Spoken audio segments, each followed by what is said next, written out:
Hi, welcome back guys. This is your friend, Parallel Deku. Back with another fanfiction. This is the series of What If Deku Surprised Every Pro Hero at UA.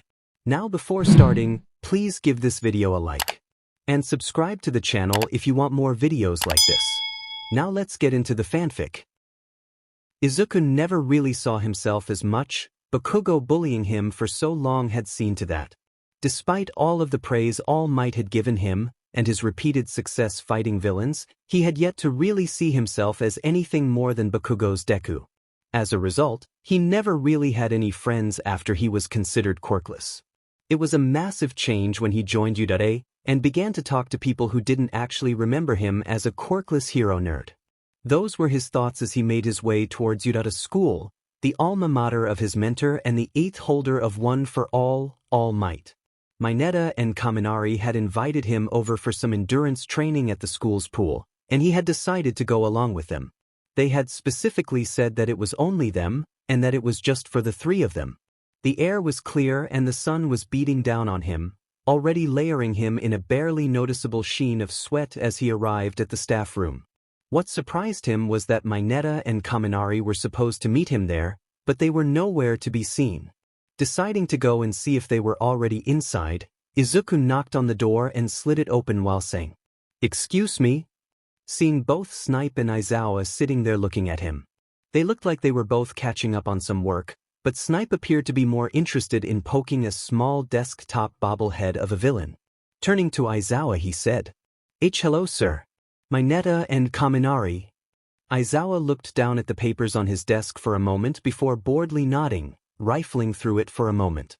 Getting up and handing Midoriya a sheet he said, "Kaminari and Mineta were discovered to have been planning something, so we've barred them from using the pool. You're still in the clear. All Might said that you'd be okay, so we're trusting you to be responsible with the pool." Izuku started at the news of Mineta and Kaminari planning something.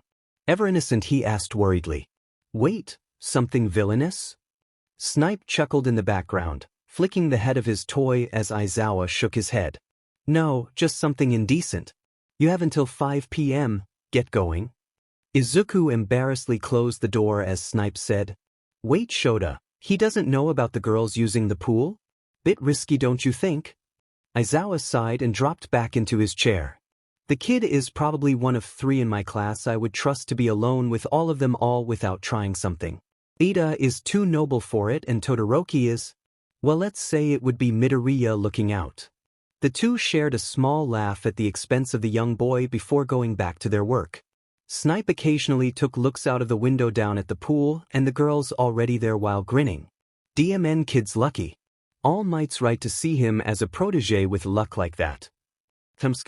Izuku was stood in the boys' changing room, making sure his bag was secure with everything his mother had packed for him. Electrolyte drinks? Check. Sunscreen? Check. Spare clothes? Check. He knew that she was usually overbearing, but he could help but be thankful that he had trained with All Might as much as he had, or else he may have had some problems carrying it all. Walking out and into the sunlight, Izuku stretched his arms up towards the sky, being blinded by the sun before running towards the pool and jumping in. What he didn't notice, however, was the sight of the entirety of the Class A girls sunbathing to the side. Breaking the surface, Izuku quickly took a few deep breaths, his eyes closed to protect himself from water, before dipping back down and under. Momo was the first one to react as all the girls were sat in shock at the surprise appearance of their classmates. "Did anybody invite Midoriya? I thought this was a girls-only party." All the girls shook their heads as they looked down at the wavy silhouette of Izuku under the water. Tsuyu was next to speak after another few seconds. "Why is he here though, Karo? Mr. Aizawa said nothing about him." After a few minutes they all began to get worried. Azui was probably the only one who could hold her breath that long down there, and that had them all panicked when they saw that their classmate wasn't moving from his position underwater. The frog girl decided to go and see if he needed any help, quickly getting rid of her towel and jumping into the water, her frilled green bikini ruffling as she went under the surface. She had just bought it earlier in the week when the girls suggested heading to the pool before training camp. Tsuyu saw that Midoriya was looking pretty calm under the water, but he was obviously nearly out of breath. Smiling at the cute sight, she swam over to him. She said in her warbled voice, "Midoriya-san? Are you okay?" His eyes shot open and he instantly began to panic, flapping his arms wildly as he shot towards the surface. Tsuyu looked concernedly at him as she more calmly swam to the surface, rubbing his back as he coughed up the water he had inhaled during the shock. Looking over at her, he asked with a red face, "Aju-san? What are you doing here?" A small cough off to the side butted in. "I think we're the ones who are supposed to be asking that, Deku."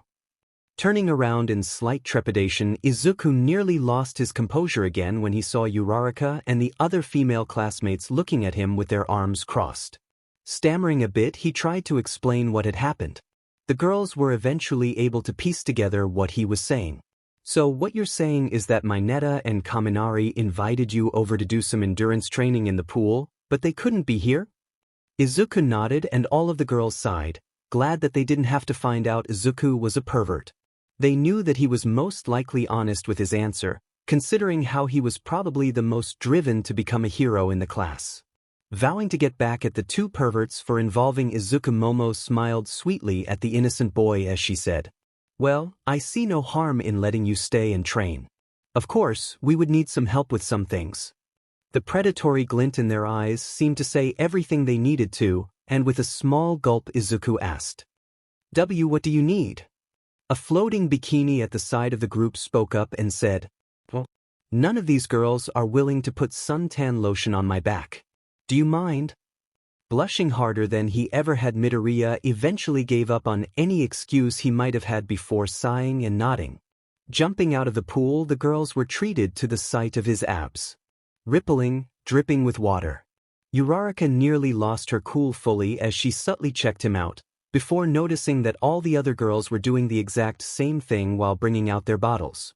Laying down on her front in the shade of one of the umbrellas she had brought, Uraraka saw as Izuku began to expertly massage the lotion into the skin of Toru. The sighs of pleasure from the girl were enough to make the girls inquisitive, and Toru asked, "Midoriya, when did you get so good at this?" He grinned and went to scratch the back of his head before noticing the lotion still on his hands. "My mom always taught me that these were the kind of skills I should know for later life. She had me learn it from one of her friends, and if I learned it all then I was allowed on the computer to watch all." Izuku caught himself, blushing as all the girls giggled at him. The boy really hadn't grown out of that. Finishing up, he looked up and sighed, seeing all the girls waiting patiently for him. Half an hour passed and Izuku was able to get all the girls lotioned up, each of them miming in delight under him as his skillful hands relaxed them all in the noon sun. It was pretty embarrassing, but being in his comfort zone helped calm him down. Getting up from Ajui's back, Izuku wiped his hands off and said, "I'm going to go and grab a drink quickly. Do you girls want anything?" They all nodded, giving small chirps about how he was such a gentleman. Izuku left before they could give any orders, making them all sigh before beginning to enjoy the sun again, chatting about how much they didn't know about their classmate and wondering what else he could do. After 10 minutes, Izuku returned with his arms laden down with a shopping bag, along with a butler that also had a smaller bag, whom Momo knew quite well. "What are you doing here?" The old man smiled at his young mistress and smiled. Master Yaoyorozu recognized young Midoriya here and asked what he was doing. "After hearing that he was attending you here at the pool, he lent me to help bring back the purchases. He also said for me to deliver the message that it was bad form to allow for a man to pay for everything, mistress." Momo blushed heavily and began to stammer out a response when Izuku passed all of them their drinks. Looking down at it, she saw that it was her favorite brand of strawberry soda. "Hey Midoriya, how did you know my favorite drink?" All of the girls also began to ask how he knew their favorites, looking at him accusingly before Tsuyu got her drink along with something which made her gasp. Jumping up, she wholeheartedly kissed Midoriya on the cheek before saying, "I haven't found this in years, Karo. Where did you get it?" The heavy blush on his cheeks was enough to send them into fits of giggles as the butler smiled and walked away, dropping the bag and making a mental note to inform Master Yaoyorozu of the proceedings. "Old Tsuyu, I heard you talking about how you used to love carbonated jello to Mina and how it wasn't sold around your place. I found it at the store and thought you would enjoy it." Everybody watched as Tsu kissed him on the cheek once more before sitting back down at her chair, drinking the viscous liquid like her life depended on it. Izuku turned back up to them and said, "As for the rest of you, well, I always try and remember everything I can about heroes, so I made small profiles about everyone in our class as well." Uraraka growled as all of them made a noise. Decided that she had enough, she said. "Shouldn't we let Deku-kun get back to training?" Everybody sighed and nodded, causing Izuku to smile happily as he sipped his bottle of workout drink. After he had enough, he flipped the cap down before going up to one of the podiums and stretching, letting his muscles ripple under his skin before jumping into the water. The water was relatively warm from the sun as he kept his breath for as long as he could before gasping. After a few laps of the pool, Midoriya heard somebody calling him and looked up to see Snipe waving his hand in his direction. Swimming back over to the podium, he jumped up and out before going to see what was up. "Sir, how can I help you?" The pro hero chuckled before bringing out a pair of swimming trunks. "I'm getting bored of the office work. You feel up for some co-op training, kid? I noticed some things which could probably help out." Izuku nearly fainted. Snipe was offering to give him training when he didn't even have any other reason to be talking to him. Sure." The pro laughed before heading into the changing room, coming out a few minutes later. His dreadlocks were tied back and his body was revealed, not being as muscular than Izuku but still pretty fit from being a pro. "Come on, kid. First 1 to 20 laps." Midoriya stood in shock as the pro jumped into the water and began to swim fast. Shaking himself, Midoriya jumped in after him, hearing the girls off to the side cheering him on. After 10 minutes or so, he broke the surface on his final lap, seeing Snipe already up on the podium. "Good job, kid, 9 minutes 34 seconds. Izuku smiled and pulled himself up as Snipe continued. "You've obviously not done any water training before, but you make up for it with sheer muscle. Try to make your movements more defined and targeted, and you'll see your time go down in no time at all. I'd recommend seeing some videos of Selkie or some other water heroes and seeing what you can gather from that." The two discussed technique for a few more minutes before Snipe looked down at his watch and sighed, rubbing his chin in annoyance. "Well, that was about all the time I had. I'll see you later, kid, enjoy yourself." Izuku stammered out a thank you before Snipe left for the changing room. Sighing to himself for acting so weird around someone so cool, he opened up his bottle and downed the final gulps of it, before noticing that the girls had left the comfort of their chairs and were now splashing around in the water. Shrugging, he just dropped down to all fours and began to do press-ups, realizing that his arms had been pretty neglected during the exercises. After his 100th or so, he heard a small whistle in the air before a large tongue wrapped itself around his body, pulling him into the water. Spluttering for a moment, Izuku looked over at Tsuyu accusingly before he felt a pair of arms snake their way around his waist. Seeing the pink arms of Mina, he heard her voice in his ear. "Come on, Midoriya, you're always so focused on training when there are so many better things you could use those abs for." His face lit up again before the girls all began to fight over him in the water, giggling all the time. The poor boy was being thrown around like a rag doll until eventually Uraraka got a hold of him and put him in the air with her quirk. "Everybody stop. He's mine." That may have been true at one point, but from the side everybody could see the embarrassed and slightly peeved boy being pulled out of the sky by Tsuyu's tongue. "Everybody shut up, Karo." "Sorry about that, Midoriya. I thought it would only be a bit of fun." Izuku smiled at her and put a hand on her head, patting her head slightly as he said, "Thanks, Tsuyu." All of the girls looked in horror as Tsuyu basked in the feeling of their new mutual crush rubbing her hair, the small Karos signaling that she was definitely enjoying it. Midoriya dropped down to his fours again before noticing that Tsuyu had done the same and was matching him press up for press up. "Tsuyu, what are you?" She smiled at him and said, "Well, if you're that interested in me, then how about we make this interesting? First person to reach 100 gets to ask one thing of the other person, Karo?" The competition seemed to make Izuku's blood boil as he just grinned and said, "You're on." Momo sighed and created 2 clickers, handing one to Uraraka. "I'll handle Tsu, you can take Midoriya." God, what was I thinking? Everyone gathered around as Mina called a countdown. 3, 2, 1, Start. It was over in about 20 seconds, considering the tactic that Tsuyu had used. Secreting mucus out of her palms, she didn't have to worry about slipping and went to town on the push-ups, rocketing ahead of the standard-posed Izuku who was fighting the slippery floor. By the time Momo called, "Tsu has 100," Izuku was only at sighing he stood up, helping Tsuyu to her feet as all of the girls cheered. "Good application there, Tsuyu, you win." The frog girl had her usual unreadable expression on her face as she said, "I think I'll hold on to that favor, Karo." The small grin which made its way onto her face spelled trouble for the young boy, but he didn't let it get to him. Seeing that the pool had been vacated, Izuku was about to jump back in when he heard a familiar droning voice say, "Midoriya, your time's up." Turning around, he saw Mr. Aizawa standing at the entrance to the pool, showing his watch. The time seemed to fly by to the young boy who simply frowned and sighed, walking over. "Okay, sensei, thank you for letting me use the pool." The man's eyes seemed to sparkle with a glint of mischief as he said, "On the subject, I think it would be a good idea for you to continue using this pool for your control. If you would be willing, I will allow you to use the pool again without the distraction of your classmates. We still have a day before training camp." Midoriya perked back up as he bowed, his wet hair dripping. Aye, thank you, sensei. I'll come tomorrow?" Aizawa nodded and said, "I start work at 7 a.m., you can be here and leave whenever you want." The two nodded at each other one final time before Midoriya waved to the girls, walking into the changing room. They all sighed at the carefree boy as Momo said, "You know, I don't think we've ever seen this side of Izuku." They all shook their heads as Toru said, "Well, you never even got to see what he was really hiding from us." Turning to where the voice came from, they saw that the chair had a discarded bikini draped over it.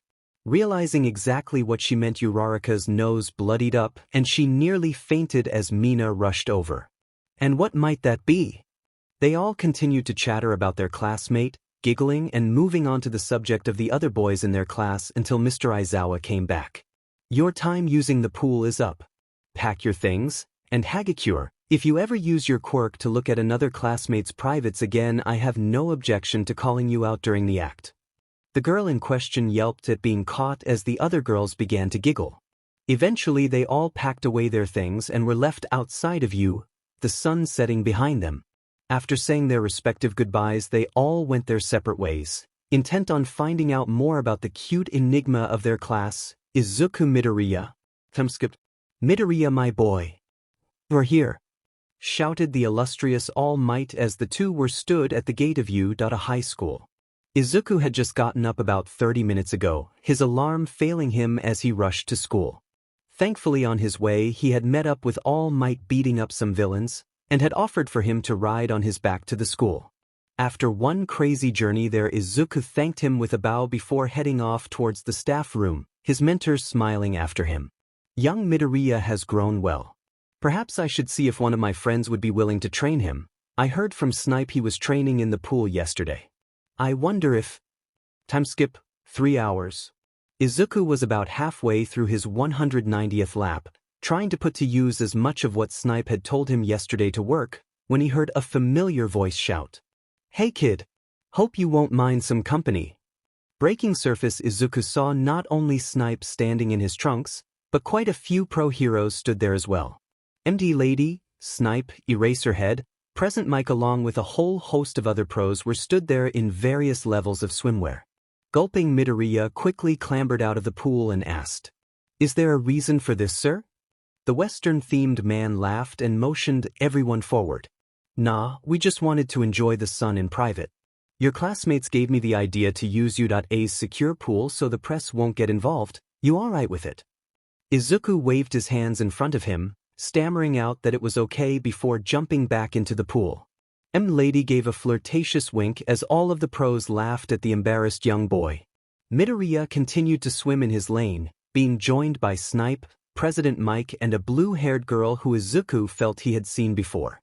Present Mike and Snipe appeared to be competing to see who could be the most flamboyant as Lady occasionally wolf whistled at them. Eventually at his 230th lap, Izuku felt his muscles begin to dull on him and he clambered out, shaking the water off himself. Lady cheekily wolf whistled him, causing all of the female pros there to laugh at his embarrassed face as he went over to his bag and grabbed his bottle. Sipping on one of his electrolyte drinks, Izuku heard some footsteps next to him. Looking up, he saw the face of the blue-haired girl he was swimming with earlier. She was looking down at him quizzically as she said, "Hey, Midoriya, Izuku, right?" He nodded slightly and she smiled brightly. "Nice. My name's Sirius. You know a girl called Froppy? Green hair, cute face, big tongue?" Izuku nodded and said, "Tsu? Yeah, she and I are classmates. I knew I had heard of you before. You work with Selkie, right?" Sirius smiled, nodded and bumped his shoulder. "She spoke really well of you. Hell, half the time she was asking herself what you would do in a situation. Take good care of her, okay?" Izuku's face lit up at the praise and he muttered a small thanks before he was cut off by the high-pitched sound of the school headmaster. Why did nobody tell us there was a pool party going on? Everybody turned to see Principal Nedzu standing there, already in his small trunks along with a bunch more pros. Snipe waved to him and said apologetically, "Sorry, Principal, thought you didn't like water." Nedzu happily smiled and brought out a small tanning chair as well as a bottle of suntan lotion, handing it to Midnight. "Well, I'm certain I can find ways to amuse myself. Don't forget about everyone else though."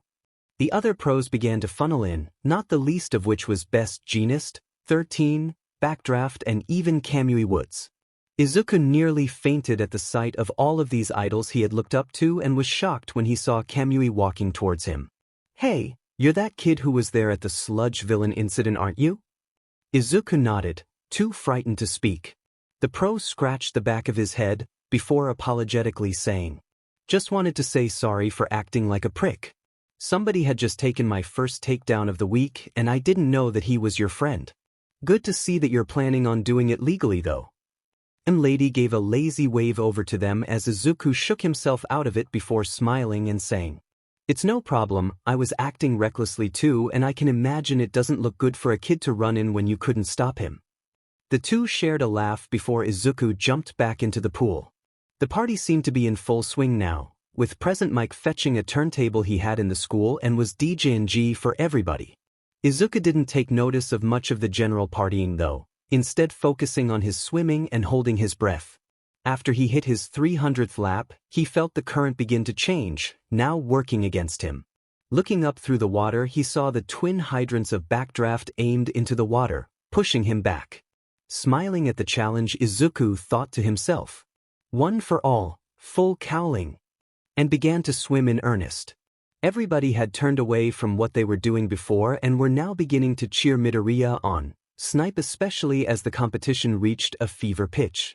Eventually Izuku felt One for All leave him and was only able to hold on for a few more seconds before being slammed into the side of the pool. Under the water he couldn't hear everybody gasp, but only the blurry figure of Sirius rushing down and grabbing him.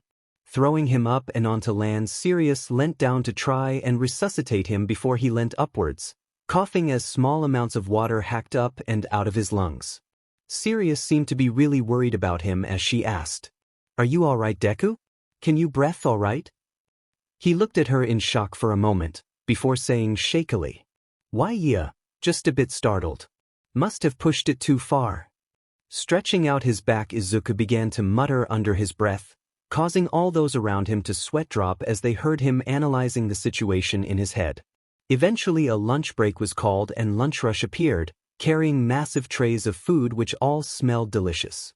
Izuku climbed out of the pool again, but didn't follow the pros to get anything. Walking into the changing rooms, he made his way past all of the new duffel bags which had appeared before grabbing his mother's homemade lunch for him. She always lovingly prepared something for him if he was going out, and it was always delicious. Walking back out, he slid down the wall and began to eat, savoring the cooking he usually only got to experience at dinner. Working as a cook had done so much to make Inko Midoriya into a neighborhood legend, with her culinary creations being hailed as the best in the block.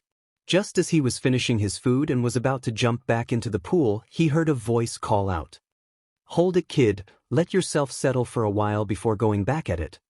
Blushing at the admonishment from Snipe, Izuku went back to his place against the wall and flipped up his phone, seeing a few messages. A few were just marketing, but one of them caught his eye. Azui, call me when you can. Deciding that now was as good a time as any, Izuku quickly navigated his contacts before finding Tsu and hitting call, holding it up to his ear. After a short delay and not noticing that a few of the pros had fallen suspiciously quiet, a small thud was heard on the other side and Midoriya heard the slightly pitiful voice of Tsu. Midoriya? You good? Izuku frowned in concern and said, Yeah, how are you? I can't imagine that much jello could have been good for you. The small on the other side of the line told him everything. You're right, Karo, it hurts a bit but I'll live through it. I was wondering if you could help me with a question for homework? I couldn't find anything online about it, Karo. Izuku smiled and said, Shoot, not noticing BHNA itching to speak up as his friends held him back.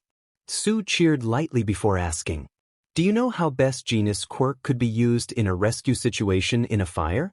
It says that there's something but I can't figure it out. While to Izuku it was fairly obvious, he guessed that someone could miss it. BHNA was visibly itching to try and help as Izuku said, Of course, what are the ways you can help in a rescue? A small croak was heard before she said, Evacuation, removal of danger, and securing the area. Thanks, Karo. Izuku smiled widely before saying, No problem, see you at training camp. She said her goodbye and hung up. Putting his phone down, Izuku could see all of the pros looking at him and BHNA in amusement. The pro himself said, Your style is incredible. You wouldn't be the worthless Deku I always heard Bakugo cursing? Izuku blushed and pulled his knees up to his chest. I am, sir. Kakin can get pretty angry. A small silence passed before Principal Nedzu hopped in. Well, your teaching method is very good, Deku. If I recall, that was Froppy from your class, right? Izuku nodded and he could see Sirius along with a large seal man looking excited. Nedzu clapped his hands and said, It's always nice to see young talent shining through.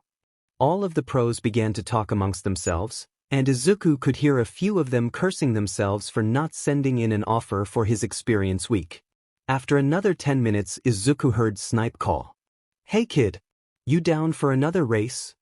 Looking up at the man in question, he could see all of the man's friends begin to chastise the man for picking a race with the tired boy, but he stood firm.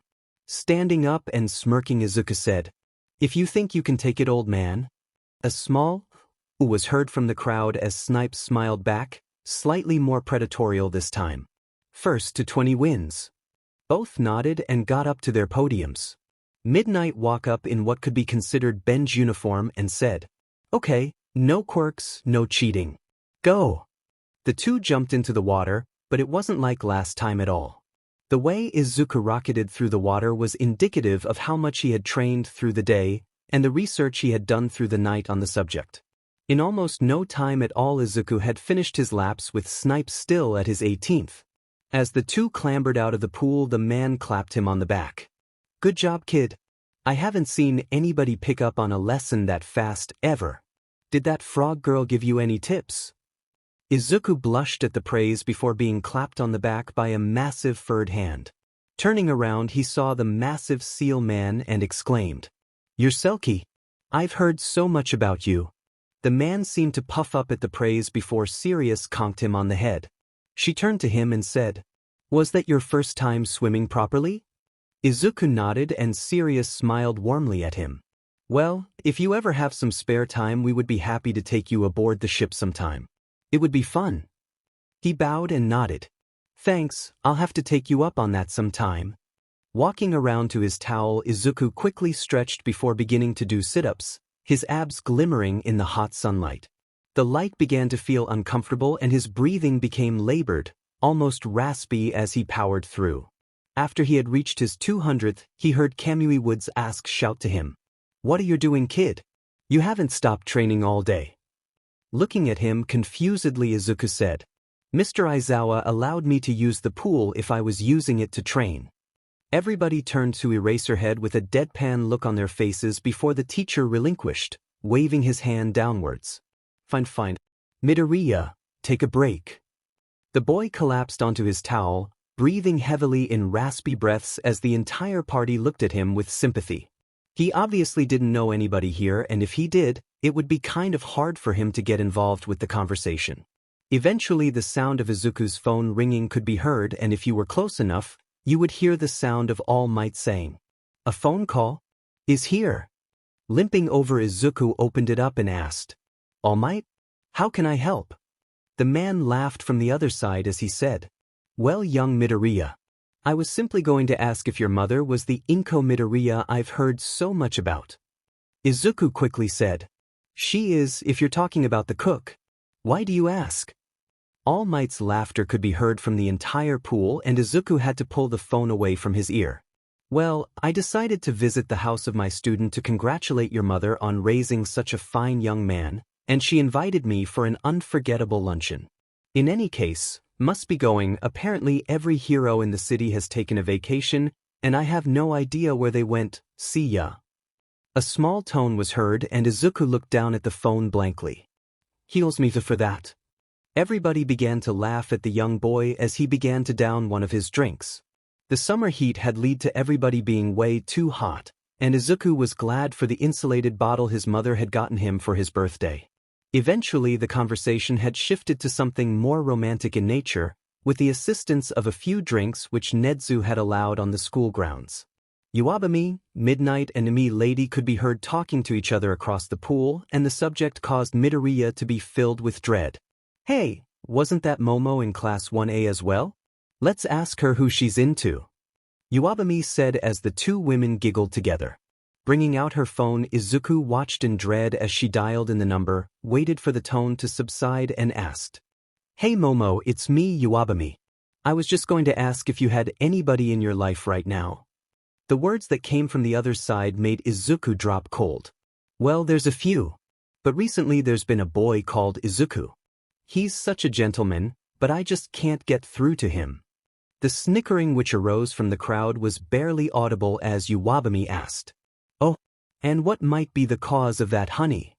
Momo could be heard sighing through the phone as she said, "Near every girl in our DMed class is after him now, and Tsuyu seems to be one step ahead of all of us. I don't know how the hell I'm supposed to do this. She's got him wrapped around her finger." Izuku nearly fell catatonic as Snipe had to lean on him as he suppressed his laughter. Izuku nearly couldn't hear the rest of the conversation as Iwabami closed her phone and said, "So what about that?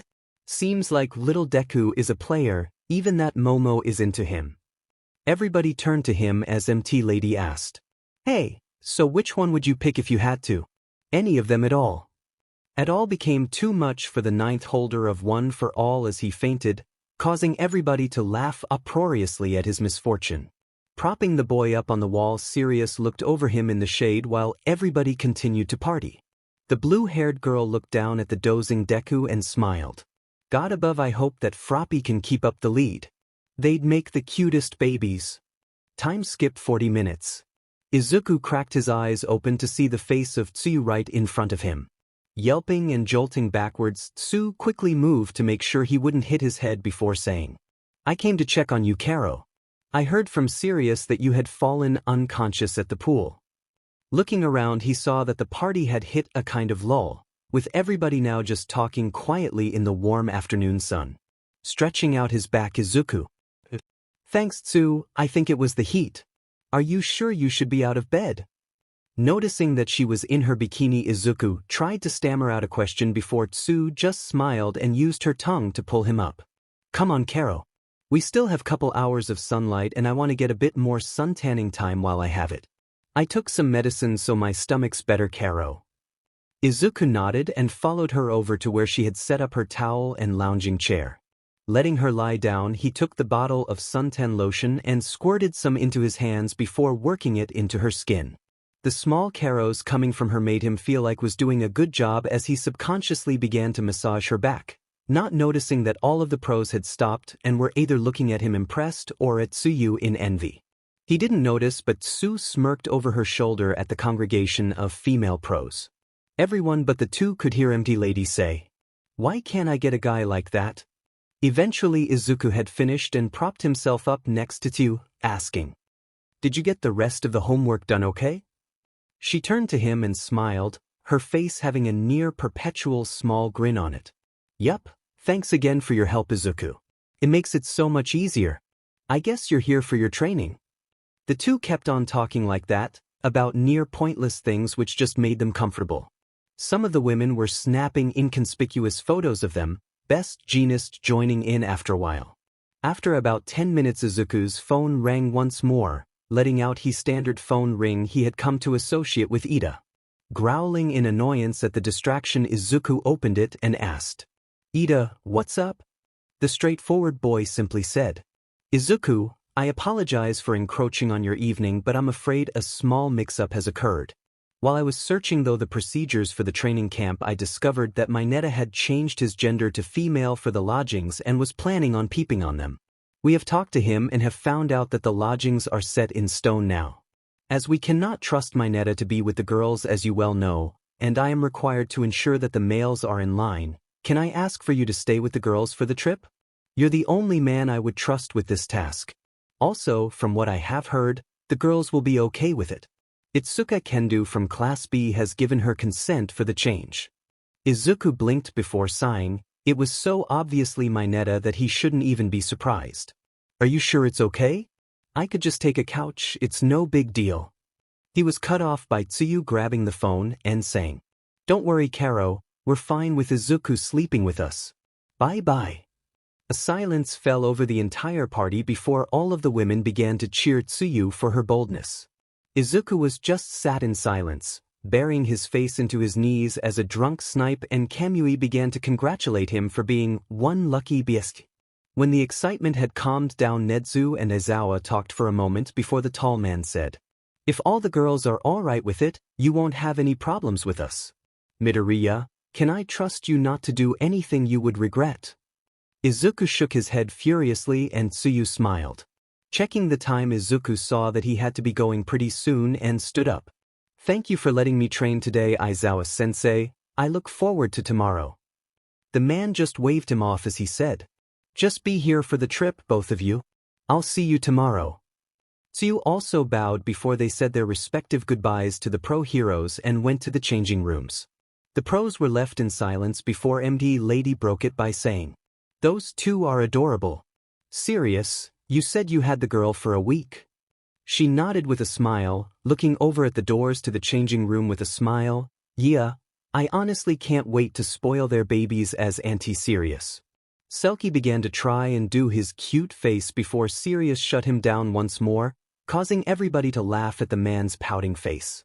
Eventually they all packed up together and left, giving a few words of thanks to Snipe for inviting them over. One by one they left, eventually only leaving Snipe and Aizawa stood in the changing rooms. "So, Shota, what's the deal with the kids staying in the girls' room? I know you have connections to the Pussycats. They'd probably be willing to redo the beds. Granted, from what you've told me, Pixie Bob would have Am in her room." The teacher let loose a rare smile as he said, "Midoriya's been pushing himself incredibly far already, and with the training camp being about power building, he's going to burn himself out. I'm hoping that the girls will be able to keep him in check. Also, I don't trust her not to try and do that. It sounds way too much like her." Snipe nodded as he donned his face mask once more. "And what about the girls themselves? The showers are room-specific, aren't they?" The grin on Aizawa's face was pretty telling as Snipe broke down into fits of laughter. "Oh god, kid, I'd envy you." The morning of the trip was a little cooler than the last 2 days had been, perfect for travel. Inko had insisted on packing everything he needed with him last night, leading to a massively overstuffed case. There was also an incident where she insisted on packing some of his All Might memorabilia before Izuku was able to talk her down from it. After making sure of everything, and Inko slipping something into his toiletries, he was sent off to UA by a teary Inko. The walk didn't take too long considering how heavy the suitcase was, but it still took about 40 minutes. Arriving at the buses, Izuku looked down at his watch to see that he was still 20 minutes earlier than most, with only Aizawa and Ida being there. Ida noticed his appearance and nodded satisfied. "Midoriya, well done on your punctuality for such an important event." Izuku just scratched the back of his head as he loaded his case onto the bus. "I packed everything last night, so there was no rush in the morning. How's your summer been so far, Ida?" The two boys leaned up against the bus, talking and laughing together before the next person showed up. Izuku noticed him and smiled. Todoroki-san. The white red-haired boy waved over to the two with a smile before heading over. He appeared to be in loose clothing, a white t-shirt with a few snowflakes at the bottom. Midoriya, good to see you too. How've you been? After loading his case onto the bus, more and more students began to appear, but all of them were from Class B. Minoma ran up to them and began a spiel about how Class B did so much better in the exams, before Kendo came up behind him and chopped him in the head, causing him to crumble. Sorry about him, boys, Minoma's just sore. Also, Ida told me about the whole mix-up. As long as you keep your hands and eyes to yourself, we won't have any problems. Izuku smiled at her nervously and said, No worries, I'll behave myself. A small blush dusted her cheeks as she rushed back to her class with Minoma in tow, causing Izuku to sigh and think. Not her too. After a few more minutes, the entirety of Class A appeared, rushing towards the bus while ignoring Ida's hurried orders. After the rush had subsided and everyone was on the bus, Izuku walked up and into the bus before seeing that there were no seats left. He turned to Aizawa, who was staring at the entire of the other class. We calculated this to a point. Why is there no seat for Midoriya? Nobody spoke up before King Vlad appeared at the front of the bus, waving Aizawa out. We've just done a count and found a free seat. Did we get the right buses? Aizawa looked down at the panel on the driver's seat of the bus and sighed, shaking his head. We've got them the wrong way around, god damn it. Do you mind taking Midoriya with you? Vlad looked at him questioningly before Aizawa smiled and said, We're already behind schedule, and I can trust him to handle anything that comes his way. Trust me on this. They both turned to Izuku, who had already jumped off the bus. Aizawa said to him, All right, Midoriya, you'll be fine, right? Izuku smiled at the man and nodded. Yes, sir. The two teachers talked for another moment before Vlad jumped off the bus as well and led them to the other bus. As the two climbed on board, Izuku gulped at the stairs of Class B as Vlad said, There's been a mix-up, we're on Class A's bus and they're on ours, but we don't have time to fix it. No funny business, got it? Izuku dropped into his seat amongst the murmurs of the other class, feeling incredibly awkward as they stared at him questioningly. Eventually the conversation started up again and the bus doors closed, and the vehicle began to move. He had been sitting in silence for about 30 minutes before he felt his phone ring in his trousers. Bringing it out, he saw that it was a message from Azui, who he had renamed Tsuyu the night before. The sight made him smile as he read, Tsuyu, are you alright, Izuku? We really miss you on the bus. Todoroki and Ida look really glum and all I have to talk to is Mina. Smiling at his classmate's behavior, Izuku quickly typed a reply. Izuku, I'm fine, just bored. Your tan was looking really good, BTW. Your aches from all that jello gone yet? A few seconds passed before Tsuyu responded. Tsuyu, thanks Izuku. I think it looks nice on me too. My aches are mostly gone, don't let me do that again please. Anyways GTG, Mina is pining for attention and Mineta is being Mineta. Izuku chuckled at the message before penning his own reply, before putting his phone back into his pocket and leaning back in his chair. Tsuyu had been really nice to him since the pool incident, and Sirius had even said that she looked to what he would do in a situation. His reverie was broken by a voice in his ear saying, So who was that?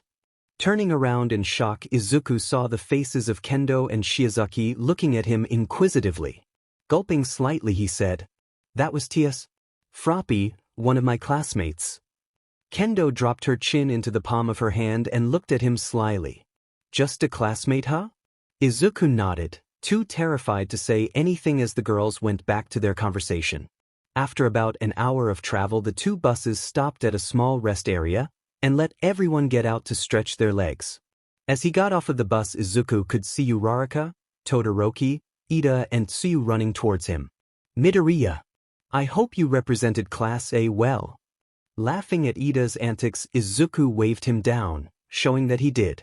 Todoroki was next up. It was boring without you there, Midoriya. I hope you weren't too bored with Class B. All I got was Momo and Mina talking about girly stuff. Shaking his head, Izuku said, It's no problem. Thanks for the message though, Tsu. Glad to hear that the pains died down. Anyways, what did the other girls think about Mineta's scheme? The 5 friends continued to talk and joke around for a while before Aizawa called out. Everyone back on the bus, we're moving out. Izuku said his goodbyes to the 4 before getting back on the bus, a small smile on his face. As everybody got back on, he was accosted by Monoma, who said, "Telling you buddies everything you've learned about us, huh?" Even the people from Class A could see what was going on in the other bus as they watched helplessly. That was until a large shadow appeared in the bus, snaking up from the ground and forming into Dark Shadow. "Hey, leave Midoriya alone." Izuku looked at Dark Shadow with a smile and said, "It's no problem, Dark Shadow. Send my thanks to Tokoyami though." He looked at him inquisitively before shrugging and returning to the other bus. Monoma was about to begin to lay into him again before Kendo came up behind him and chopped his head again.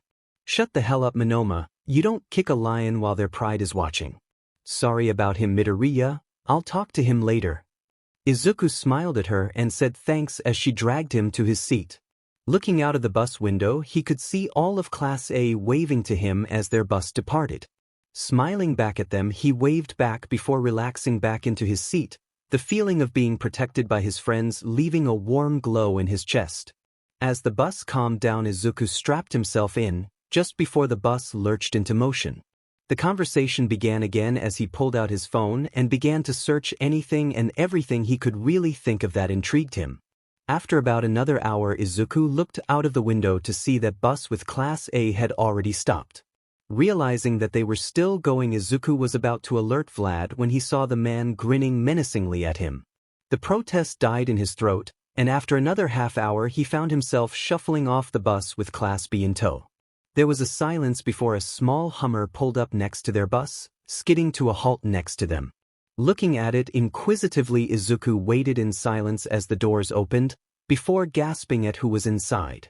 2 girls dressed up in pop star style with large cat ears and paws emerged and began to do some kind of intro ritual. The Pussycats? They're really famous rescue operatives. As they talked about their grand plan for the training camp, Izuku could feel his confidence shatter as he was washed down the mountainside along with everybody else. Once the confusion had subsided, he quickly looked around at the other students before bolting away, intent on not getting caught by Class B. Nodding succinctly at Kendo, who was waving him away frantically, he quickly began to run through the forest. That was the plan, until he was met with a massive earth beast. Its rocky teeth seemed dangerous as they tried to clench down on him, before he deftly jumped out of the way. A villain? No, this is Pixie Bob's quirk. Okay, since I'm solo, I'm going to have to keep on running for now until I reach the camp. After jumping down and smashing the beast's head, Izuku began to ignore the other ones. That was Izuku's plan as he made his way through the forest of beasts, jumping up and using the tree branches to avoid each and every beast until he saw the camp. It only took about an hour and a half without actually attacking any beasts, but he imagined it was easier because of his quirk and not having to defend anyone. Stretching out his arms, he looked around and saw the 2 pussycats looking at him coyly. Pixie Bob walked forward and asked, "So who are you? I saw you in Class B's bus. Where are the others?" Izuku nodded and said, "Izuku Midoriya. I'm in Class 1A, but someone mixed up the buses and I was stuck with them. I split from the rest of the party after you started the test because of the bad blood between the classes. I don't think it would have been a good idea." The slightly risque woman smiled widely while saying, "And what do you think they would have done if you had stayed?" The boy said without hesitation, "Create a situation where it would be better for me to go alone, leaving all of us weaker as a result." That pushed her over the edge as she ran forward and began to inspect him. "I like you, kid. Kinda got the hero hopeful look about you, but you know when to take it properly. Let's head inside and grab you some lunch. Hopefully your class'll show up soon enough. After lunch we can go and relax in the hot spring. Maybe I'll join ya?" Izuku loved the sound of that and followed the 2 towards the dining hall, not fully realizing the innuendo while taking small notice of the young boy who was following them. Eventually they reached the room and Pixie Bob brought out a dining tray with different delicious-looking foods on them. Izuku dug in heartily after using his quirk so much, causing the 2 to giggle at him. In almost no time flat he had finished his meal and was wiping his mouth off. Wait, so where is Aizawa-sensei? Mandalay looked at him confusedly for a moment before realizing what he was asking. Oh, Shota went ahead to the hot springs. The buses have already been unloaded, so you'll find your stuff in the girls' rooms. The blush on his face made her smile calmly at him. Don't worry about the problems with that, we've sorted it out. The majority decision from the female classmates said that it was okay for you to sleep there, but only if you agreed to get up early to take a shower before they did. Izuku nodded and stood up, letting Pixie Bob lead him to the rooms. Looking wistfully at the boys' room for a moment, he followed after her and sweat dropped at the state of the cases. It looked like the decorations had been chosen completely based on their gender, with almost everything being in pastel colors with lots of pink and blue. He noticed that there appeared to be a bed at the back with a neutral beige for the sheets, a far cry from the pink on most of them. Pixie Bob walked over to it and motioned down to his suitcase. This'll be your bed for the entirety of the camp. Keep it tidy, look after your space and don't stink up the room at all. Izuku nodded and went down to his trunk, popping open the case and letting the top flip open. Grabbing a set of swimming trunks, he took a quick whiff of his armpit before gagging, making Pixie Bob laugh at him. Shaking his head he said, I'm going to take a quick shower if that's all right. She nodded and pointed towards a door at the other side of the room, labeled with a watermark indicating it was the bathrooms. We've got some pretty state-of-the-art stuff here, so don't worry about using too much water. Just follow the signs and you'll find the hot springs. See ya, cutie. Izuku simply blushed and grabbed his towel and his toiletries. Walking into the shower he quickly stripped off before opening the shower bag and yelping. His mother had packed all sorts of things which he would probably be chased around the compound for. Crushing all the condoms, PRGNCY tests and other birth control into an unrecognizable mush in his hand he threw it into the bin. Cringing he jumped into the shower and set it to hot. Letting it wash over him he dutifully soaped up, rinsed off and cleaned his hair before getting out and toweling off, hanging it on a radiator in a space labeled Midoriya. Pulling on his trunks, Izuku walked out of the room and made his way to the hot springs using the provided signs on the walls. Arriving in the steamy corridor, he scarcely made out the sign for the male spring and walked in.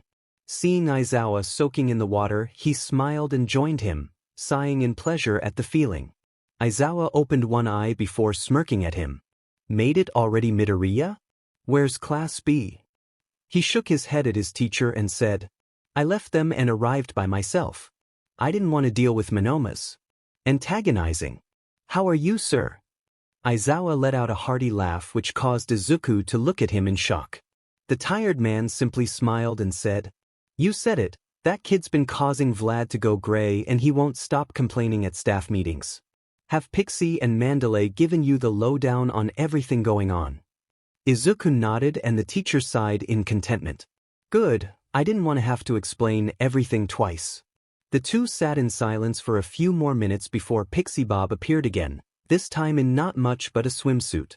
Izuku blushed heavily and turned away as the pro relished in the attention of the young and handsome boy. I hope you two don't mind if I stay here? I wanna unwind before the students arrive in about 5 hours. Shota waved her in and Izuku nodded slowly. She lowered herself into the water and sighed, stretching out languidly. She seemed to be inching towards Izuku, until she was left leaning on him. Izuku continued to bathe, scarcely noticing the young woman. Letting out the occasional sigh as the warm water continued to wash over his body, Izuku heard another noise and saw Mandalay standing in the doorway.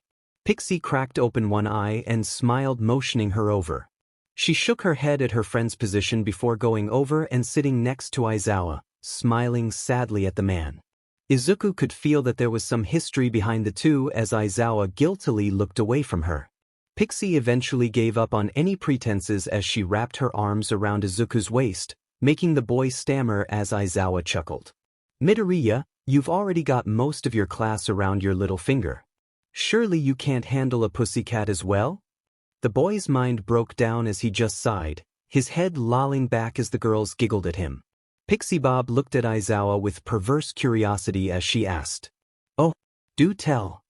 Aizawa ignored his students' frantic motions for him to stop as he said, "Found Midoriya next to the pool, massaging the girls in his class like an expert.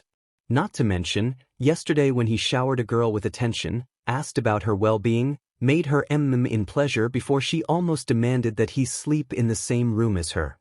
Pixie Bob grinned ferally as her hands went lower and lower. Izuku barely noticed Mandalay reaching for Aizawa's hand and claiming it when the man tried to move away. It was obvious that the two had something going on between them as Mandalay forcefully pulled his arm around her shoulders. After what seemed like way too little time, Pixie Bob got up and out of the water reluctantly, shaking off the water stuck to her skin. "The students are about 30 minutes away, so you three might want to get out as well. Do you recognize a green-haired girl, a white red-haired boy, and a guy with engines in his legs? They've been powering towards the compound like the beasts are nothing." Izuku climbed out of the bath and said, "Those are my friends, don't worry about them. They're pretty strong. Todoroki came second in the sports tournament, so it's not like he wouldn't manage." Mandalay nodded and helped Aizawa out of the bath, letting the man stretch out after being so relaxed before looking like his usual self again. Turning to Izuku he said, "You'll be standing with Pixie Bob when they arrive." They nodded at each other and went towards the rooms. Grabbing his spare clothes, Izuku threw them on before walking out and back to the front of the compound, waiting for Pixie Bob, Mandalay, and Aizawa to appear. Eventually they did, just in time for Izuku to hear some rustling in the bush. Stiffening up, he prepared himself for a fight before seeing Tsuyu, Todoroki, Ida, and Bakugo breaking the tree line. They all looked battered and bruised, but perked up once they saw Izuku. Tsuyu in particular bounded forward and tackled him. "Izuku, are you all right? We knew once the test started that you'd have problems with Class B, but where are they?" Izuku laughed at her concern before stroking her hair calmingly. "Don't worry, Tsuyu, I just avoided the other class and legged it. Are you guys all right though? I know that you couldn't have just rushed the monsters as a class." It was then that Bakugo, Mina, and the other members of Class A broke the tree line. Each of them looked at Izuku and sighed in relief, sans Bakugo of course, as they all rushed towards him. After making sure everyone was okay, Pixie Bob cut in. "Congratulations on finishing the first part of your training camp. 8 hours 30 minutes, honestly earlier than I expected.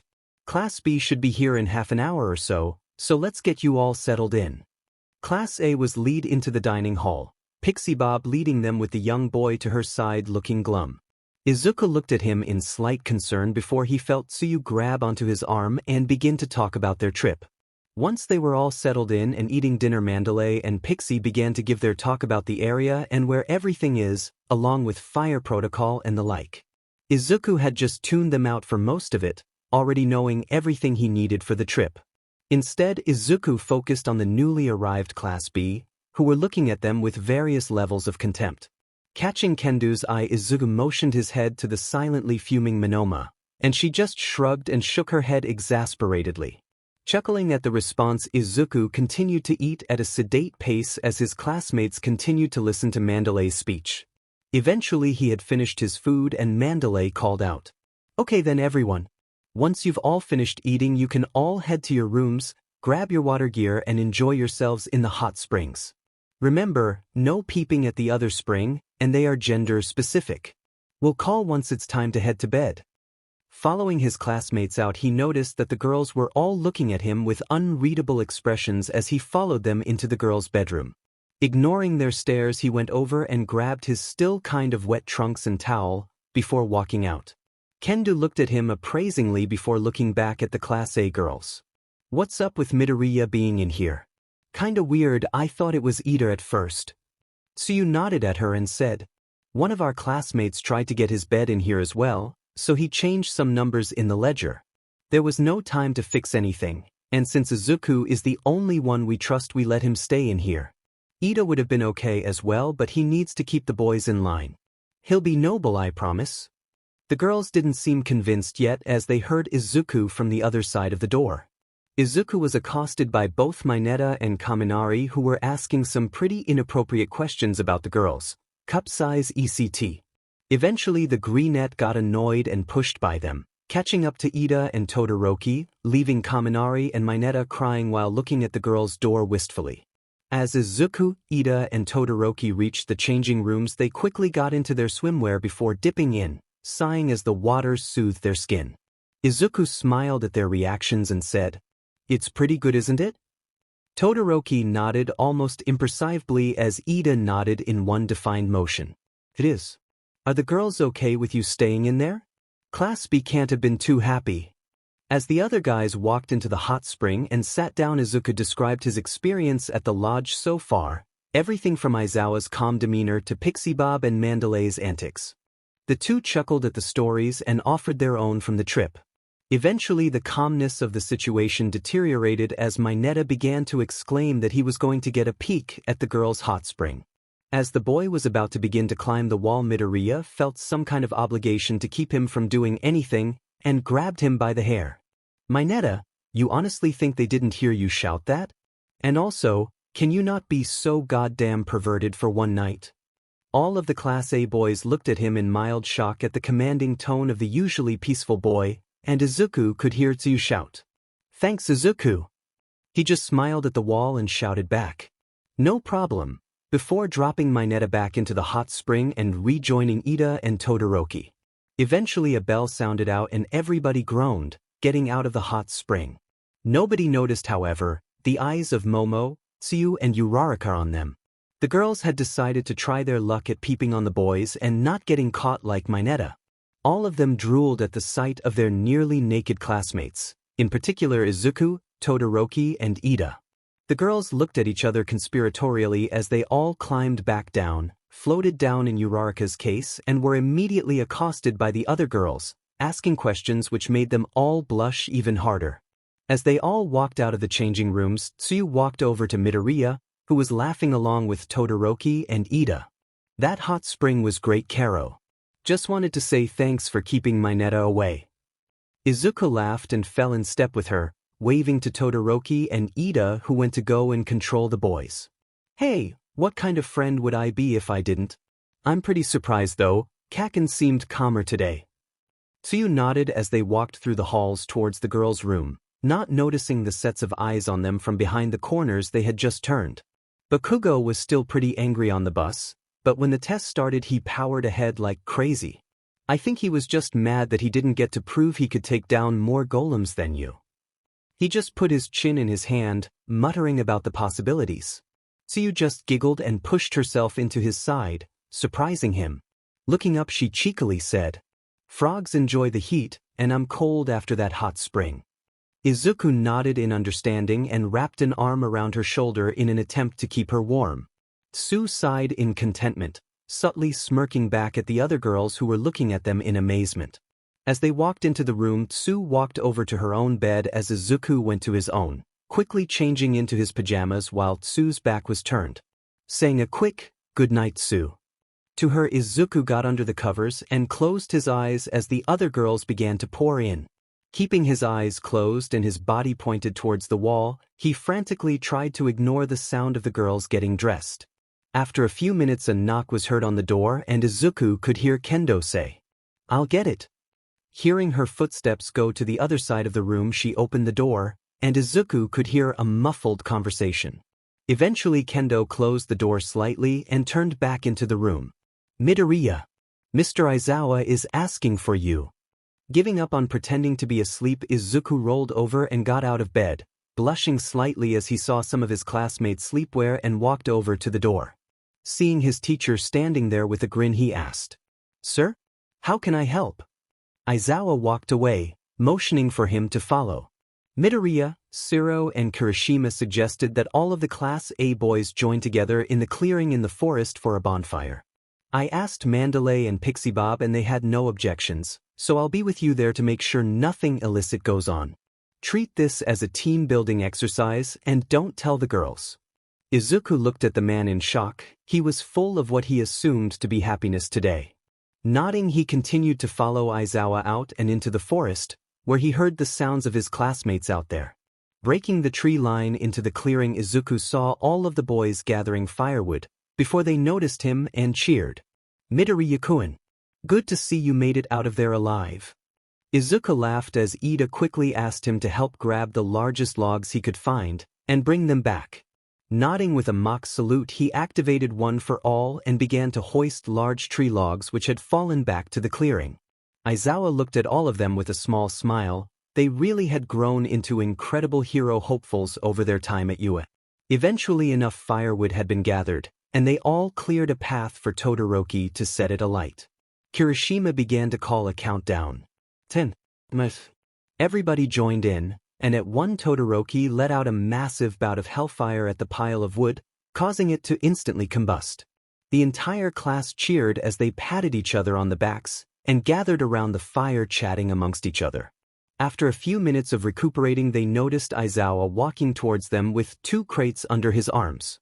Jumping up, Izuku walked over and took one from the grateful man, and took them down safely out of the fire's reach.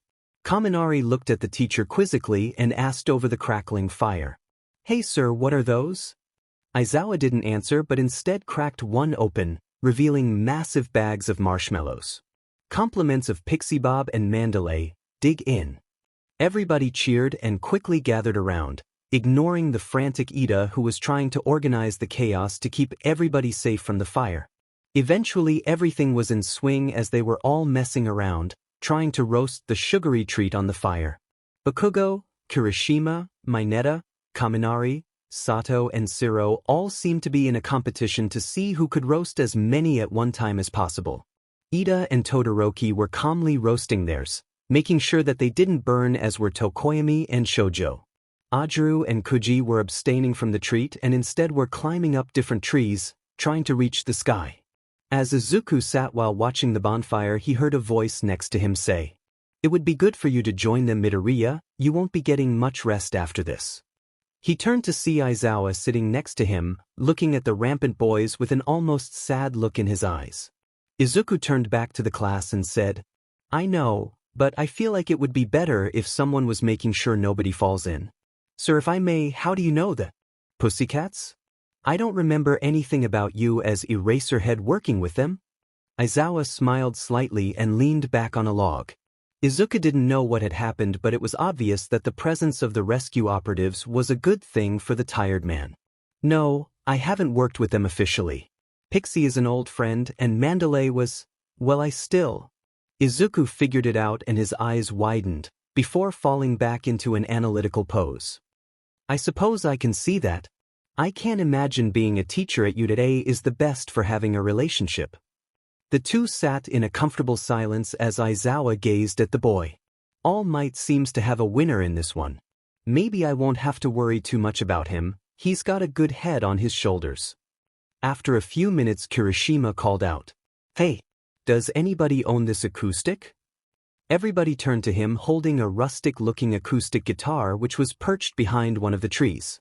They all looked around, murmuring amongst themselves, but nobody came forward with a claim. The murmuring was interrupted by Bakugo calling out to Izuku, "Hey Deku, you play the acoustic, right? Your mom put you and I in music classes, didn't she?"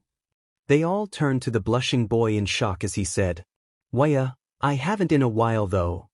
That was all they needed though before the guitar was in Izuku's hands and everybody was looking at him expectantly. The boy sighed and tuned it in silence as Bakugo looked at him with a knowing look. Izuku caught his eye and the unheard conversation was one which said everything they needed between them. Coughing slightly, Izuku put on a brave face and looked up at them and said, "Name a tune." Everybody cheered and Bakugo shouted out, "Shut up, worthless Deku. You know what you should do." Smiling at the angry guy, Izuku cleared his throat and took a few chords before beginning to sing lowly. "There's an inn, there's an inn, there's a merry old inn, beneath the old gray hill. And there they brew a beer so brown the man in the moon himself came down one night to drink his fill." Eventually everyone caught on and they were all singing, some out of tune, but everybody was smiling as Izuku increased the tempo. Aizawa was rushing to make sure nobody fell into the fire, but he didn't need to worry. After a few more songs they heard a cough from the side and everybody turned to see Mandalay and Pixie Bob looking at them all with grins. "Sorry boys, but it's time to pack it in." They all groaned as they got up, dutifully throwing the sticky sticks they used for the marshmallows into the fire. When they were done, Todoroki let out a large blast of frost, putting the fire out. Izuku went up to the two pussycats and presented the guitar. Kirishima found this just outside of the clearing. Do you know if anyone owns it? Pixie Bob leaned over and looked at it curiously, shaking her head. I don't think so, nobody that's still here anyways. We have a policy where anything which is left is somebody else's unless you come back and get it before it's taken. Congrats kid, it's yours. Izuku couldn't hold in his excitement as he bowed. Thank you so much. I'll take good care of it. Following his classmates back into the compound, saying a quiet goodbye to them as he turned into the corridor which led to the girls' room. Quietly opening the room, Izuku tiptoed over towards his bed and laid the guitar down under his bed, before crawling under the covers.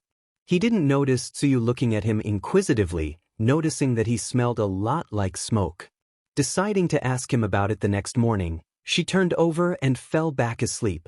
Next morning, Izuku's eyes fluttered open as he groggily pushed himself up, looking around confusedly. Seeing the pastel colors and beds, he remembered that he was in the girls' room, and noticing the smell of smoke on his pajamas, he recoiled.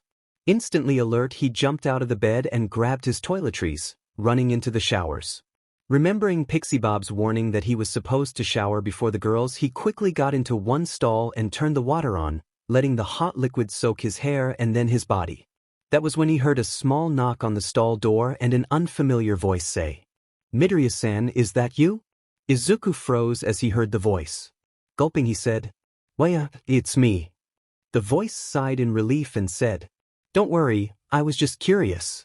It's me, Shiozaki." Remembering the vine-haired girl who was with Kendo on the bus, Izuku sighed in relief and said, "No worries. Sorry for not finishing before you were awake." He heard the stall next to him open up before being locked. Realizing that she was most likely naked already, Izuku blushed profusely as he quickly finished his shower in silence. Grabbing his towel before anybody could possibly see him, he wrapped it around his body. That was when he heard a voice behind him stutter out, Please don't turn around, Midoriya-san." Realizing that she must be naked, Izuku dutifully nodded and turned away from the towel rack, letting her grab her towels. When she said, "It's okay now," he turned to the door and tried to hide his face at the beautiful girl standing there in nothing but a towel. She was also blushing slightly as they walked out and into the room, with nobody else awake yet. Izuku walked over to his bed and, under the towel, pulled his underwear on before unwrapping the towel from his body. So focused on getting his hero costume on, he didn't notice the girls waking up and taking surreptitious glances at his rippling body. When he was done, he looked up to see the girls milling around and blushed, noticing that some were in nothing but their underwear. As he was about to walk out, he heard Tsuyu call out to him, "Izuku, could you help me with something?" Freezing in place, Izuku turned around to see Tsuyu trying to zip up the back of her froppy costume. Gulping, he walked over and inspected it, before sighing, "You've gotten the zip caught on your underwear, 2 seconds." Taking a deep breath, Izuku reached down, and using 2 fingers pried the fabric of her panties away from the zip. He didn't notice all of the girls looking at him in quiet anticipation as he got it free and zipped it up. "There you go, Tsu, be careful next time." She giggled and nodded, before kissing him on the cheek. "Thanks Deku, see you at training." Blushing harder than he even had when he saw Shiozaki in a towel, he quickly mumbled a "you're welcome" before rushing out of the room. When he was gone, every girl there accosted Tsuyu, who was looking pleased with herself as she pulled her costume on. Uraraka was the first one to ask, "Do you have a crush on Deku?" Tsu didn't have any problems nodding, enjoying the gasp from the room. "Why wouldn't I, Karo? He's cute, and he can massage. What else could a girl want, Karo?" Kendo and some of the Class B girls leaned forward. "Midoriya does massages?" The shy boy who didn't say a word during the entire trip, and only smiled when he was reading your messages. Tsuyu looked incredibly pleased as she nodded. Momo and the rest of the Class A girls nodded, looking dreamily at his bed. "He does, Karo. We went to the Udata pool a few days ago and Midoriya was caught up in a peeping scheme. Of course he didn't know it, Karo. Ended up in him giving us massages and attending us at the pool. These girls just can't go for what they want though." All of the girls looked at her incredulously. Uraraka was the one who asked. Wait, did you get your zip stuck on purpose? And you also called out to him last night in the hot springs? And where did you go 2 days ago at 5? Sue finished getting dressed as she responded with an unusual smirk. The pros were having a pool party, and one of my friends Sirius called me to come and check something out. Karo. I found Izuku unconscious surrounded by pros, while Sirius was keeping him in the shade. Apparently he fell unconscious in the heat while he was training, and he was left to me for the whole evening. Karo. It felt really good to have his hands all to myself. Momo's eyes went wide. Wait, pool party? Uabami called me at about 4:40, don't tell me that Izuku heard me say that I liked him. The sun beat down on Izuku as he completed his 1000th push-up, vaguely hearing Tora in the background calling out orders. As it turned out, most people were unwilling to train with the massive pussycat after seeing how hard he pushed Izuku, causing the greenette to be the sole contender for the trainer's attention. He had never felt so strained, not even when he was cleaning up Dagoba or fighting the League of Villains. The burly man had a talent for motivating people while not encouraging them, it seemed. Izuku kept his head up high though, watching some of his classmates' progress as he mindlessly continued to do push-ups. Tsuyu was contentedly climbing up and down a cliff, Ida seemed to be circling the entire training ground, and Todoroki had a whole clearing to himself, making rings of fire and ice up to 30 feet big. Tora looked down at his watch and grunted, looking down at Izuku. 9 a.m., 3 hours of work, good enough time for a break. Let's go and grab some breakfast, double time maggot. Izuku sighed in relief, breathing heavily as he massaged his arms to remove some of the tension as he jogged with him over to where the other pussycats were set up. Pixie Bob tilted her head back to look at the two and smiled coyly. You look like sheet, Tora put you through the ringer? The boy looked at her with deadpan eyes before going over to where the food was all kept, grabbing a banana from a fruit bowl. Tora grabbed a loaf of bread, eating it as if it was nothing while looking over the rest of the training group. Leaning against a box, Izuku slowly ate his meal, looking out over the class as he felt his muscles decompress. Aizawa went over to him and leaned up next to him, grabbing an apple for himself while saying, "How's training?" Izuku looked at him with questioning eyes, wondering why the teacher was being so sociable suddenly. Then, as if at once, he realized it all with the sight of one person smiling at the tired man. Mandalay was dreamily looking over at the teacher behind his back, and Aizawa was vehemently trying to ignore her. Izuku smiled down at the ground while saying, "Good sir, yourself?" He shrugged while taking a bite. 1A has honestly been doing better than I had hoped in the beginning. Anyways, I want you to begin training with Ragdoll. Izuku looked at him quizzically, and he elaborated. Some students aren't quite pushing themselves. I'll ask him to go and motivate them. Ragdoll can take over your training. Before Izuku could say another word, Aizawa got up and walked over to Tora and said a couple words. The burly man nodded and walked over to Jairu and Mina, barking out orders after demolishing his loaf. The greenette heard a cough to the side of him and turned to see Ragdoll standing there with a massive smile on her face, her head tilted to the side. Hey there. Ready to go? He nodded, throwing the peel of the banana into the provided bin while following the green-haired heroine out into the forest. They walked for about 5 minutes until they reached a large clearing, with a small waterfall making a stream that cut through the center. Ragdoll deftly jumped up onto a large stone and lay down, languidly stretching out and yawning. Izuku looked at her curiously as she turned her head to him and said, I'm not really that good at physical stuff and all the punchy, but I do know how to chill. I thought it would be a good idea for you to meditate for a while, sort stuff out, you know? Izuku blinked at the odd form of training, before nodding and getting to the traditional cross-legged position. Ragdoll laughed at him before motioning for him to get up. No, not like that kind of meditating. Go and find a place where you feel comfortable, try a tree branch or something.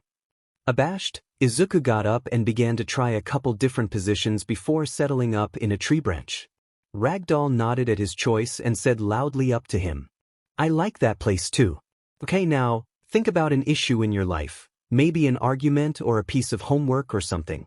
Just think about it, don't stress or nothing, just think about it. When you're done, come down here and we'll talk about it. Izuku nodded, closing his eyes and leaning back against the tree, letting the sun tickle his face. He decided on something that had been in the back of his mind for a while, ever since Tsuyu had kissed his cheek at the poolside, and that was how he viewed himself.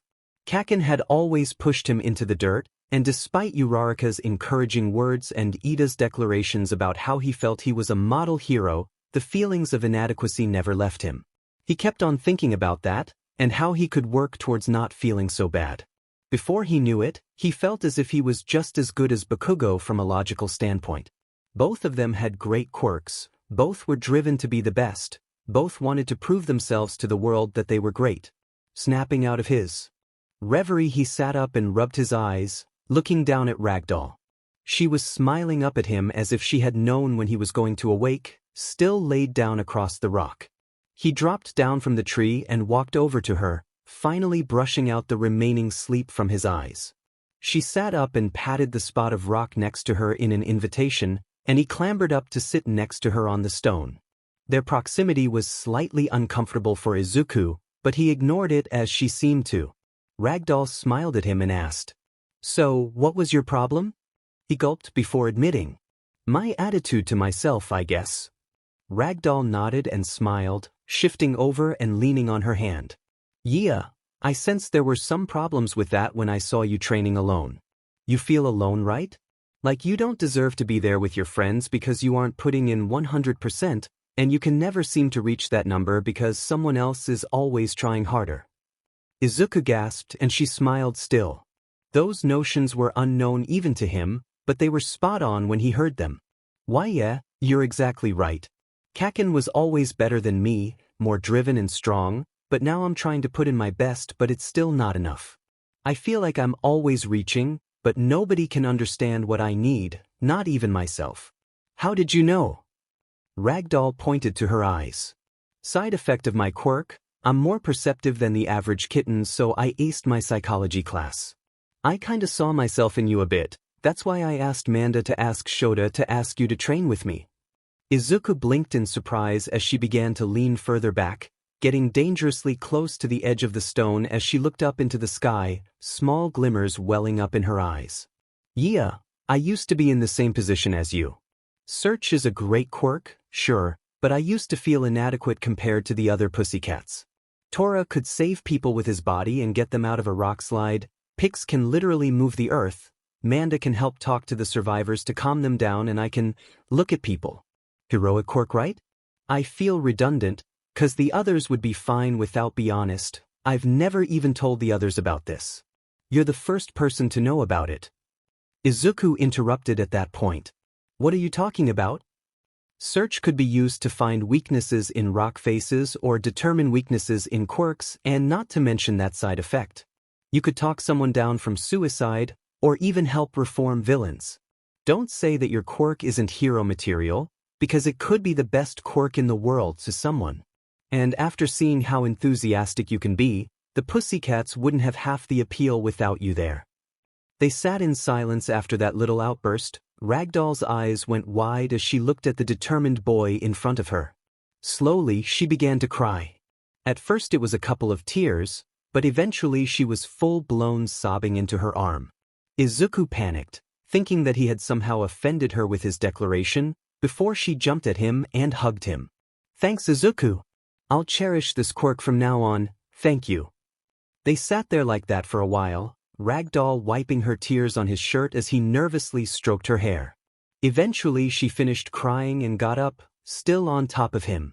She checked her watch and saw that it was about 11 a.m. by that point.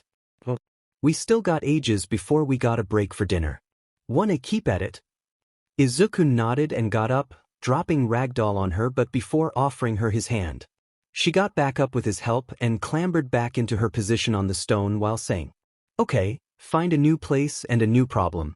We'll keep going until there's nothing left floating around in that noggin of yours." He mock saluted before lying down next to the stream and began to think about his responsibility to All Might and the legacy of One for All.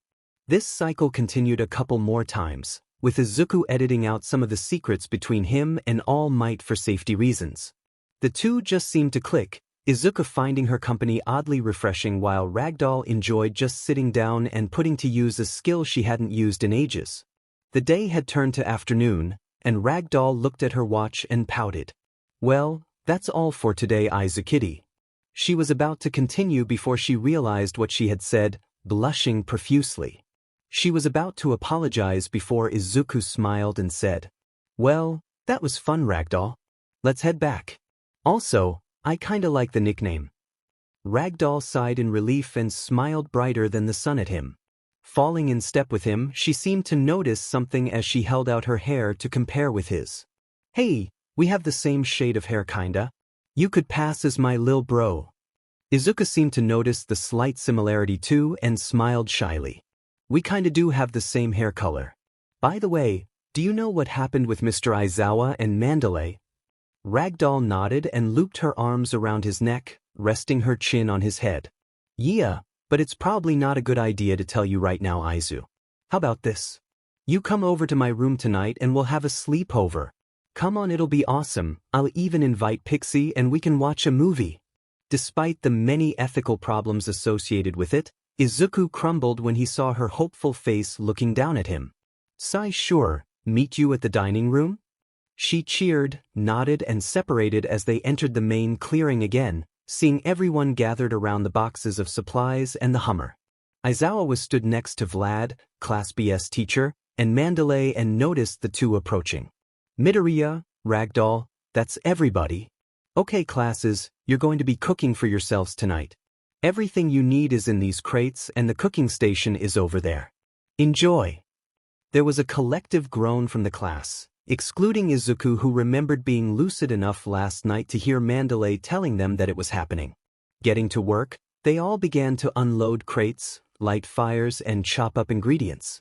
There was a generally jovial mood in the air, with both Class A and B sharing stories of their time at UA. Izuku was with Ida and Todoroki as they all prepared the sauce for the curry they were making. Ida was the one to ask, "So Midoriya, what kind of training with Ragdoll did you do? You went quite far away, I didn't even see you on my run." Izuku paused in his stirring, wondering how to describe the experience of meditating with Ragdoll. "Well, it was kind of a psychoanalysis. She picked apart my brain and we talked about how I could progress." The two looked at him in slight surprise. Ida continued, "Interesting, I didn't take her for the counselor type." Izuku smiled to himself. "Yeah, she was full of surprises. She really is quite nice though. Let's get this sauce over to the others." They brought the sauce over to the main cooking station, not noticing Tsuyu listening from the side. She was quite interested in Izuku's training with Ragdoll, wondering about how the boy had spent most of his day and more particularly who he was with. She was slightly underwhelmed by the amount of information she had received from her eavesdropping but resigned herself to asking him about it later. Eventually the meal was put together and they all gathered around the tables to eat. The festivities continued for most of the hour, everyone laughing and having a good time as they feasted on the fruit of their labor. Izuku was content with nibbling on his food, not quite as ravenous as the rest of his class after the less intensive training he went through. What he noticed, however, was Aizawa and Mandalay speaking in worried tones. That was when he realized that little boy that was glaring at them all was missing from Mandalay's side. Aizawa finally nodded to her and rushed off, jumping up and into one of the trees.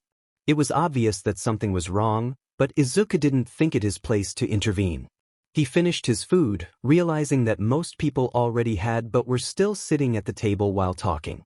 Getting up, he took Todoroki and Ida's plates, with a word of thanks from the boys, and brought them over to the washing station. As he was cleaning them off, he was joined by Tsuyu, who began to wash her own dishes in the adjacent sink. "Hey Izuku, how was training, Karo?" Izuku grinned at her, placing a bowl on a drying rack. "Good thanks, your tongue all right? It must have been put under a lot of strain today." She made a show of letting it flop out of her mouth, completely lifeless. "No kidding, Karo, Mr. Aizawa's training was absolutely killer. Apparently, he wants me to be able to spit poison by the end of the week. What are you doing with yours, Karo?" He told her what he told Ida, that it was just psychoanalysis. She seemed pretty put off but kept her head high as they finished off the dishes. They noticed that their actions had spurred most of the others into action, bringing their plates to the sinks and beginning to wash them. Before they could get swamped, they both weaved their way through the crowd, bumping into each other a few times until they managed to get away from them. Sue continued to make small talk as they walked over to a clearing, both taking a seat on a log that was embedded in the ground. Mandalay had announced to all of them during dinner that they were supposed to stay around after dinner for an announcement. The next half an hour just consisted with casual conversation and laughing at the antics of some of their classmates as they muddled through the chore. Eventually they were all finished and gathered around in the clearing. The sun had set by that point, leaving the only light to be the moonlight and the distant floodlights from the HQ. Pixie Bob went into the middle of the clearing, accompanied by Tora and Mandalay, but strangely without Ragdoll. The blue-garbed woman cleared her throat before announcing, "All right, everyone. This is going to be the first competition of the week between Class A and B. Every night for the week, we'll be doing a challenge that will require all of your class to work together against the other, and this night is the test of courage." Everyone leaned forward, attention peaking as Mandalay took over. Class B will be stationed throughout the forest along the trail and will be allowed to use their quirks. Class A will be going through the trail in groups of 2. After all groups have gone, you will rotate around and Class A will be the scaring team. The winning class will be the one who... Tora cut her off with a roaring proclamation. Whoever makes the other class piss their pants the most. Mandalay sighed before nodding and pulling out a box with what appeared to be small ballots in it. Everybody in Class A come forward and take a number. Whoever has the same number as someone else is in a pair. Before anybody could come forward to take their number, they heard a rustling in the bush. They all turned to see Aizawa holding Kota by the scruff of his shirt, looking thoroughly disheveled as the young boy fussed around. "Here's your nephew Mandalay. Anyways, Siro, Sato, Kirishima, Ashido and Kaminari, you're coming with me. You're all taking remedial lessons to make up for failing the exam." The 5 were about to protest before they saw Aizawa's face of displeasure and quietly followed along towards the building. Mandalay coughed to clear the tension and said, "Well, once you've set off, you have to go around the entire trail to make it a clean run. Ragdoll is positioned right at the midpoint, so you will have to obtain a tag with your name on it from her before coming back." Everyone walked forward and grabbed their lot, unfolding the paper to reveal their number.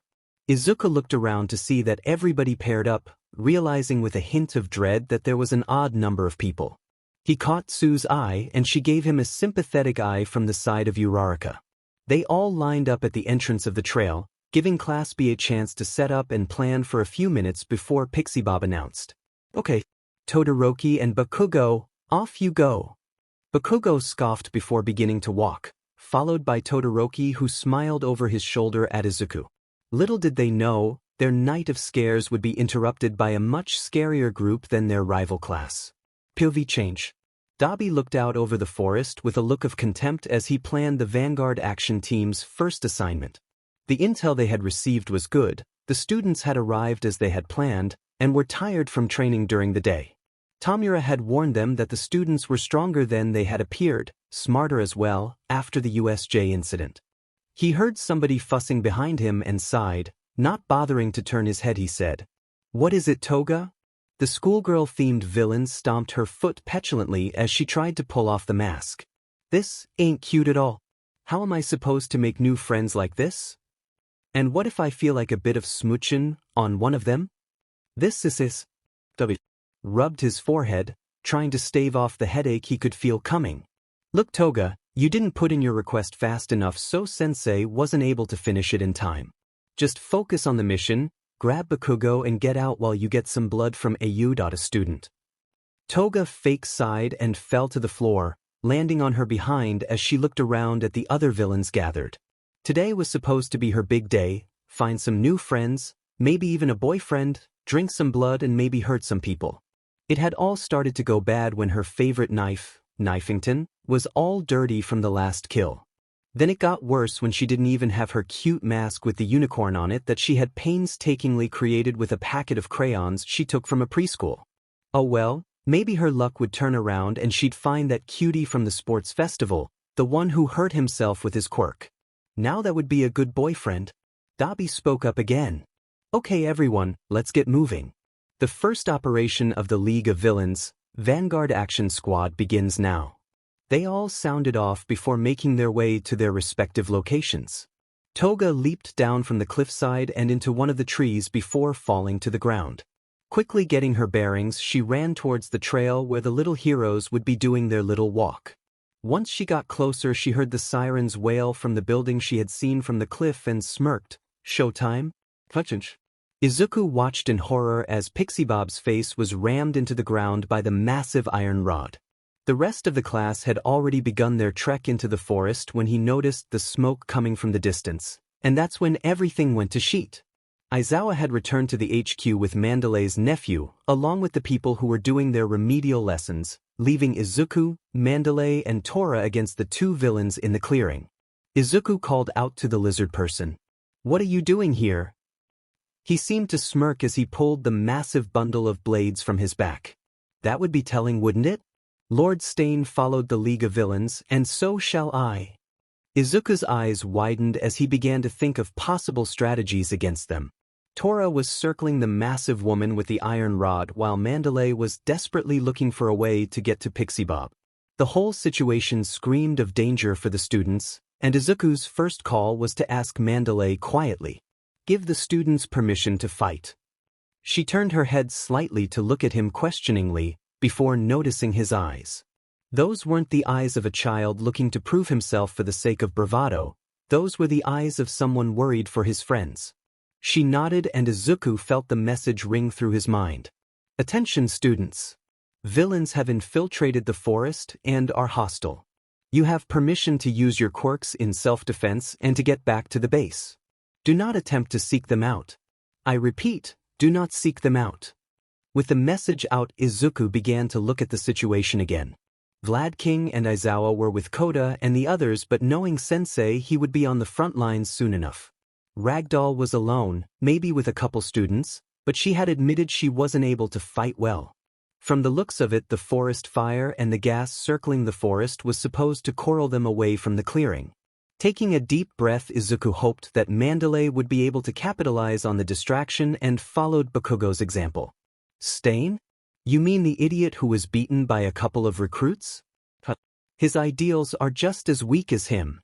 Now why don't you go running with your tail between your legs like he did?" The lizard man started to visibly shake in anger, his eyes glossing over as he seemed to reach a boiling point. Crying out in rage, he charged at Izuku, holding the bat over his head as he began to swing down at him. Izuku dodged to the right as Mandalay tackled him from the side, grabbed his arm and twisted his wrist, making him drop the massive bat. Tora used the show as an opening to jump at the woman with the rod, using his pliabody quirk to kick the hand holding the iron rod while grabbing Pixie Bob at the same time. Izuku sighed in relief, seeing that the lizard villain was subdued without too much struggle as Mandalay promptly broke his wrists, causing him to cry out in pain. Izuku turned his attention to the woman who was hurriedly reaching for the iron rod, with Tora being focused on Pixie Bob to focus on her.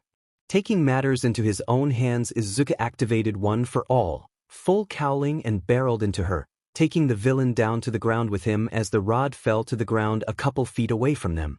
A fist came down onto his head, causing him to grunt in pain but refused to relinquish his hold on her.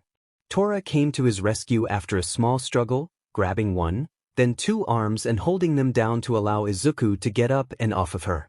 She kicked and thrashed for a moment before Tora could get a proper hold on her, breaking her arms to stop her from fighting.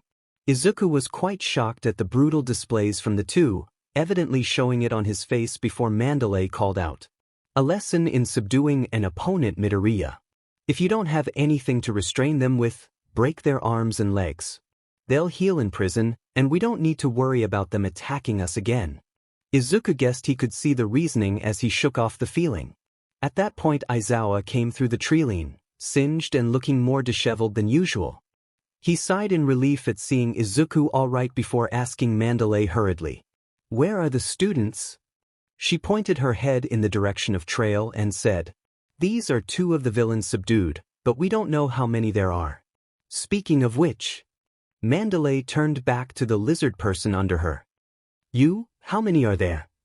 He made a show of defiance by turning his head away from her. That was until she dug her claws into his broken shoulder blade. I'll ask again, how many of you are there and what are you doing here? The struggle continued for a little bit, with Mandalay putting more strain on the lizard and him slowly crumbling before he cried out. 10. There's 10 of us.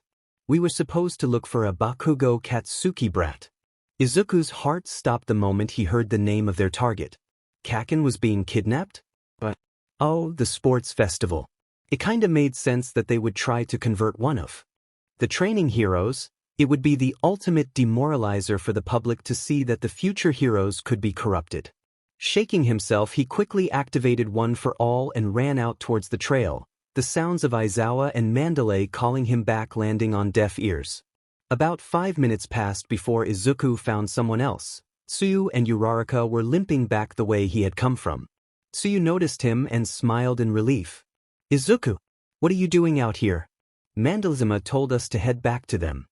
Izuku checked them over quickly for injuries, finding only a couple deep cuts and an odd puncture mark on Uraraka's leg. He said, "Thank God you two are all right. Bakugo is being targeted by the villains. I need to help him get back safely. Did you run into any villains on the way? You look like you got into a fight." Uraraka shivered and nodded, shifting her leg awkwardly. "Yeah, a crazy girl in a school outfit. Be careful, Deku-kun, she's still around." Izuku nodded and took off. Tsuyu and Uraraka had been moving for about 9 minutes, slowly making progress back, when they saw someone else approaching, Mr. Aizawa. He sighed in relief at seeing the two and said, "Uraraka, Azui, good to see you're okay. Where did Midoriya head off to?" Tsu pointed in the direction the greenette had gone and said, "Sir, there's another villain around here. Be careful, Karo." Aizawa nodded and followed after Izuku. Little did he know that the young student was already in the middle of a very peculiar situation. Izuku honestly didn't know how he had ended up on top of the blonde-haired girl. He really didn't.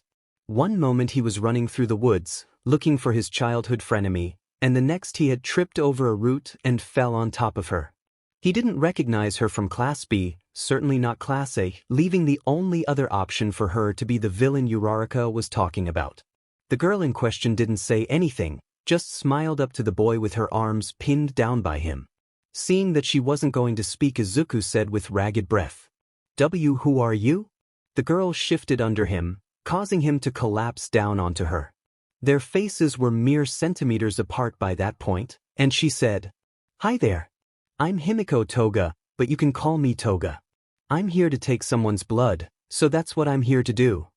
Izuku blushed profusely as she wiggled under him, inadvertently causing him to begin to stir. Please stop doing that." She made a small noise before seemingly realizing what she was doing to him. Her blush darkened and she said huskily, "Doing what, Izuku-kun?" He was close to begging her to stop, his pride beginning to get noticeable to the girl. How about I give you some blood and you can leave?" That made her stop wiggling. Not the most thought-out plan by Izuku, giving the villain what she wanted, but he was getting desperate. Toga took it a whole other way, however. "Why you would help me, a villain? Why?" Izuku tried to put some distance between their faces as he turned his head and said, "Why you seem like you really need it. I guess it has something to do with your quirk. Quirk insanity is a recognized mental health problem, but it was only categorized a couple years. I guess you suffer from it considering you need blood and you are quite colorful. If I had to wager a guess, you couldn't get the blood you needed as a child, causing you to have to take it from people." He seemed to flinch as if expecting her to take offense to his statement, but no blow came. He turned his head to see her looking at him with shocked eyes, a slack-jawed expression. Please, I just need a little blood." Izuku realized that this wasn't the girl he had fallen over on. Her eyes were noticeably different than before, not to mention she had stopped struggling. Slowly getting up, keeping an eye on her every move, Izuku offered her his wrist hesitantly. "Here, you can have some." Toga's eyes seemed to glimmer with craziness for a moment before she latched onto his wrist with her teeth, piercing the skin and causing him to gasp in pain. She began to drink the blood straight out of his wrist. The feeling was quite odd for Izuku. Eventually they had worked their way into a semi-comfortable position, with Toga latched onto his wrist and sitting in his lap as he oddly stroked her hair. This continued for about 2 minutes before she released her grasp, smacking her lips at the tasty meal. Looking up at him, she murmured out, "Thanks, nobody's ever actually offered me blood before." Izuku nodded, feeling slightly sleepy after the draining. "Sure. Will you stop attacking us then? If you do, I'll let you have more blood." She looked at him in shock before grinning, the red lining her mouth looking oddly cute on her as she said, "I'll do you one better." It was at that moment when Aizawa burst out from the tree lean towards them, his eyes glaring with red light at the sight of Toga. "Midoriya, who the hell is this?" Toga got up from Izuku's lap and held her wrists out to him. "Don't worry, boss man, Izuku-kun's managed to get Lil Olmi to switch sides, wave the white flag ECT. He's a white in shining armor he is, cute as well, regular Prince Charming." Izuku blushed at her compliment as he stood up as well. "Yes sir, Toga was just in the league to get blood for her quirk. She seems to suffer from quirk insanity, so I just gave her some blood and now she's calm." Toga liked her lips as Aizawa took out some spare cloth from his pockets, wrapping it around Toga's wrists and watching as it hardened immediately like his scarf. "Quirk insanity. I've seen it before, a lot of criminal rings are based around getting victims their fixes. We will see about getting you some help, Ms." She leaned into Izuku's side as she said, "The name's Himiko Toga, and Cutie here has already promised that he would be able to get me more of his blood, so don't worry about that. Anyways, want to know my old accomplice's devious plans?" Aizawa's eyes widened at her as she said, still leaning on the embarrassed Izuku, "What? My boyfriend's classmates seem pretty cute, don't want their pretty little faces getting mutilated at all." Izuku began to stammer out explanations before Aizawa sighed and pulled her off of Izuku. "Okay, take us to your meeting point. Midoriya, you and I are going to ambush them when they return there with Bakugo. If they don't, we hightail it out of there. Himiko, you are going to be coming with us until we find a way to get you back to the compound. Honestly, this is the worst goddamn plan, but it's the only one we have at the moment." They both nodded and Toga began to lead them towards the meeting point. Eventually Toga fell silent, motioning for the other two to do so as well. They crouched down, and as Toga moved the branch they saw Dabi and Twice standing there, Dabi looking bored while Twice was rambling on. Izuku looked at Aizawa and saw that he was also looking at him. He spoke to Izuku with the quietest whisper he could muster. "Okay, I'll disable their quirks and we hit them. You take the Firemaker, I'll take out the other one. Go for the one-hit knockout." Izuku nodded and Aizawa held up 3 fingers. Izuku charged up one for all and waited for his teacher to count down to nothing, and then they both rushed them. Dabi looked up in shock, brought his arm up by reflex and tried to shoot fire to no avail. Izuku brought up his fist with a grin and landed a solid uppercut, taking the villain over him and slamming into the ground. Getting onto his back, he looked over and saw that Aizawa was already in the process of tying up his villain. Once he was done, he went over to Izuku and Dabi and did the same thing. Wiping his brow of sweat, Aizawa looked over to where Toga was hiding and called out, "Himiko, you can come out now." He didn't get a response from the girl, instead receiving the chuckle of a voice much deeper than the girl's. The bush fell away to reveal a massive man, a mask covering his face and a cloak over his body. In his hand he held the neck of a struggling Toga, who was thrashing around in his grip. "Sup?" Aizawa was instantly alert again, Izuku following suit as he looked at Toga with panicked eyes. She seemed to be crying out for help from his grasp, but her windpipe was too constricted to even breath. The tall man began to chuckle again. "So, you managed to get this little where to change sides, eh? Not too difficult, she is quite easy to please. Well, I'm supposed to be looking for this Bakugo kid, but honestly, this seems like a lot more fun. I've already managed to capture that cat beach, so the big man won't be too angry if I miss out on a little brat. Anyways, where was I? Oh yeah, snapping this beach's neck for betraying us." As his grip tightened, a blast of blue light came from the forest. The beam collided with the insane man's back, causing him to cry out in pain and drop Toga, who fell to the floor coughing and spluttering. Aizawa took the opportunity to activate his quirk, calling out to Izuku. Midoriya, together. Izuku stammered out a yes sir, before going his teacher in the assault. Without his quirk, and under the dual assault from One for All and a skilled martial artist along with the constant barrage of lasers coming from the forest, it didn't take long for the giant to topple over and fall unconscious. Once they had made sure he was tied up, Izuku hurriedly knelt down to check on Toga. Her sputtering had stopped, but she was still awake in his arms, barely awake granted. Sighing in relief, Izuku looked up to see Aoyama standing there, holding his stomach in pain as he desperately tried to keep his French persona up. Monsieur Midoriya, you truly are a paragon of romance. C'est? Izuku smiled up at him as he said, I'm good. My friend. Are you all right? Where are the others? He seemed to deflate as he said, Alas, the sacrifice of my comrade was what allowed me to be here. Monsieur Shoji was injured in a fight, allowing me to escape with my life. Truly, he is a shining light. Izuku gritted his teeth as he said, Oh no. Okay, so we took down 2 at the clearing, Toga-chan is here with us, 2 are over there and we just took out this guy. The leaves. 4 of them still active. Aizawa cut into their conversation. I don't think so. That cloud of smoke has just disappeared, I think some students managed to take them down.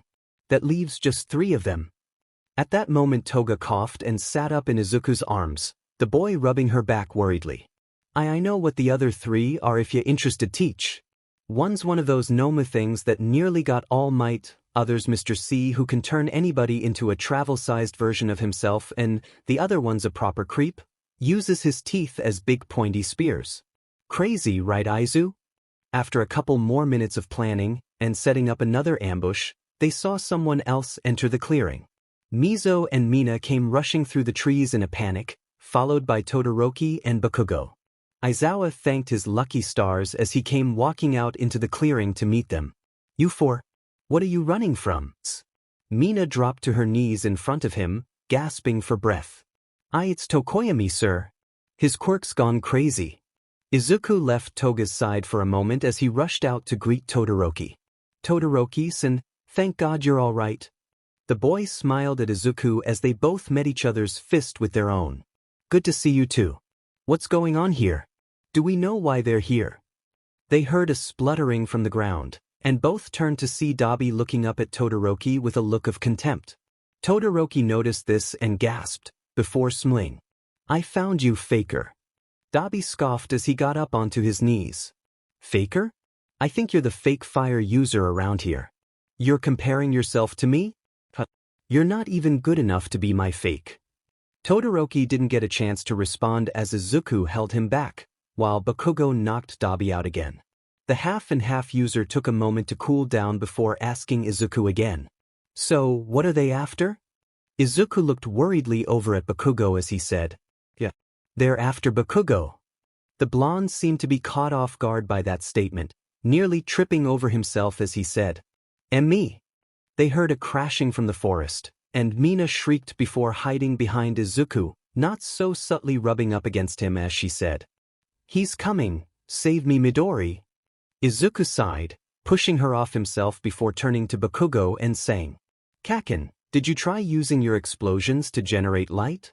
Bakugo was about to retort that yes, he had tried it, before realizing that he hadn't. Muttering out shut the F up Deku, he turned around to where the crashes were coming from and began to spark up his palms. The moment he saw the massive monster above the treeline, he began to fire explosions at it, focused on generating as much light as possible with each. Dark Shadow roared in agony, eventually becoming nothing more than a quivering mess of a bird as Tokoyami stumbled into the clearing, control reasserted.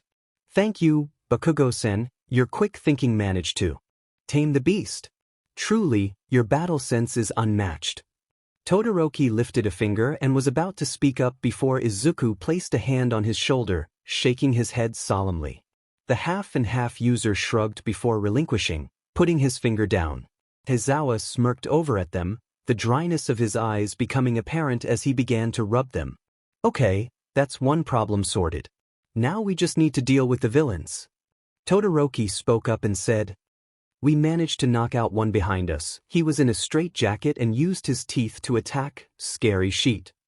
Izuku made the observation that.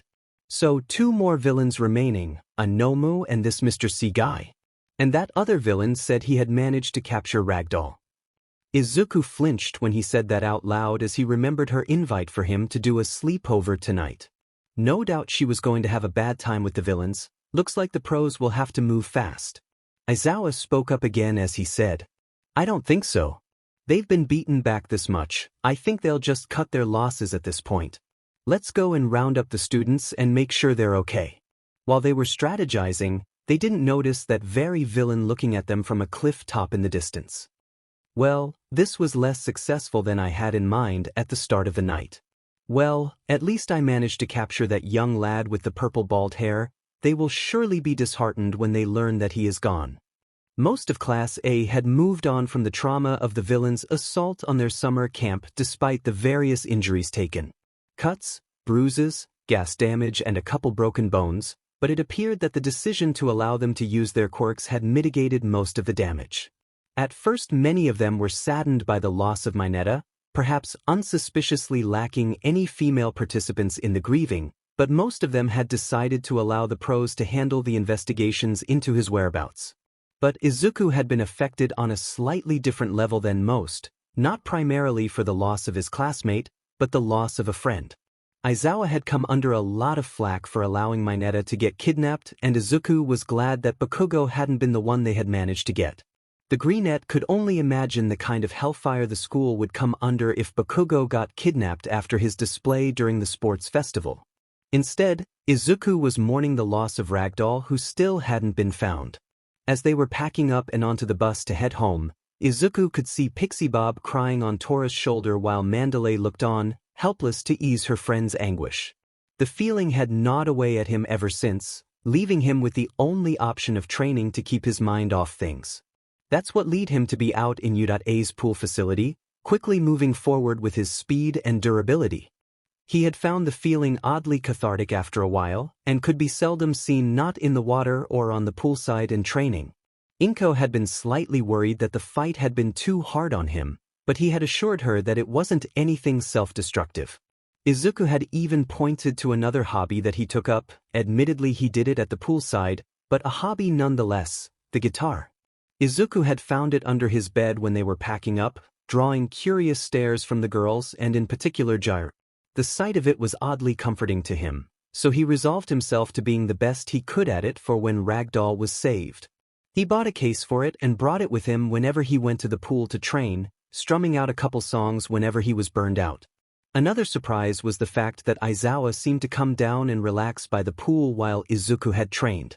At first the teacher claimed it was so that he could get some time away from his colleagues, but eventually he stopped qualifying it like that and just enjoyed his time in the sun. Izuku had been looking at the man in a new light after seeing him with Mandalay. The way he acted seemed like he wasn't always this way. It was a week after the training camp incident when Aizawa spoke up of his own volition, a rare event outside of the classroom.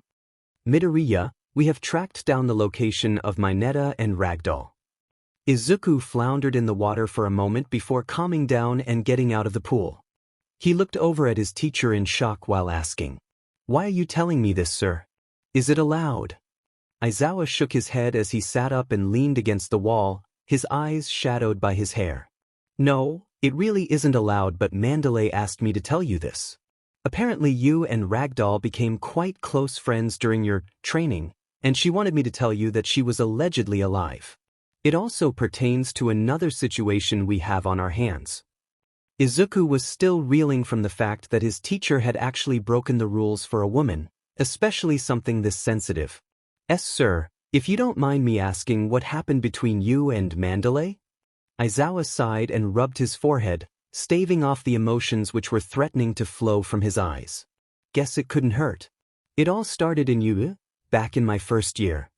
Flashback. A young Aizawa sighed as he looked at the amount of requests he got from different hero agencies, going through each one meticulously. His performance at the sports festival was phenomenal, being a massive player in the tournament as he completely negated most of his opponents and stomped them. Eventually he managed to choose one that seemed uninteresting enough and out of the way, Nero, run by the fox hero Kitsune. He saw that they focused on underground rings and rescuing people from human trafficking rings, enough to stay away from the public eye. Once he had handed in his application, the day went just as normal as usual, the annoying bug that now called himself Present Mike making himself a nuisance, being obnoxious as usual, and the rest of his class going through the paces. He finished his work, went home, cooked himself dinner and slept.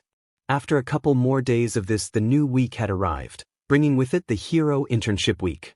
His teacher brought them to the train station, handed them their tickets and made them swear that they would represent you well. Aizawa never paid attention to him though, instead taking the opportunity to scan over Class 1A. There was the usual gaggles of people chattering like usual, making themselves a general nuisance while moving to their respective trains, but one girl in particular stood out to him. She was in a group, with a blonde girl whose voice seemed to grate on his ears more than he could imagine, and a green-haired girl who appeared to have a screw or two loose, but there was something ethereal about the short-haired brunette with them. Brushing off the feeling, Aizawa took his ticket and boarded the train to the south of Tokyo. Hoisting his bag onto the luggage rack above him with little effort, he took a seat and surveyed what was happening. Nobody else from his class were going down the same way, perfect by his standards, but to his dismay the girl he had spotted earlier along with her annoying and crazy friend boarded the train themselves. Aizawa didn't think they could get much louder if they tried, but tuned them out as best he could as he tried to grab a couple winks of sleep. 5 minutes later he was beginning to contemplate either jumping off the train or murdering that god's-forsaken woman. Shota opened his eyes and glared at her like she had just spilt coffee on his bed, subconsciously activating his quirk. She didn't seem to notice the holes being bored in her head though, instead continuing to chat loudly with the green-haired girl. He was broken from his reverie by an apologetic voice ringing out in his head. "Sorry about Ryuko, by the way your quirk is active." Shota whipped his head around to try and find the source of the voice, before seeing the girl he had been so enamored with smirking at him from across the aisle. The voice rang out in his head again, this time with both of their eyes locked. "This is my quirk, telepath. I'm able to speak to you with my thoughts, but you're unable to respond, so don't bother." He nodded at her before breaking eye contact and looking down at his shoes once more. They kept in silence like that for another couple of minutes before the train stopped, and both the blonde girl and the greenette both got up and off of the train while saying goodbye to their friend. Shota couldn't help but let out a small sigh of relief, which was obviously picked up by the girl across from him. "Oh, don't worry, we're making this commute all week."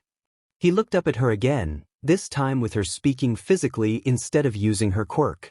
Honestly, Shota wasn't that interested in a conversation, but anything was preferable to the incessant chatter of those two. "You don't seem to be the type to hang around with them, what gives?" The girl scoffed and leaned back against the window, stretching out her back as she replied. "Ryuko and Tomoko are all right once you get used to them, and I had plenty of time to do just that in middle school." "The name's Shino Sosaki, yours?" Shota looked down at his feet, a small dusting of red covering his cheeks as he responded quietly. "Shota Aizawa." They sat in silence after that, Shino's eyes looking up and down him like a piece of meat while Shota tried to ignore the feeling. Eventually they reached his stop and he got up, but what he didn't expect was her following suit. They both blinked at each other as Shota shook his head and grabbed his bag, walking off the train as she looked at him inquisitively. The walk to Nero was a relatively short one, with a few twists and turns until Shota found himself in front of a dingy-looking building in an alleyway. As he was looking up and down the building, he heard a cough behind him. Spinning around he saw that girl, Shino if he remembered correctly, holding up her hand in greeting. "Hey Aizawa, small world eh?" Shota did his best to ignore her as he pushed into the agency, hearing a small bell toll to announce his entry. Shino followed after him, slightly put off by his lack of reply. They saw their assigned hero meditating on a bench, looking up to nod at them. Shota put Shino out of his mind, determined not to let her interrupt his week of experience. They didn't talk much for the rest of the week, giving small greetings to each other in the morning on their commute. But after that they seemed to always bump into each other again, be it at the nurse's office, Shino greeting him in the morning or at lunch, or even getting paired for inter-class activities. By the end of their time at Shota could honestly call her his best friend, possibly even a confidant in some cases. Ryuko and Tomoko, as he had come to know them, had initially been skeptical of him but were smart enough not to question Ryuko's decision on her friendship with him under threat of her death. But the tipping point in their friendship had been when he was cornered by Shino at the end of their time at UA. It was just the two of them in the stairwell. The majority of the student base had already left for the summer, leaving just the two of them alone in Class 3. There the offer to join Shino, Ryuko, Tomoko and Yawara in a hero team sponsored by Tomoko's wealthy parents was made, which he ultimately declined. At first there were tears, but Shino had come to understand that teamwork and Aizawa just didn't work, and it was a fact. After that, she hugged him around the waist before being carted off to begin her new job in the mountains. And flashback. They sat in silence for a minute or two as Aizawa wiped away his tears, Izuku nearly following suit from the tale. It was obvious that the life of a hero must mean sacrifices, but the tale had struck a chord in the young student as he understood why his teacher seemed to be so bitter sometimes. Eventually Aizawa stood up and said, "This doesn't leak to anyone, okay? Just so you know, that Himiko girl is going to be stopping by Udata tomorrow to take some blood from you under guarded escort. She's been making progress to recovery, but she refuses to accept reform without you being involved. See you around Midoriya." Aizawa walked away and out of the pool area as Izuku got in the pool and floated on his back, digesting everything he was told. The whole thing seemed alien, like Izuku had suddenly stumbled into someone's deluded fantasy where everything he knew was topsy-turvy. He heard a small cough to his side and saw an unexpected face. Jairu? The girl was sitting with his guitar in her lap, inspecting every nook and cranny of it. She heard her name being called and looked up, smirking at Izuku. "Hey Midoriya, how's it hanging?" Izuku maneuvered himself in the water for a bit, letting him look at her directly. "I'm okay. How long have you been here?" She nonchalantly gestured down to her swimsuit, a conservative one-piece that seemed to shout shyness. "Long enough to hear teacher's tale. Eye-opening sheet, right?" He nodded, dreading the conversating he would be having with Aizawa when he learned that Jairu knew as well. She seemed to catch on to this as she patted the poolside next to her. "Don't worry, Midoriya, I won't let it slip if you don't. So, what's the story with this beauty?" Getting up and out of the water, Izuku sat down next to her, shaking his hair and getting her covered in water. "I found it at the training camp when the guys and I went out to have a bonfire. Apparently there's a finder's keeper's policy there, so I got to keep it. I decided to keep at it too, well." Jairu grimaced at being covered in water before playfully splashing up at him with her feet dangling in the water. "You guys got a bonfire? Man, wish I could have been there too. It gets kinda boring with only what brain to talk to. It's like all he can talk about is being a hero, kinda weird. Wait, what was I supposed to tell you? Damn it, it's gone." Izuku did his best to deflect the water being splashed up at him by a grinning Jairu as he asked, How do you figure?" She relinquished her assault for a moment as she began to strum out a fast-paced melody that sounded quite aggressive, a sound Izuku couldn't replicate. "Well, nobody's gonna be popular without being interesting, right? Ida's kinda like a medieval knight, Mina's got the flirty and playful look going for her, and I've got the music to back me up. I kinda worry for the guy, he's not going to have it too easy later on." The idea had left Izuku feeling slightly contemplative as he kicked his feet slowly in the water. He had never considered how popular he was going to be in all honesty, or even how he would become popular. Jairu smiled knowingly at him as she dropped the guitar to the side and jumped into the water. "Come on, Lil Deku. Daylight's burnin', and we're still standing around." Izuku joined her in the water with a laugh, joining her for a game of pool tag where she seemed to be more concerned with splashing him at every chance than tagging him back. The day soon turned to afternoon and Jairu seemed to notice this with a frown. "Damn it, I've got ahead, Izuku. Wait a minute, that's what it was. So hear me out, Momo, Uraraka, Mina and I were all planning on getting together for a study session to catch up on everything before new term started. You mind coming along and helping us out with ethics?" He nodded, not really thinking much of it as he watched her grin at him. "Thanks man, I'll see you around." She walked away to the girls' changing room and Izuku walked over to the boys. The day had been much more fun than he had remembered, and he felt as if that guitar was much more meaningful than it was at the start.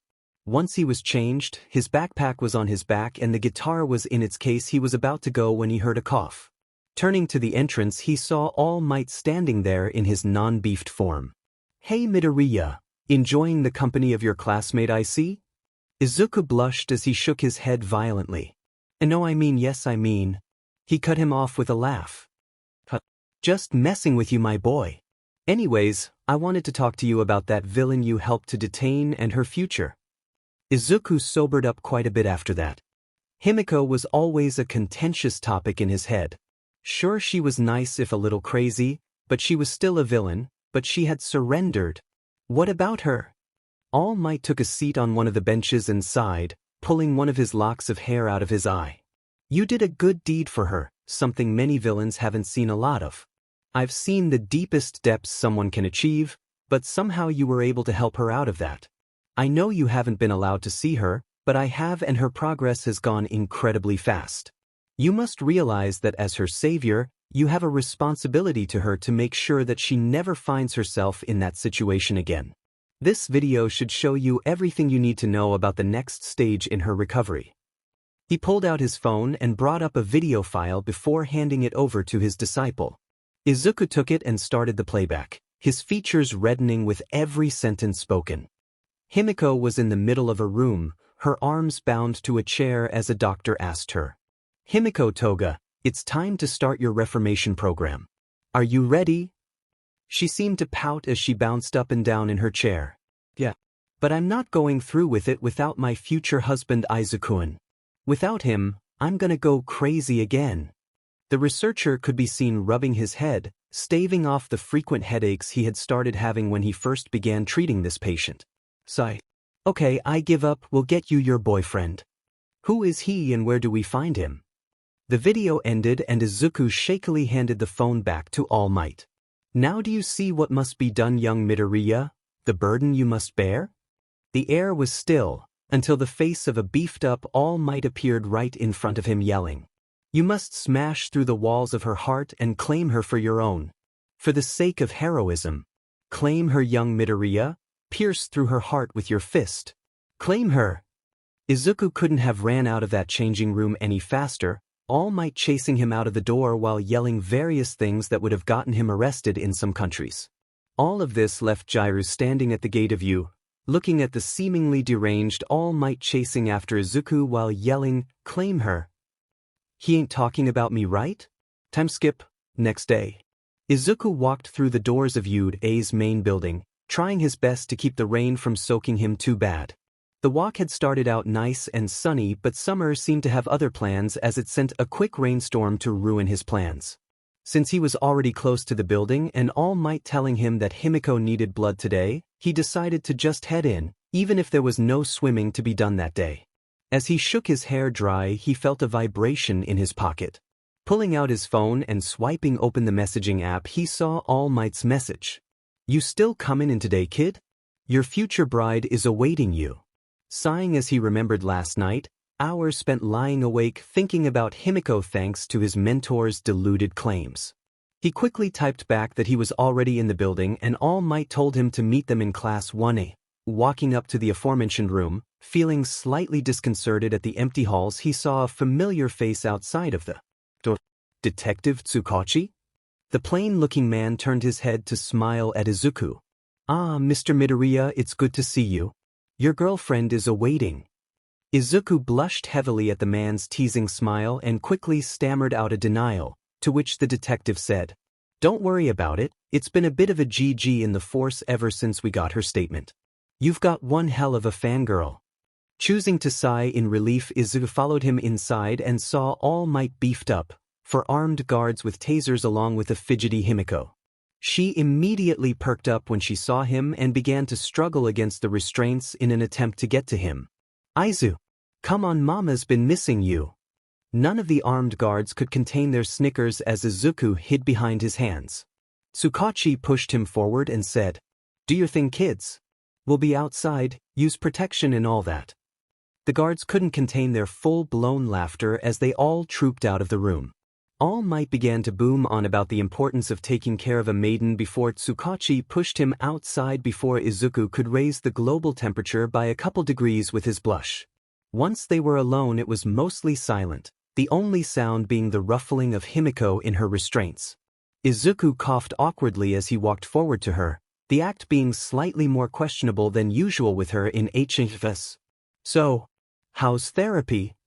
Himiko couldn't contain her laughter as she laid down on the desk she was sitting on. "Smooth one, bet you use that on all the ladies. More importantly though, when the hell am I getting out of this?" The air was silent as she genuinely seemed saddened by her loss of freedom, causing Izuku to realize just how hard the decision to turn herself over really was. She could have continued killing just happily, but she consciously wanted to reform even if it meant jail time. Sighing, Izuku walked forward and sat next to her, the desk creaking ominously under their weight. He noticed that the desk actually belonged to Mineta and smiled. "I know it's hard, but think about it. Once you're free, you could do anything. You could become a chef, a model, or even a hero. I bet that UA would accept you. Maybe we could be in the same class." She looked up at him from being laid down, her eyes wide. "Sappy stuff aside. A chef, that's what you envision for me?" Gulping heavily before putting all of his confidence into his next sentence, Izuku said words that may well have sealed his fate. "I think you would be quite cute baking." The air went still as Toga's grin grew wider with every second. Sitting up to be next to him, she clambered onto his lap as she huskily said, "So, you want to see me in your kitchen, waiting eagerly for your heroic return every night so you can whisk me away?" Izuku gulped as she held the position for a while, before bursting out into laughter which sounded like bells. "Man, you look so vulnerable like that. You can be so cute sometimes. Anyways, Mama needs her blood, so arm up, buddy." He dutifully held up his wrist as she swiveled around into the position she was in the forest. Izuku braced himself and put it against her lip so she could bite down. A small stab of pain was felt as her canines broke skin and vein, letting the blood flow into her mouth. After about 7 minutes she finished her meal and broke away, tooth and lip stained red. "Man, you have no idea how great it feels to have an on-demand tap of blood all to myself. You really do know how to make a girl feel special. By the way, little Aizu seems to like me too." Izuku yelped as he noticed his little problem while Toga laughed again, obviously not being too bothered by the feeling. Getting up and off his lap, she dropped down into the chair and licked her lips. "Thanks for that. Anyways, you should probably hear this." He sat down at his desk, right across from her as she leaned forward as if they were gossiping. "What is it?" She smiled before her face fell, becoming slightly more worried if he guessed right. "Well, I just wanted to tell you that the rescue is going to be a lot harder than you could imagine. You see, they have this boss man who we called Senpai, and he could be the end of All Might if they tried hard enough. I'm telling you this because I know that girl, you know, the green-haired pretty kitty? Well, she needs to be evacuated as fast as possible from the fight before she gets caught in the crossfire. They're heading to Kamino Ward, in a building on 6th Street where the Nomu are being made apparently. Izuku, I don't know what you see me as, but I see you as the best chance I have to try another life where my quirk isn't the only thing that makes my choices for me. I gave the location of our base to the heroes, so I might actually be able to join you in UA. But I know you want to help as many people as possible, so be there at 6 p.m. tonight to get her away. Please, don't die." Izuku reached over and wrapped his arms around her, not remembering the blood pouring from his wrist. "Thanks, Toga. And I know that Tomoko will appreciate it too. I'll make sure she gets out safe, and I'm sure Mineta will be safe too. Who knows? Tomoko is a good psychoanalyst. Maybe she could be your therapist and we can get you better together." She nodded into his shoulder, enjoying the embrace that she was so unfamiliar with. Eventually they got up and walked out, putting Himiko back into the custody of the police. As they walked away, Toga blowing a quick kiss his way as they did so, All Might turned to him in his real form. "Midoriya, I want to tell you that Nizu has already set up young Himiko as a member of UA. We will host her here, acting as a student until she obtains her hero license and becomes a successful member of society. Now then, let's talk about what she told you in there. Izuku's heart stopped and sweat began to form on his forehead. Was he going to demand that he didn't go to Kamino, put him under arrest, have him tied down with Himiko to make sure they didn't go? I knew you could do it. She is completely besotted with the idea of being your bride. Izuku turned to All Might in shock, now seeing him standing there buffed up with a leaflet depicting All Might and Midnight naked, with large question marks covering their privates being held up by Nizu. Along the top of the leaflet were the words, "A Guide to Safe Smashing." The UDA official SEC education leaflet. Now young Midoriya, it is time for your SXL Academia to begin. Read this. He seemed to halt at seeing that Izuku had bolted off into distance, frowning. It is not good for a young man to be unaware of the ways of the world. I shall have to have Recovery Girl explain it to him on his next visit. As Izuku began to walk towards the pool, realizing that the sun had come out again, he thought back to the image of Midnight on that leaflet. I hope Mineta never sees that leaflet. He won't show up to class all week. I wonder how he's doing. Meanwhile, with Mineta, Tamura never thought he would have this much trouble from a hero, maybe All Might, but not a student like this one. The news that they didn't have Bakugo was bad enough. But when Mr. Compress had revealed the goddamn monster that they had captured, he had carefully arranged each and every one of his hands to be pointing a middle finger at the magician. At first it was the crying, then the frenzied small talk, but now it was the whining. The little purple-haired rat wouldn't stop complaining and only shut up when he threatened to decay his ball off, the details of which ball in particular being left in the air. But that wasn't to last, causing Tamura to remember a game he had played many moons ago about a gang of mercenaries on another planet and a song featured in it. Ain't no rest for the wicked, how if he apt. The molesting midget's latest line of complaining had been the worst so far. Come on. I mean, how can you have a villains group without any hot babes serving you drinks? Seriously, if I were in charge of this joint I would have made a promise for everyone to get at least one hot babe for themselves. But even still, the goddamn stupidity of the situation had only escalated when Master had heard of some of the kids' policies. Ah, a valid point, young Mineta. Tamura, may I suggest you add that to your to-do list? It would be prudent to increase our standing. I shall have Jiren procure some employees if it is a problem. It got even worse when he saw Compress begin to nod, stroking his chin contemplatively. Yes, a magician does need his assistant after all. May I suggest that young Mineta have multiple assigned to him? It would be fair should he join us as a reward for coming up with the idea. All for one hummed in contemplation. I suppose it would be only fair. Of course, we would need to fix your base up to accommodate a doubling in numbers. We would also need to provide them with suitable wages, not to mention dental plans. That was it, the tipping point for Tamura as he decayed the entire bar in a single moment. You goddamn idiots. I can't believe that we, the most feared villain organization in Japan, are even talking about this. You haven't even considered bathroom hours, or a new internet plan to accommodate double the users. Alright everyone, grab a pen and paper. We're the goddamn League of Villains and I'm not standing for a goddamn half-butted attempt at getting whores for all of us. If we're doing this, we're doing it right. Izuku awkwardly made his way through the brightly lit street of Kamino Ward, trying his best to ignore the sight of less moderately dressed men and women displaying their affection for each other. Today was the day when the fight was supposed to kick off and the day Toga had told him where he needed to be if he wanted to help Ragdoll. Inko hadn't said anything as he announced his departure, giving a small wave and a worried smile as he walked through the door. He half expected Aizawa to be there to stop him from going, but the teacher was nowhere to be seen. Eventually he made his way off the main street and onto 6th, this time keeping his eyes on groups of drunkards making their ways past. He was just dressed in light clothes, perfect if he wanted to get away fast but not as comforting as his hero attire. As he peered around the corner he could make out the building, an old decrepit office block which stood out as being unused among the others. Honestly, his heart rate was through the roof as he envisioned the millions of different ways this could go, and he could only envision one in which he survived.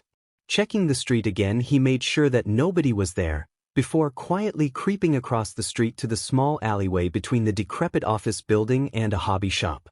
Sighing in relief that he hadn't been caught yet, Izuku tried to peer into the window of the office building to no avail. Kicking himself for forgetting that it would be dark by now, he weighed up his options before settling on the one which made the most sense in his fear-addled brain. That option? Climbing up onto the windowsill, Izuku pried it open, one for all, making the task facile as the entire plastic frame including the glass popped out. Dropping it down onto a pile of trash, he wiggled his way through the new hole, dropping down onto the basement floor. Dusting himself off, he took a look around, gasping at what he saw now that his eyes were adjusted. Rows of nomus, large ones to ones with wings, lined up in tanks like the world's deadliest aquarium. It was nearly enough to make him scarper, but the idea of Ragdoll being left in the crossfire was too terrifying to him. Izuku took a moment to compose himself before looking around, investigating for any clues to his friend's whereabouts. After a couple of minutes he found her, but her condition was enough to make his breath hitch. Unconscious, beaten and bruised, she was roughly tied down onto a chair, her hair matted and dirty while her clothes were in a terrible state. He was about to run forward to get to her, but he heard a large bang as the forward wall was broken by a massive fist. Quickly hiding behind a Nomu tank, Izuku watched as Empty Lady, Tora and Best Jeanist flooded into the room, taking down any of the Nomu who began to cause trouble. Izuku watched as Tora ran forward and grabbed Ragdoll, ripping apart the ropes that bound her before carrying her out in his arms. Sighing in relief, Izuku was about to make a run for it before he heard footsteps, ones not of the heroes that had arrived. Cold, mechanical laughter echoed throughout the room as Izuku saw Best Jeanist become alert. The next words chilled him and the sound of gathering energy filled his ears. "Hello heroes, do keep a seat warm for me in hell." It was then when he saw the Nomus begin to disappear, swallowed by gray liquid which had erupted from their mouths. The crackling energy reached a peak, letting out a high-pitched squeal as Best Jeanist just managed to throw his companions out of the way before the blast engulfed him. The sickening scream that erupted from Best Jeanist shook Izuku to his core. It was over as quickly as it begun, but the destruction was devastating. The entire office had been destroyed, along with most of the street beyond. Tora coughed out the dust which had made its way into his lungs and demanded from the villain, "What have you done to young Tomoko, you fiend?" The masked man chucked, fixing his suit while saying nonchalantly, "Why, her quirk was quite unique and I simply had to have it. You should have seen her, crying like an infant when she realized her loss." Izuku froze. This couldn't be. All for one. The revelation shook him deeply as he tried to formulate a plan. Tora and D-Lady were knocked unconscious with a mere snap of the fingers, leaving the bodies of all four heroes lying on the ground. All for one looked around at the bodies with disinterest, seemingly measuring up if he should waste his time with their quirks when he heard a boom echo throughout the newly formed battlefield. "Hold it right there. It's smashing time." Izuku watched from behind the rubble as All Might landed in the crater, making a smaller one in the center of it all. The two enemies exchanged words, a few quips and insults thrown before the fighting began. Massive punches were thrown, large blasts of energy were shot, hundreds of millions in property damage to some people. It was for all intents and purposes awesome. But it was obvious that All Might was holding back and Izuku could see why. Emmy Lady, Tora, Ragdoll and Best Jeanist were all still in the battlefield, their faces down and obviously unconscious despite the fight going on. But the sight that motivated Izuku the most to act was the sight of a smile. The smile on the face of All Might as he faced his foe without quarter. The smile was the one he vowed to wear himself. Bracing himself, he charged one for all into his body and let it take hold. He could get to them in a second, gather them in 5, get them away in 8. If he timed this just right, then he should manage to pull it off. He waited for the perfect moment of distraction, and then it came in the form of an old man flying in. Gran Torino burst into the fray, kicking All for One in the face as he was about to deal a massive blow to All Might. Steeling himself, Izuku rushed forward. All eyes turned to him for a moment as he reached the bodies, grabbed all of them with 2 to each arm, before jumping away over the rubble. All for One held up a finger to deliver a blow, but the distraction Izuku had caused was enough for All Might to sock him dead in the face, sending the villain crashing to the ground. That was all Izuku needed to get them to safety, getting them a few hundred meters from the fight in a couple of minutes. Once they were safe, he collapsed to his knees, the strain of carrying all four bearing down on him now that the adrenaline had subsided. He heard a coughing and turned his head to see Mount Lady getting up, rubbing her head, which had a large dark bruise swelling on it. Happened? She turned her head and noticed that Izuku was also lying there, panting for breath. Hey, wait, you're that kid from Shota's party. Midoriya, right? Izuku nodded as best he could while still panting. Mount Lady smiled at him, a little bit of blood running down from the corner of her mouth. You got us out of there, right? Thanks, kid, you did the right thing by getting us out of there. What's the situation? Izuku was about to reply when he heard a cough from behind him, interrupting his thoughts. Well then, it looks like someone decided to play hero tonight. I sure do love a little go-getter, don't you, Mandalay? He turned his head and saw Pixie Bob and Mandalay standing there in uniform, along with a bunch of medical staff. They all began to put the unconscious people onto stretchers while attending Mount Lady's wound as Mandalay began to admonish Izuku. What the hell were you thinking, kid? Do you know what kind of trouble you and Shota could get into for this? He smiled at her unnoticed inserting of Mr. Aizawa into her concern. I'm sorry, Ms. Mandalay, but I don't regret a thing. A friend asked me to do this and I'm not going to apologize for saving Ragdoll. She deflated when she noticed that her reprimand wasn't going to do any actual reprimanding. Well, I guess I can't fault you for that. But know this, a public news helicopter saw you during the rescue. More likely than not, you're going to have to spend a couple dozen hours of community service before the dogs will be happy. But now that's out of the way. Izuku was caught off guard by the woman leaning down and gripping him in a hug. Thank you for saving Tomoko, she spoke really highly of you. He just awkwardly rubbed her back, not knowing what to do before she released him. Eventually the medical staff checked him over before giving him a clean bill of health and releasing him into police custody. As a rookie officer lead him back to the makeshift base for the police, he was greeted by the grim smile of Tsukachi, Sansa the officer, and Mineta? Sup, Midoriya, how's it hanging? Izuku ran forward to greet his classmate, the officer behind him calling out to him in vain. Mineta, are you all right? That was when he noticed that the boy was shaking, almost imperceivably. Why yeah, but I don't think I'm cut out for this kind of stuff, you know? Maybe I should just go into volleyball or fashion or… The short boy began to ramble on a tangent about different career paths as Tsukachi sighed, putting a small soaked rag over the boy's mouth and nose and letting him fall over unconscious. He's been like that since we managed to recapture him. It's quite possible that his hero days are over. Anyways, nice to see that the stain incident taught you a lesson, Midoriya. Izuku cringed at the disapproving stare, not offering any retort to it. Sansa stepped forward and handed Tsukachi a tablet, showing what appeared to be a chart. Look, I don't set the laws but I enforce them. The offense of a hero in training, without a license, performing heroic work is pretty damn serious. People would riot if due process didn't punish you, so you will be punished this time. Fortunately for you, I have just the solution if you want to hear it. Izuku nodded his head vigorously, not trusting his voice not to stutter. Tsukachi grinned as he flicked through the file on the tablet. Normally, you would be stripped of rank and expelled from UA, but you didn't actually fight any villains. This will grant you a lenient sentence, one where you get to spend it with your girlfriend. Once this is all over, you're going to be spending a week with Himiko as a parole officer while she is receiving therapy. Also, it should be noted that All Might has legally bound her to himself as a guardian. This will entail you keeping her on a lead when she gets to head into public. Izuku smiled happily as he heard the news. This was perfect. Okay, Detective Tsukachi, I'll accept that. By the way, could I suggest something that could help with Toga's therapy? The detective leaned forward with a lecherous grin.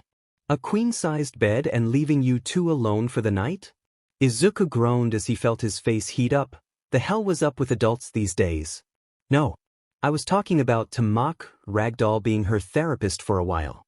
She helped me get through a lot of stuff, and because their personalities are so similar I thought they'd be good together and… Tsukachi held up his hand to silence him, his face now serious once more. Really? Well, I'm not quite clued up on the legalities of that, but I have the authority to overrule some regulations. I'll see what I can do. Izuku nodded before the detective motioned to the rookie that escorted him. Himself and Mineta were taken into a police car and driven back to Mizudafu, the streetlights providing him with a soft glow to fall asleep to after a hard night's rule-breaking. Morning in the Midoriya house. Wake up, my boy, it is time for your duties to begin. Izuku awoke to that line, groggily blinking his eyes as he heard another voice join that one, cooing in his ear. Ah, he looks so cute. Rise and shine, sleepyhead. Opening his eyes fully, he saw All Might standing over his bed and Himiko smiling at him while in his bed. Sitting up and rubbing his eyes, he asked, All Might? Toga? BHNA, are you doing here? All Might flashed him a massive smile and a thumbs up. I am simply here to deliver my new charge, young Himiko, to you, my boy. But I would be amiss if, as a mentor and guardian, did not provide ample sums of money for you two to spend together. Take this, capitalism ho. With that, the bulky hero strode out of the room, throwing handfuls of money out of his pockets as he went like a bulky American leprechaun. Neither Izuku nor Himiko got up to follow him, sharing a laugh when they heard him say, Thank you for the breakfast, Lady Inko. I was unaware that Cocoa Pops could be prepared in such a way. Who could have imagined cereal in addition to milk could be so delicious? Eventually the house was silent again, Izuku and Toga only staring into each other's eyes as they gauged the other's reaction to whatever they were thinking. Eventually it was Izuku who spoke first. So, how are things?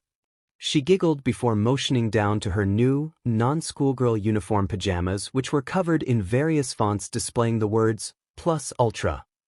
Never better. All Might is really fun to be around, and now I get to spend the week with you outside of that hellhole of a hospital. Things couldn't be better. Izuku smiled, giving her his pillow while getting out of bed. I'm glad to hear it, he sure does work fast, doesn't he? Anyways, I'm going to go and grab a shower, then we can get started with the day. She pouted before digging herself down into the bedsheets, miming about how she just wanted to laze around. Smiling at her, he grabbed his towel and walked into the bathroom, quickly enjoying the spray of water before cleaning himself up. Once he was finished and back in his room, he saw Himiko had fallen asleep on his bed. Smiling at her, he quickly got into his day clothes before turning around to wake up his guest, before noticing her eyes peeping out through a hole in the covers and a telltale grin on her face. Cute butt. Izuku yelped as he backed away from her and into his chest of drawers, drawing a laugh from her as she got up and out of bed. Alright, see ya in a couple minutes.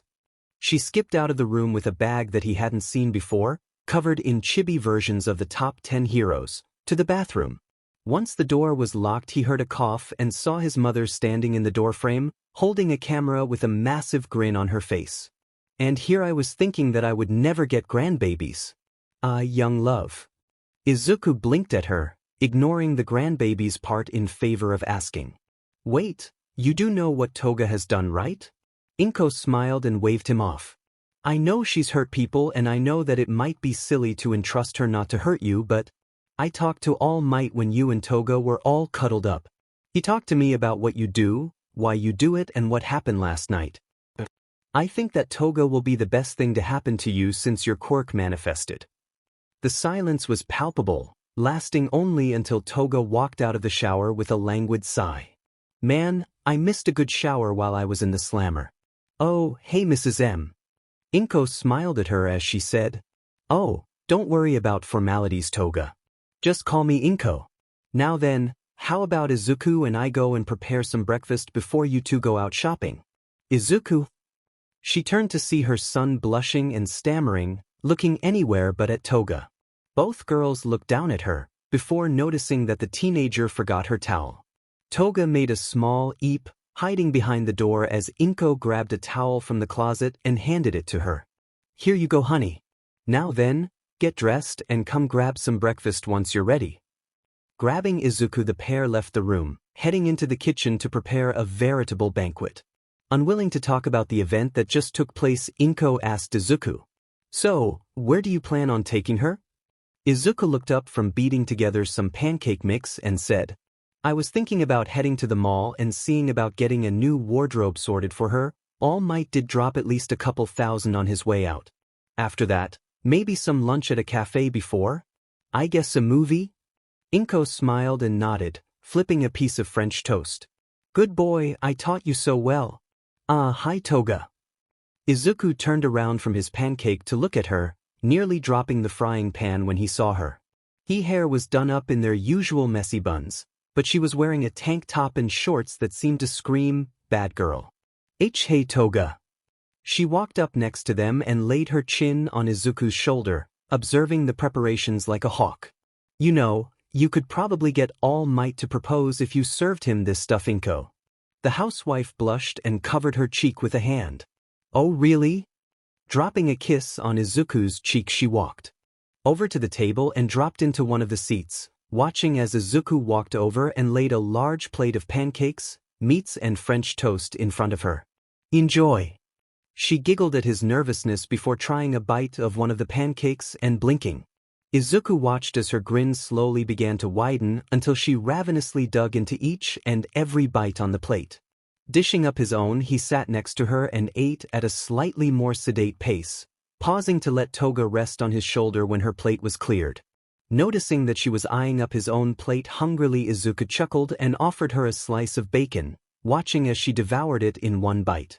Inko watched in abject glee as Izuku fed Toga most of his plate, pausing to eat some for himself but keeping his eyes on her joyful expression every time the fork went her way. Eventually the plates were clean and Inko got up, grabbing the dishes and walking towards the counter. I'll handle this, you two go and get yourself sorted for today. Izuku and Toga nodded to her gratefully before heading off and into the bedroom, gathering up all the money All Might had sprayed over the room and making their way out of the house after saying goodbye to Inko. Izuku turned to Toga, who was busy leaning over the railing and looking down at the street with a quiet smile on her face. You know, Izuku? A breath of fresh air is something you have to lose before you can appreciate it. The somber mood was less than optimal for Izuku's plan for the day. Opting for the quiet route, he looped an arm around hers, smiling at her as she looked up in shock. Well, I guess we're going to have to head into the woods and get some real fresh air. Come on, let's go and get you some clothes. She grinned, showing of her canines briefly before leading them both down the stairwell and into the street where Izuku pointed to the right with his free hand. The mall's this way, let's go. The journey into town was like nothing Izuku had before. Usually he went with his mother, both in silence. This time, it was riddled with Toga asking questions about Yude, joking quips and wolf whistles from some of his neighbors. Eventually they reached the large building and Izuku noticed a pair of young people, maybe around 6 or 7, who were looking around in a panic. They seemed to bear a striking resemblance to a certain green-haired classmate he knew. Nudging Toga in the side, he motioned over to them, and with a grin, asked, "Ready for your first bit of hero work?" She nodded, striking a comical All Might-esque pose that Izuku chuckled at. Walking over, he released Toga and knelt down to their eye level. Hi there. You two wouldn't happen to be lost, would you? The boy nodded, tears streaming down his face. Why yeah, big sis Tsu got dragged away in the crowd, and now we can't find her and… Izuku chuckled and rubbed his head, ruffling his hair down into his eyes. Don't worry, Tsu is a friend. I'm Izuku, what's your name? Both of them seemed to gasp before grinning, their earlier panic completely forgot it. Izuku, as in Izuku Midoriya. But big sis talks about you a lot. You even saved her from villains. That's so cool. Izuku blushed heavily as Toga giggled behind him. Izuku got back up as Toga said, well, let's go and find her then. Any idea where she could have gotten off to Izuku? Izuku scratched his head for a moment before remembering. Oh, I have her phone number. How about we all go and grab some ice cream and I'll have her meet us at the parlor? Toga cheered along with the two children as they began to bicker over their favorite flavors. Izuku smiled at her, genuinely pleased that she was trying her best not to be vulgar or scary around them. Granted, her cat-like appearance and their frog forms probably formed a kinship between them already. Quickly typing in her contact, he started a call, hearing the dial on the other side quickly thud as the call connected. Izuku, I'm sorry but I've lost Satsuki and Samidare. Izuku grinned as he followed Toga, who was chaperoning the children as they declared their orders to the ice cream vendor. Calling you about them, don't worry Tsu. We found them at the entrance of the mall, and they're ordering ice cream as we speak. Come to Duncan's Dairy Den at the front of the mall. Tsu sighed in relief as she said, Thanks a bunch Izuku Karo. I'll have to repay you for this. Wait. Izuku hung up and jogged over to where Toga, Satsuki and Samidare were chowing down on raspberry ripple, triple chocolate swirl and the Justice Punch flavor.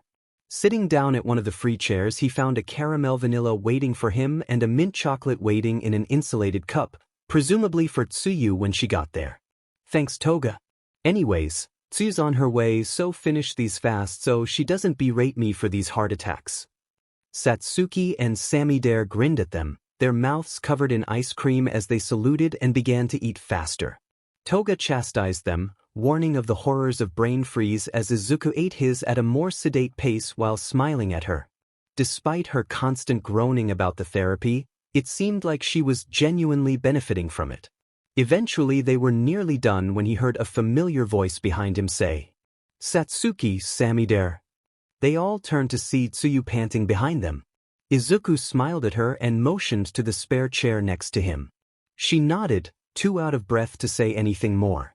The girl dropped down into the offered chair and sighed, looking over her siblings with a critical eye. Are you two okay? It's a good thing Izuku and Tsuyu turned to Toga, and their eyes locked for a moment. An eternity seemed to pass before Tsuyu's head seemed to grind towards Izuku, her eyes darkened and her voice more menacing than an angry all for one. Midoriya, would you care to explain Karo? He gulped as Toga hid behind him, cautiously looking out from behind him as Satsuki and Samidare began to giggle at their sister's reaction. I explain I promise. Swallowing his fear he pulled Toga out from behind him before saying, Toga is going through therapy right now. She's going to be joining 1A after the summer. Tsuyu huffed before turning up her nose and saying, Well, if she's being treated then fine. But you're taking me shopping, both of you, as penance. Karo. Toga and Izuku nodded furiously, not willing to incur her wrath any further. Once Tsuyu had finished her ice cream they all stood up and the two older girls took the lead, taking them into one of the nearest female clothing shops.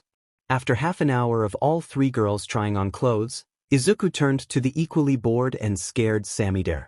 Don't get involved with girls, don't let this happen to you.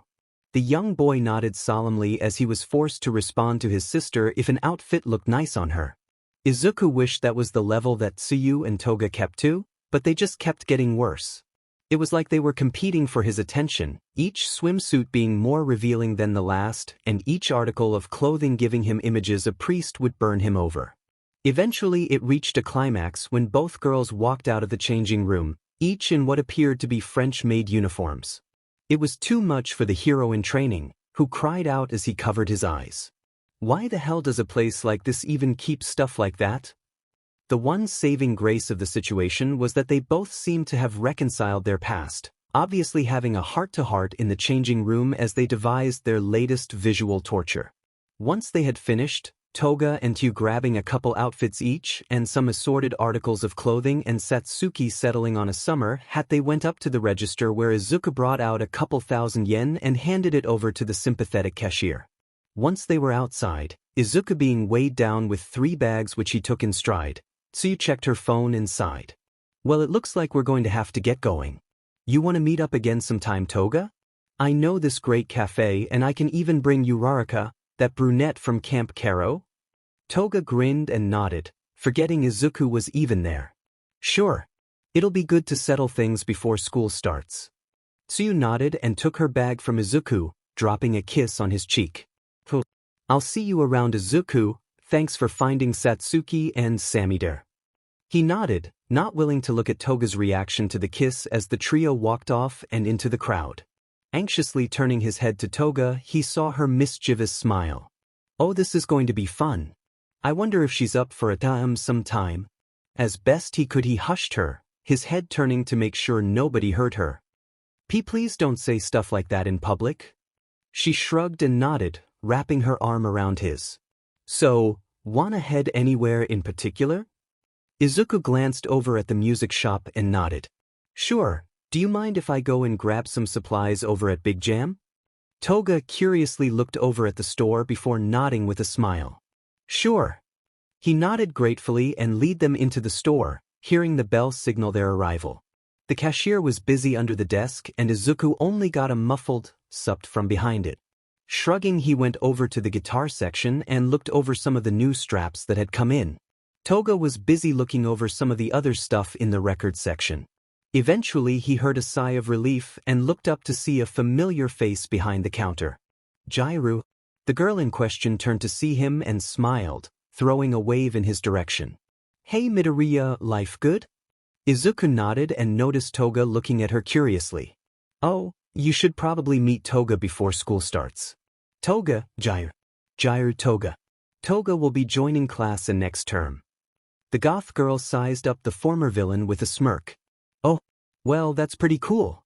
Side note, can you tell Midoriya what was last night? Did you actually head there to go and rescue a bunch of heroes? Toga smirked at him from across the store and Izuku nodded, garnering a smile from Jairu. That was pretty kick-ass, man. By the way, if you're down you can join us for the study session in a couple days, Toga. The blonde's eyes widened for a moment before smiling at her. Sounds good. I'll be there. Izuku finally decided on a green lightning-covered strap for his acoustic and went up to pay, Jairu still chatting with Toga. She rang him up before leaning forward on her forearms. Nice catch. See you at Momo's, Izuku. He nodded, a shred of embarrassment making its way onto his face at the compliment. As they both walked out of the store and back into the mall, he felt Toga tug on his arm, pointing in the direction of a cutesy maid cafe. Come on, Izuku. If I catch you looking at any of them, I choose next. Izuku sighed and nodded, resigning the day into his category of why Aizawa hates us. The rest of the day was somewhat similar, letting Toga experience the life of a free girl while he facilitated her joy. Honestly, he knew he was going to enjoy spending the week with Toga, but it was much better than he had envisioned. Her little smiles whenever somebody greeted her, not in fear, but with their own little smile, was heartwarming for Izuku. At the end of the day, both were sat in the movie theater watching Romeo and Juliet 3, No Man's Land, laughing at the silly comedy that seemed to tickle Toga particularly. Eventually they had reached a lull in the top-notch comedy, now watching as the movie turned into a particularly dark scene as Nomo had his tear ducts cauterized shut by the Red Rebels. Toga leaned into his shoulder, smiling as they watched Juliet receive the same treatment. All in all, a pretty good day in Izuku's books. What he wasn't aware of was All Might in a trench coat and fedora hiding behind a newspaper a few rows back, glancing over at them. They seemed to be enjoying themselves. Perhaps the addition of yet more money into the situation will heighten their enjoyment. Izuku walked arm in arm with Toga, following directions from Jairu on how to get to Yairo's house. It had been a couple of days since they had gone to the mall and Izuku had been performing his duties as parole officer admirably, drawing praise from All Might who took to visiting Inko. It was in this time that Izuku had heard some unsavory news, the results from the fight with All for One. His cover was still intact after the fight, but there was no way he was going to survive another fight anywhere close to that one. Following he decided along with Nizu and Recovery Girl to forge a story that seemed viable enough. Izuku inwardly sighed as he remembered the story of how his quirk was but a vehicle to destroy that villain. The villain has been defeated, thus his quirk has died, and as such he would allow a new generation to step up into the spotlight. Subtly looking down at Toga, Izuku noticed that she seemed to be incredibly excited for this study session, not surprising considering what he had learned. According to her therapist who he had been to see along with Toga, she was experiencing a form of obsession with a vision which happened to be the normal schoolgirl look.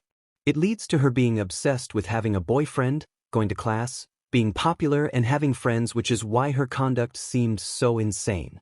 Izuku had made sure to get All Might to allow her a cell phone and gave her the contact info for Tsuyu and Ochako, which seemed to make her eyes light up and grin stretch across her face. Eventually the two turned a corner, the last in their set of directions, and balked at the sheer size of the house. Shaking his head and looking to Toga, he shrugged, drawing a quiet giggle from her as she went on ahead to hit the buzzer. Both of them heard a small voice come from the device. Midoriya and Himiko, right? I'll send Matt. Welcome. The gate slid open and they walked up to the house, knocking with a creak. The door opened with a barely noticeable creak and they were greeted by two people.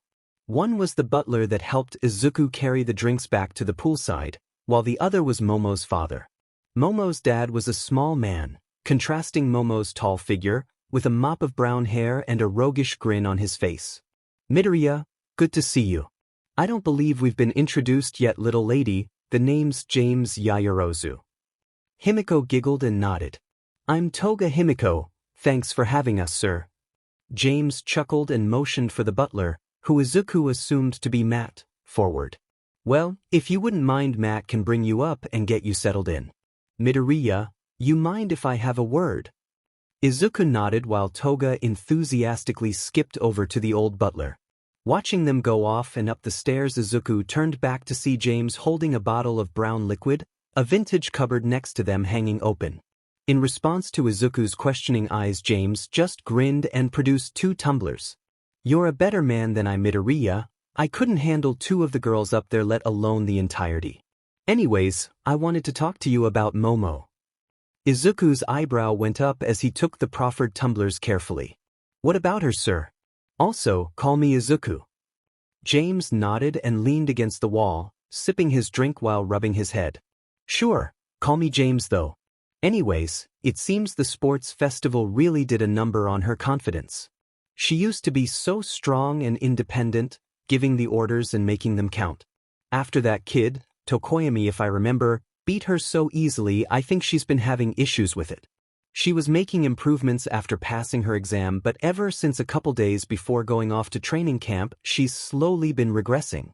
What I'm asking for is the opinion of one of her classmates, 'cause I sure as shit ain't getting a straight answer out of her. Izuku took a tentative sip of the whiskey, coughing lightly as his cheeks reddened. I haven't really seen it before, but I know she's been having a little trouble. I think she could do with being put in a leadership role more often, get her used to it, you know? I think the study group will be a good way to get her on the path to being confident again, but it needs to be kept up. James just leaned and listened before muttering. Huh, I kinda see where you're coming from. Any ideas on how to keep it up? I'm embarrassed to say, but work's been taking so much of my attention recently, I can't spend as much time with Momo as I'd like. Izuku downed the rest of his drink, feeling the warmth radiate through him like one for all as he said. Maybe something like sport would be a good idea, or even just asking for her opinion more often. If that doesn't work, try clearing an entire beach of trash and flex in front of a mirror. That did the trick for me. James followed suit, downing his tumbler. Oh, that was you? Anyways, thanks for the insight, Izuku. We should go do laser tag sometimes. You do laser tag? Izuku laughed before shaking his head, meeting a fist from James with his own. Walking up the stairs, doing his best to keep his head straight, he heard the girls in one of the rooms and knocked on the door. Hi. The room fell silent until he heard Momo announce. Come in, Izuku. Turning the door handle, Izuku walked into the room and gulped, now very thankful for the alcohol in his system. All of the girls were sprawled out on a tennis court-sized bed with their bags and book in front of them. Looking around, he saw Toga belly down with her legs swinging through the air next to Tsuyu and Ochako, who gave waves to Izuku when they saw him.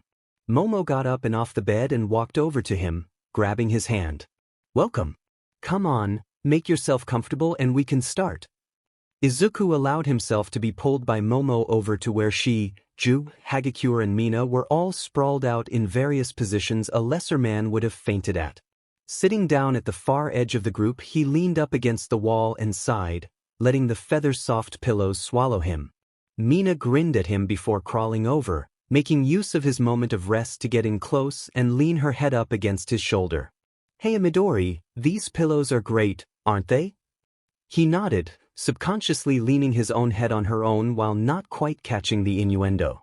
Mina seemed conflicted over the results of her subtle teasing, but nonetheless enjoying the jealous looks from Tsuyu and Uraraka and winking back at the blushing Toga. Izuku felt another presence at his side get close and turned to see Momo get comfortable as well. At his questioning glance, she blushed and tried to explain herself. I find it easier to understand notes if I can read them. You don't mind, do you? Shaking his head, they all got to work, Mina slowly becoming more disillusioned until she resorted to lying on Izuku's lap and listening to them speak like a podcast while he ran his hand through her hair and using his other to hold open his book so Momo could read his notes. Toga had taken a couple of sneaky photos of the three, giggling along with Uraraka and Tsuyu. After a couple of hours, Momo clapped her hands together and said, "Well, I guess it's time for lunch. Shall we all eat here, or do we want to eat in the hall?" There was a general consensus for them to eat in the hall, not willing to fill the bed with crumbs. They all got up and made their way with Momo at the front of the pack and Izuku bringing up the rear, watching all of the girls mingle with a smile. As they were stood outside of the hall, Momo stopped, apparently shocked by something inside. Mina tapped her shoulder and asked, Everything okay, Yamamo?" The upper-class girl nodded before asking someone who was on the inside. What are you doing at here, Miss Ragdoll?" Izuku took pause at that as everyone began to funnel into the room, and Izuku saw the woman herself sat at the head of the table in a flowing green dress. Upon seeing him, she waved at him and exclaimed, "Aizu, come sit with me." All of the girls' eyes went wide as Izuku obeyed, walking around the girls and sitting down next to Ragdoll. Her wounds had healed pretty well, leaving an eye patch across her left eye. "Ragdoll, how've you been? Are you recovering well?" She nodded happily as she stretched her arm across her chest. "I heard you were there to get me out of the fight, you crazy kitten. Pretty cool. Anyways, you'll be seeing a lot more of me in the future, actually most of you will. If you could all get sat down, I'll begin telling you why I'm here." Everybody took their place, Momo instantly making her way to the seat next to Izuku in virtue of her being the closest. Once they were all sat down, Ragdoll stood up and cleared her throat theatrically. "Well, hi everyone. My name's Ragdoll and I'll be starting at UA as a counselor. Normally, you would be sent to Hound Dog, but he's been busy recently, so I'll be taking over yourselves and Class 1B. Anyways, since I've been sent here in an official capacity, I need to talk to you about the new dorm system that UA is preparing to implement." Instantly there was a burst of murmurs as they all began to excitedly talk about the possibility of living together. Ragdoll waited for the noise to calm down before continuing. "It may be exciting, but please be aware, this is a measure not taken lightly. We have reason to suspect that with All Might's retirement, along with the League of Villains leaving a power vacuum in the criminal world, that foreign powers are planning on filling in. We plan on doing this as a preemptive measure against the powers that be, in addition to letting you all mingle in an effort to increase cooperation. We'll be sending out messages to parents and guardians, along with making individual visits to everyone tomorrow so you can discuss it beforehand." At that point, two butlers appeared, pushing carts into the room stacked with sandwiches, cakes and tea. As they served everyone, Ragdoll stood up and jerked her thumb in the direction of the door. "Well, I'd better get going. If you guys want to talk, just come to my office at UA." Izuku stood up, saying, "I'll walk you to the door." She grinned and nodded enthusiastically. Leaning on him, she was the target of many envious glares from 1A as they left the room and down the corridor to the front door. Izuku cleared his mind as best he could before asking quietly, "How are you doing? I know what happened." Ragdoll sighed, a lock of teal hair making its way into his vision as she mumbled, "It's been hard, weird as well. Recovery Girl is making me wear this eye patch on one eye at a time, recalibrating them before I can take it off. More importantly though," Izuku could feel her grin into his hair, drawing a grin onto his own face. "Yes." She wrapped her arms around his shoulders while saying conspiratorially, "Don't play coy with me, mister. Seriously, every single one of your female classmates, a former villain and even Pixie Bob. I should probably ask as your new counselor, have you had the talk?" Izuku shrugged, knowing that it was pointless trying to hide anything from her seeing as she seemed to be as sharp as a tack as usual. Kinda. I know how everything works, but Mom never really told me about much and I never needed to know." Ragdoll hummed in displeasure. That won't do, especially considering the company you're keeping and your age. Tell you what, drop by my office when you're settled in the dorms and we'll have that sleepover? I'll invite Pixie Bob over, it'll be fun. Izuku grinned up at her as she disconnected at the front door. Sounds good. I'll see you around, Rag. She smiled and grabbed him into a hug. It's Tomoko to my lil savior. Anyways, see you tomorrow, Aizu. He waved to her as she went down and got into her Hummer, a stark contrast from her personality but endearing all the same. When he got back to the hall there were panicked voices, causing him to burst into the room in search of the danger. What he saw was something he hadn't seen in a while, but familiar all the same. Toga was playing with her knife in her chair, grinning psychotically at the rest and seemingly choosing her victim as the girls huddled away from her over the table. Realizing the problem, Izuku pushed past the girls gently, some worriedly trying to hold him back. Arriving in front of her, Izuku knelt down and began to whisper. Toga, do you need blood? Her head flicked up and golden orbs locked with his own for a moment, and a glimpse of fear was obviously present before it was overcome with bloodlust again. Lunging forward, Izuku managed to grab her wrist, holding the knife far away from her. She began to thrash, so he quickly activated full cowl and took the knife from her, throwing it across the room.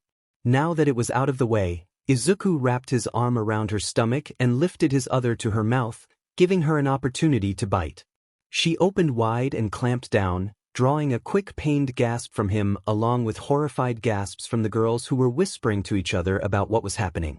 Once Toga had settled into her meal, Izuku looked up to Momo and said, Sorry about this, I should have fed her before we left. She shakily shook her head, indicating that it was no problem. Izuku nodded in turn, turning his attention back to Toga and using his newly available hand to slide her hair. The girls all returned to their seats, watching in a mix of horror, disgust and envy as Izuku fed Toga. After a couple minutes, she seemed to gasp and instantly release her grip. Panicked, she looked around and began to despair at the looks from her classmates. She tried to jump up to escape, but Izuku wouldn't relinquish his hold, causing her to begin to sob. Panically, Izuku pulled her into his shirt, letting her cry into it. Looking up at the girl's confused look, he decided to explain what had happened. Toga suffers from quirk insanity, so she needs blood to stay sane. She's going through therapy, but... Momo perked up at the mention of the disorder. I remember reading about that. My cousin used to suffer from it. He needed to constantly be using his fat reserves or else he would begin to eat them himself. If I remember right, its symptoms can be anything from a minor tic to full-blown sociopathy. The explanation from their pseudo-leader seemed to appease some of the girls. Ochako plucked up her courage before reaching out an arm and laying it on Toga's shaking shoulder. Don't worry, Toga, we're not going to throw you away just cause you're suffering. You know, maybe Deku could teach us how to feed you in case he's not around or needs a break. Toga looked up from Izuku's shirt, her eyes red and puffy as she looked questioningly at her. The reassuring look was enough to cause her to smile again as Izuku said to all of them, If any of you want to learn how to help Toga, it could be really useful. I'd be happy to tell you what I've learned if you're interested. There was still some residual tension in the room. Anybody would feel nervous after nearly being stabbed open by a new troubled classmate. Ever socially adept, Mina spoke out. Well, I'd love to learn how to help, but I doubt mine would be that palatable. Everyone laughed, and the tone was once again lighthearted. Toga finished drinking up the blood she needed and gave Izuku a quick kiss on the cheek, staining him with what could be mistaken for lipstick. Mina and Toru Wolf whistled them, drawing a laugh from the rest of the girls. Sitting down next to Momo again, the girl in question quickly created a handkerchief and a band-aid. Izuku was about to say he was fine before Momo caringly wiped the blood from his cheek and putting the plaster over the puncture wounds on his wrist. Before he could get a word in, she quickly poured him some tea and dropped a sugar cube into it, stirring it meticulously before placing it in front of him. You really should keep your blood sugar up. You can't be draining yourself like that without proper care. Izuku noticed how much she acted like an older sister and nodded. Okay, I'll keep that in mind. Thanks, Momo. She blushed and looked away before saying, And no problem, but you had better keep it up by helping Mina with her ethics after lunch. By the way, I think it's really admirable that you can help Toga like you did. None of us had any idea what to do. Izuku blushed, muttering a thanks before sipping his tea. After a couple of sandwiches and cakes, they all made their way back upstairs and back onto the bed. Once they were all settled down, Izuku crawled over to Mina and said, "Momo said you were having some trouble with ethics. Anything I can help with?" She frustratedly threw her hands up above her head before letting them fall down across her eyes. "Apparently. The thing is, ever since I saw Midnight's first costume, I realized that the best combat potential I'm going to get is by going near enough NDE. Seriously, if I'm going to be taking down villains, I need every help I can get, right?" Izuku made a small before grabbing out his hero analysis book from his backpack and motioning for Mina to sit next to him. She did so and watched as he flipped to a page on Mount Lady? "I think I understand where you're coming from, so I'll do my best to explain what's going on. You see, weaponized sexuality can actually be an effective tool against some villains. Many of them are street punks and people that are resentful of not having a normal life, so they usually have never had a girlfriend or partner. Heroes like Mount Lady or Midnight, or any good-looking hero in general, are able to use their physical appeal to distract or charm an opponent. So from a combat perspective, having a SXL appeal can be a good idea. The thing is, an outfit can often be more appealing than full NDTY as it causes imagination to activate and distract the villain. Not to mention, brands and publicity will be much easier to obtain if you're not exposing children to stuff like that or controversy." Mina nodded into his shoulder and Izuku was pleasantly surprised to see that she had actually stayed awake during the whole speech. "I see, so I need to see about fixing up my costume and making it more appealing. You have any ideas?" Izuku hummed, taking the matter more seriously than he should. "Maybe some kind of form-fitting armor, maybe stylized like chitin while emphasizing your assets? It would fit in with your original idea of Alien Queen, but it would allow you to show skin along with being a recognizable and distinctive look. I could also pull it off if I revealed more muscle, considering that's a generally appealing character trait."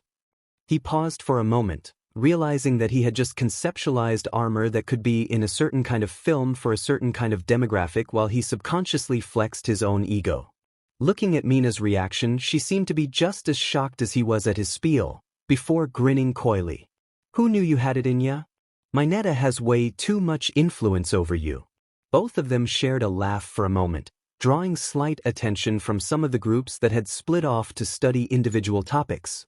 They discussed ideas and issues that might arise from some of them before Toru crawled over, announced by the dent in the mattress and the floating flower she had put in her hair. "Hey Izuku, I was wondering if you could help Ochako and I with ethics for a bit."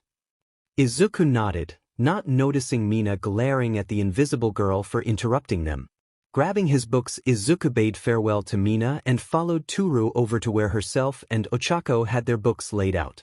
Ochako smiled and waved at them as they approached, saying as her green-haired friend sat down, "Hey Deku, thanks for helping us out." He nodded and smiled back brilliantly. "No problem, Uraraka-san. Now, where do you want to start?"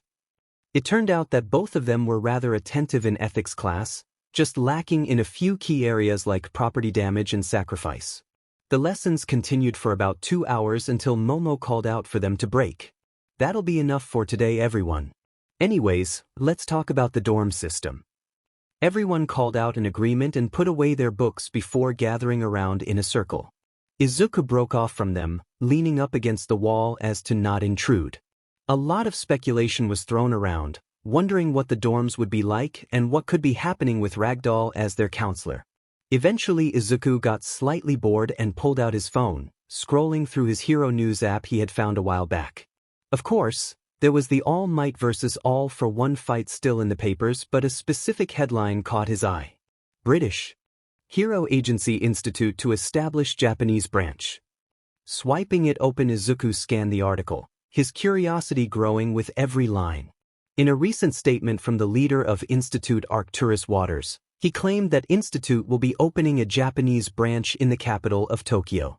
In the statement, he claimed that the reason for this expansion was to inspire the generally talented young heroes of Japan to consider their agency, bringing new talent and life to Institute. One of the heroes of the agency, police hero Caitlin, said this. Japan is a country with many powerful heroes. I believe that this expansion will allow us to introduce some new blood into our mix, perhaps allowing us to funnel some of that talent back into our own country. As some may know, our agency is primarily concerned with terrorism and wide-scale attacks. If we are to bring in some foreign and unknown quirks, it could give us an unprecedented advantage over some of our more elusive enemies. Many have claimed that Institute is a lawless agency, punishing their heroes lightly for breaches of the law and having few guidelines. The general comparison made is between Institute and a high school in their conduct. In response to the allegations, Arcturus Waters had this to say. While I admit our punishment system is less strict than other systems, we are dedicated to upholding the law, and I resent allegations that we don't. We firmly believe that the lives of civilians and our agents are more valuable than any cost to property.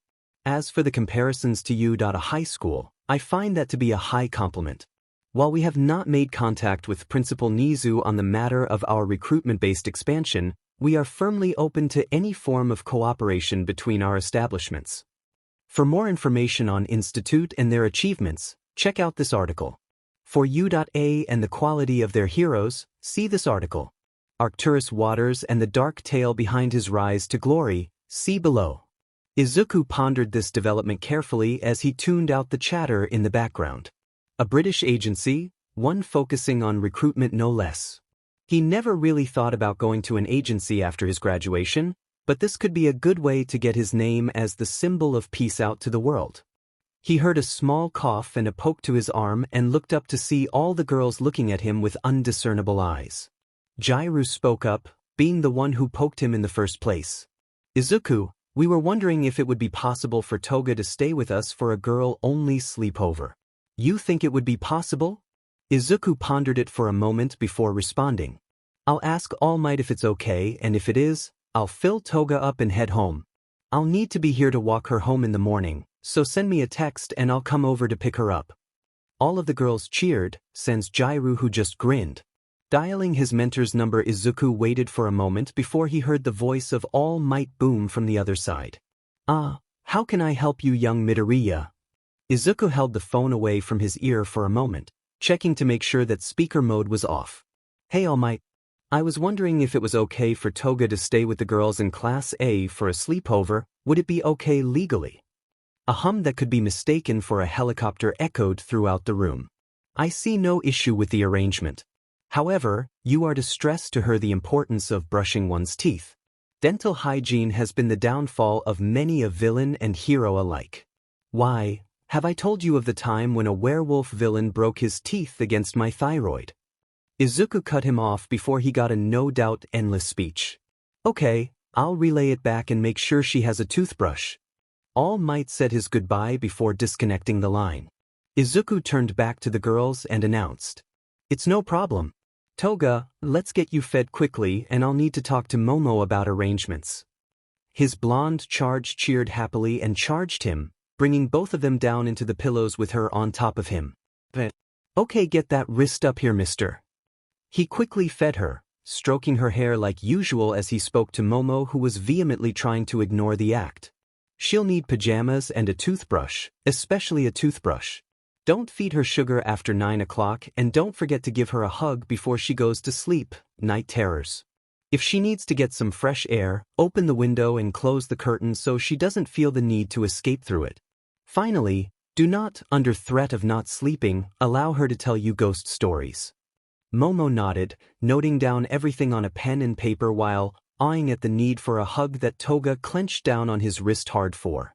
Once he was finished, he allowed Momo to patch up his wrist and offered him a soda from a mini fridge in the wall, keeping his blood sugar up. Getting up from the bed and grabbing his bag, he went to the door with Momo.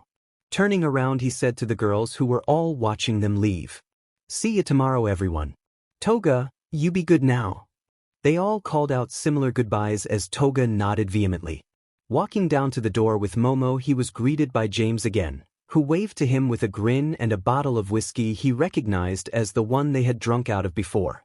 Hey Izuku, thanks for helping out with Momo and her friends today. A little present from myself in hopes you'll come around again sometime. It's nice to have some male company for once. Izuku nodded gratefully as Momo watched in horror as Izuku took the bottle. Daddy! Izuku's underage. This could really affect his career. James held a finger up to his lips while grinning. Yeah, but it's good sheet so he'd be an idiot to refuse it. Anyways, I'll send transport tomorrow morning whenever Himiko is ready to be collected, so don't worry about it. See ya around, Izuku. As he walked away into the depths of the house, Momo turned to Izuku and sighed. Well, I guess I can't argue with that. Please be careful on the way home, it's getting quite late. Izuku nodded and was about to leave when he felt a hand on his shoulder stop him. Turning around, he was met with a pair of lips on his own, along with Momo's closed eyes. As soon as it started, she broke it off and smiled at him with a blush. Thanks for coming, Izuku, I really mean it. He couldn't do much more than nod before he walked out, holding his free hand up to his lips in shock. Once he was about halfway down the street, he realized that he still had the bottle of whiskey in his hand and began to panically stow it in his bag. He sighed as he checked the time, 5. Considering the time he didn't have much to head to the pool or the arcade, not to mention he didn't have much free time since Toga had began her stint with them. Shrugging, he decided to head home and relax, figuring that it would be somewhat of a commodity soon since the dorm system would be implemented. Arriving back home at around 6:15, he called out a greeting to his mother, who was surprised by the absence of Toga. Izuku, where's Toga? Isn't she supposed to be with you at all times? He shrugged and replied as he took off his shoes. All Might gave her the clear to stay with the girls, so I guess it's okay. She nodded and went back to her program as Izuku walked into his room, sighing at the state of the room. Putting away a couple bits of his clothing, staying away from Toga's piles, he eventually reached his PC. He proceeded to spend the next couple hours looking over the details of Institute, making notes on some of the exotic quirks he had noticed among the ranks. One he was quite interested in was the police hero Caitlin, who apparently had an aiming quirk along the lines of Snipe. Inko eventually came into the room with his dinner and placed it in front of him with a smile. There you go, Izuku, it was getting cold. Looking at the time, he gasped. Quickly apologizing to his mother, he ate the lukewarm fish as he continued to make notes. Ragdoll had claimed that foreign powers would be becoming more prevalent in the future, so it was best to research them before they arrived. Once the clock struck 11 p.m., he decided to call it quits and head to bed. Grabbing his phone from the desk, he took off his shirt and collapsed into the warm embrace and began to envy Toga for getting to sleep in the lavish confines of Momo's bed. He was on the verge of sleep when he heard his phone vibrate. With a groan, he picked it up and hit the accept call button. Holding it to his ear, he heard the voice of Toga in amongst the giggles of the rest of the girls. Good night, Izuku. Amidst the annoyance, he felt a small twinge of happiness that she had taken the time out of her fun to wish him good night. Night, Toga, to the rest of the girls as well. She giggled and relayed the message to the rest of them, and he could hear them call out their own variants of good night to him. Toga said good night once more before closing off the call, leaving Izuku alone once again. It was then when he realized just how oppressive the silence was in the room without her snores in the bed adjacent to his. Despite this, he somehow managed to fall asleep into a light slumber. Time skip, morning. Izuku awoke groggily, rubbing his hand over his eyes. Blinking away the sleep, he looked around the room and remembered that Toga had spent the night with Momo and the rest of the girls. Looking over at his phone, he saw that a single message was waiting for him. Grabbing it and swiping it open, he smiled contentedly at Momo's picture of Toga, Uraraka and Tsuyu all huddled together while sleeping. Checking the timing, he saw that it was taken at 6 a.m., while it was about 7 a.m. now. Figuring they were awake by now, he texted back. Thanks, nice to know she managed it. Did everything go smoothly? He began to get ready to shower, hearing a reply about 20 seconds later. It was great. Everyone was amazing, and Toga was completely okay. You do realize you sound like a protective older brother, right? Blushing heavily at the accusation, he quickly penned back. Can you blame me? Anyways, thanks for being so helpful for her first sleepover. When do you want me to come and pick her up? She penned back a reply quite quickly, attaching a picture of Toga still asleep with Ochako and Tsuyu. Probably in a while. Those three are really comfortable together. Father will send a limo when they're ready. I'll warn you beforehand though. Izuku smiled again and penned back a quick kiss before heading into the shower, enjoying the feeling of having a long shower. Once he got back into his room, he got dressed and decided to finish cleaning up his room. Grabbing a quick bowl of cereal, considering his mother was still asleep, he got stuck into making the entire room feel new again. After finding some action figures under beds and Toga's underwear strewn around in places he didn't want to think about, he finally called it a job done at about 10 a.m. Looking at his phone, he realized that Momo hadn't texted him back yet, which caused him some concern, but wrote it off as them messing around and she couldn't get the chance. Greeting his mother, he lazed around in his room for a while, looking over his hero notebooks while listening to some music. Eventually he heard the doorbell ring and got up to answer it, knowing he was closer to the door than the living room. Opening it up, he peered out to see Ragdoll standing there in a coat and miniskirt. "Hey Izuku! You mind if I come in?" Izuku grinned and stepped out of the way, bowing with a flourish. "Of course, my lady." She giggled and cuffed him over the head, drawing a yelp from him along with a mock-hurt expression. Ragdoll just smiled at him and turned to Inko, who was standing and watching the proceedings with confusion. "Hey Mrs. Midoriya. I'm Ragdoll and Class 1A's new counselor. If you don't mind, I would like to speak to the two of you about a piece of news you received last night presumably." Inko blushed before admitting that. "Well, I didn't quite read it." Ragdoll just laughed her concerns off. "No matter, I'll just catch you up then. Shall we get seated?" Inko hurriedly nodded and rushed off to prepare some tea as Izuku led her to the living room. She whistled at the cleanliness of the entire house, commenting, "DMN, nice place Izuku. How do you keep it so clean?" He chuckled, rubbing the back of his head in embarrassment. "Well, it's always just been myself and Mom, so we never needed to do much cleaning. Not to mention, that sends us money back from overseas, so Mom can stay home." Ragdoll nodded, crossing her legs as Inko placed the teapot and a cup in front of each of them. Once they were all settled, Ragdoll cleared her throat and began. "Well, Mrs. Midoriya, I've been sent here to talk to you about BHNA's new dormitory system. Quite simply, the danger associated with the League of Villains was not the only one present. BHNA is concerned that we're going to be hit by something or someone else, so we intend to set as much in our favor as we can before they arrive. This program will include more teaching hours, accessible counseling, and the opportunity for the class to mingle and grow up in a semi-independent setting. Thanks to a recent surge in government funding, thanks to All Might's final fight, not to mention some recent developments with a hero agency, we are able to fund this entire operation independently." Inko hummed as she looked down into her cup of tea as Izuku watched her carefully. He knew she was a bit of a mother hen and was constantly worried about him, but surely she would allow him to grow alongside his friends, right? "Ms. Ragdoll, excuse me for asking, but what is my son to you?" Both of their eyes widened, that question being the furthest from their expectations. Izuku and Ragdoll began to laugh simultaneously, causing Inko to shuffle uncomfortable until Ragdoll explained. "Well, before I was a counselor, I helped train Izuku at the training camp you put on, so we knew each other before this all happened. I psychoanalyzed him, we talked, he listened, and we just clicked like a kitten to cream.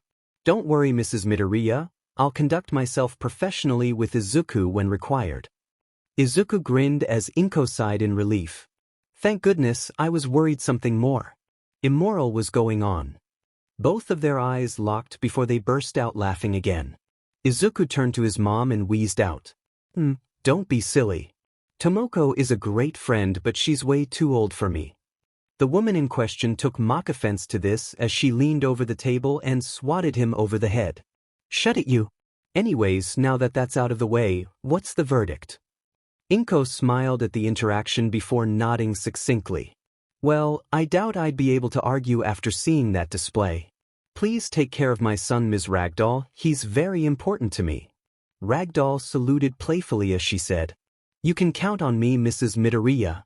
We're opening the dorms in 2 days, but you can come in at any time to get them decorated and set up." A small chime sounded out from her wrist and Ragdoll looked down at her watch, grimacing at the time. Looking back up at the pair, she said, "Well, If that's your answer, I had better get going. I'll see myself out. They all got up and Inko thanked her for her time while Izuku met her fist with his, grinning at each other brightly. Once they heard the door close behind the teacher, Izuku smiled at his mother, who promptly embraced him in a hug. Please enjoy yourself, Izuku. It's been hard since you've joined you, but you've been so much happier ever since you've made friends. Just write home sometimes, okay? Izuku nodded into her shoulder, completely enveloped in the somber tone of the moment. Once they broke off, Inko pushed him towards his room lightly. Now then, you go and begin to figure out what you want to take with you while I get lunch started. Also, I thought you were supposed to go and get toga from the Yaoyorosis? He nodded, motioning back to his room. Yeah, Momo was going to text me when I was supposed to come over. She said she would send a car. They were cut off by a loud car horn blaring just outside of their house. Izuku ran off outside to see what the commotion was and sweat dropped at the godforsaken sight that greeted him. Hello, young Midoriya. It has come to my attention that you do not own an automobile. As such, considering it is your birthday probably, let me introduce you to the Dekumobile. Lo and behold, All Might standing on top of a dark green recreation of the Batmobile of a bygone age where heroes made some iota of sense. He also spied James Yaoyorozu struggling to breath as he looked at All Might in the rearview mirror. The man instead held up a megaphone and said up to him. Sup kid? I know we only met yesterday, but All Might decided that I should come along as well, so here I am. Izuku looked around and saw that most everyone in his building had come out to see the commotion and were beginning to make connections, leaving the young hero mortified. He also spied Ragdoll laughing her butt off in front of her Hummer. Sighing to himself, he flashed a smile at his mother before running off down the stairs, grinning despite himself. Wait, my birthday was like 4 weeks ago. Did All Might forget or something? As he made his way over to where the hero was standing, he couldn't begin to understand the mental complexities of the former #1 hero. Yet, money. Izuku smiled as he looked out at the rest of his classmates, the majority of them being completely out of breath as he calmly sipped a glass of water. It was unanimously agreed that they would try and come in all at the same time to get set up, just to socialize in the lead-up to the beginning of the new school term. All of them were pretty pumped about being allowed to live together, Bakugo begrudgingly saying that it would be easier to get to class this way. Many of them had questioned the fate of Mineta, and Izuku gave them the best explanation he could that he was dropping out of the hero course. Needless to say, many tears were shed. He saw as Todoroki and Ida came downstairs together, both breathing heavily as they came over to him and leaned up against the countertop with him. Hey guys, all done? Todoroki nodded as Ida poured the two of them their own glasses. Yeah, everything's in place. It was kind of Momo to upgrade all of our furniture though. Izuku nodded, peering over at Momo who was being fed like Henry VIII as she created all manner of furniture and bedding. When he questioned her about it, she claimed that the girls had asked her to do it after spending a night with her in her massive bed at Yaoyorozu Manor and she saw no problem with it. Izuku, being ever helpful, offered to help her move in when she was done making furniture, which she took gratefully. Eventually they were all done and were sitting around in their new living room, exchanging stories from their summer. Toga had taken to the rest of the boys in the class just as well, some of them being wearier than others considering her past. After a couple more minutes they heard a knock at the door, and Izuku went over to answer. He saw Aizawa standing there in his usual hero attire, his eyes disproportionately more tired than usual, most likely due to getting everything ready. Midoriya, is everyone here? He nodded, spying the Dekumobile, parked outside the dorm. At first many of them had protested him being allowed to have a car, but All Might had been very adamant about him allowing to keep it as a sign of a boy becoming a man. Izuku had questioned about being allowed to drive without a license, but apparently money had a bigger reach than he could imagine. Nevertheless, he would prefer to learn how to drive before he attempted it, causing All Might to proclaim that he would see to procuring a teacher. Aizawa stepped past him, causing everybody to wave to their teacher who cleared his throat before announcing, "Okay, if you're all here, let's get this straight.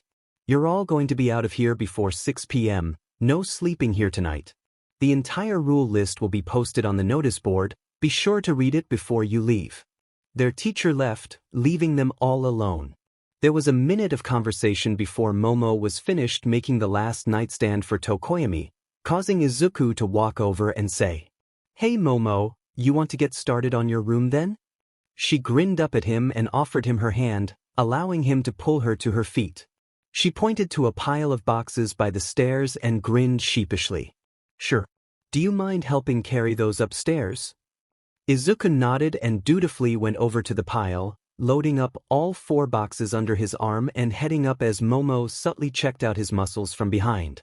They arrived at her room and Izuku marveled at how clean it was. Yurata really did have too much time on their hands. Once he dropped the boxes at the front, he turned back to Momo before gasping and turning around, realizing she had taken off her clothes to create her bed. Once she was finished with making everything she needed, Izuku moved the bed into position so she could crash into it, miming in pain. "God, I hate making so much at once. You don't mind putting everything else in position, do you?" Izuku smiled at her sympathetically as he began to set everything up in a cohesive manner. It was no small feat, but he had already moved an entire beach of furniture, so it wasn't much of a challenge. Once he was finished, he turned back to Momo and realized she had fallen asleep. Making sure she wasn't being suffocated by her sheets, he walked out of the room quietly, bumping into Ida, who was standing over him with a grim look on his face. "Hello Midoriya, I trust you used protection?" The greenette blanched at his friend's accusation, before furiously motioning to be quiet. "Look Ida, I didn't do that to Momo. I just helped get her into bed and did her furniture." "Wait, no." Ida's eyes welled up in what he assumed to be pride as the older boy put his hands on his shoulders and exclaimed, "You mean to say you were a gentleman? You really are a paragon of masculinity and heroism, my friend. I apologize for such heinous accusations." All of a sudden, he heard a thud, and Ida collapsed to the floor into unconsciousness. Izuku saw Mizo standing behind him with his hand held up in a chopping motion. "You okay, Midoriya? Seem pretty boisterous." Izuku nodded at him in relief, rubbing the back of his head. "Thanks, Mizo. Everyone seems to have gone crazy recently, haven't they?" Mizo shook his head, signaling that something was amiss. "No, Midoriya, they've always been like this. You see, it's the women." Izuku leaned forward, interested in the quiet boy's claim. "The girls? What are they doing?" Mizo looked up and down the corridors before offering him into his own room, which Izuku took. The room itself was completely bare, leaving a single mattress and tiny desk. Izuku asked him, Are you sure you have everything you need?" The tall boy scoffed and spoke out with one mouth. "The 4 leaves of justice." The walls seemed to shunt before they segmented and flipped. Izuku stood in awe as the room became nothing short of a bunker, complete with fridge, drawer and a wall of plans stuck up with pins. Izuku walked over to the wall and read a couple of them, realizing that all of them were about behaviors and actions the girls of the class had taken.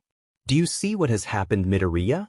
The women have made their move, and you played right into their hands." Izuku scratched his head as Mizo came forward and pointed to a picture depicting him and Toga at the mall. "You were tricked into replacing Mineta with Himiko, bolstering the females' ranks in 1A. If this pattern of replacement continues, they will outnumber us by the next sports festival. If this occurs, they will have a higher chance of taking all 3 top places, which will undermine the male lead. Once they have control of Class A, they will move on to B, C, D, and H until the entire of UD A is female lead. At first it will be UD, then Japan, and then the world. Do you realize the implications of this, Midoriya?" "Of course you do."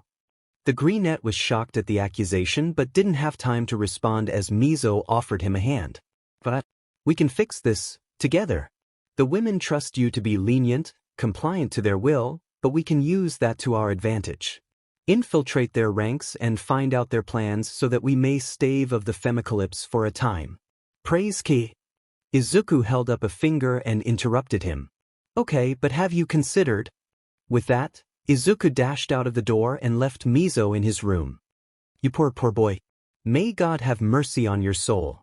Izuku shakily held a new glass of water in his hands, not able to forget everything that his classmate had said in the room above. Shaking his head, he looked up and saw that most of his class had already left, leaving just Toga, Ida, Kaminari and Mizo and Momo upstairs. Toga got up and off the couch and skipped happily over to him. "Hey Izuku! Wanna check out my room?" Anything to get the thoughts out of his head. Nodding, he followed after her as they reached her room on the top floor. She walked in and held the door open while bowing with a flourish. "Welcome, M-Lord." Grinning at her, he walked in and whistled, impressed at how much was in there. Her bed was low to the floor, being naught but a mattress with a frame. A desk with stylized graffiti sat in the corner, complete with a lamp in the shape of a purple panda. The walls were painted in a deep burgundy, while the rest of her colors were deep purples or black. "So, what'd think?" Izuku turned back to her and smiled. "Good job. It's a pretty nice room all in all, though I don't know how much you'll use that desk." She pouted at the jab at her work ethic, before grinning predatorily and proclaiming, "Well, let's see your room. Nothing but all might, right?" Izuku chuckled nervously. "Pretty much spot on. Got some stuff for music though. Got a nice view out onto campus though. It'll be good to be able to head to the pool whenever we want. Though." Toga sighed and pouted again. "You realize that's just you, right? Mr. Aizawa told us that you were the only one with a standing pass." His eyes went wide at the revelation. "I guess it's because I need it for my quirk training. Wait, I never did ask. What is your quirk?" Toga walked out with him and closed the door as she said, "It lets me take on the form of someone if I ingest their blood, quirk and all. It's kind of hard to use it in a fight, but that's why I train my knife throwing and such." Izuku's mind flurried with possibilities at the idea of a quirk like that. So if you do something with someone's quirk, shrink something let's say, and turn into somebody else, does the shrinking persist? Or how about splicing blood together? Or... She cut him off with a quirk peck on the cheek. "Later, okay? We'll talk about it later." He noticed that behind her normal grin, there was a heavy dose of reluctance in her expression. It made sense considering how much damage her quirk had done to her life, and Izuku mentally hit himself for being insensitive about it. "Okay." They made their way back downstairs in silence, the air laced with tension as Izuku continued to berate himself. Once they were there, he saw Aizawa standing by the door, nodding at the two of them. "Okay, that's you two here. Now it's just Yaoyorozu and Mizo." Izuku motioned for Toga to go ahead as he turned to the teacher. I can't speak for Mizo, but Momo fell asleep after making all of the new furniture. I would recommend heading up and getting her, because she looked really tired." Aizawa sighed, rubbing his forehead. "Fine. Enjoy your day and whatnot." Izuku walked past him as he went up towards the girls' dorms. Once outside, he saw Toga standing by the car while tapping her foot. Opening it up with the remote key, he got in after her, still marveling at the quality of the vehicle. Dark leather chairs, fully stocked and luxurious sitting area along with a high-tech auto-driving. James had told him that it was still experimental technology, along with the undesirable, not allowed for civilians, but he claimed that the police force was willing to allow it in exchange for a donation. Why is the police force so corruptible?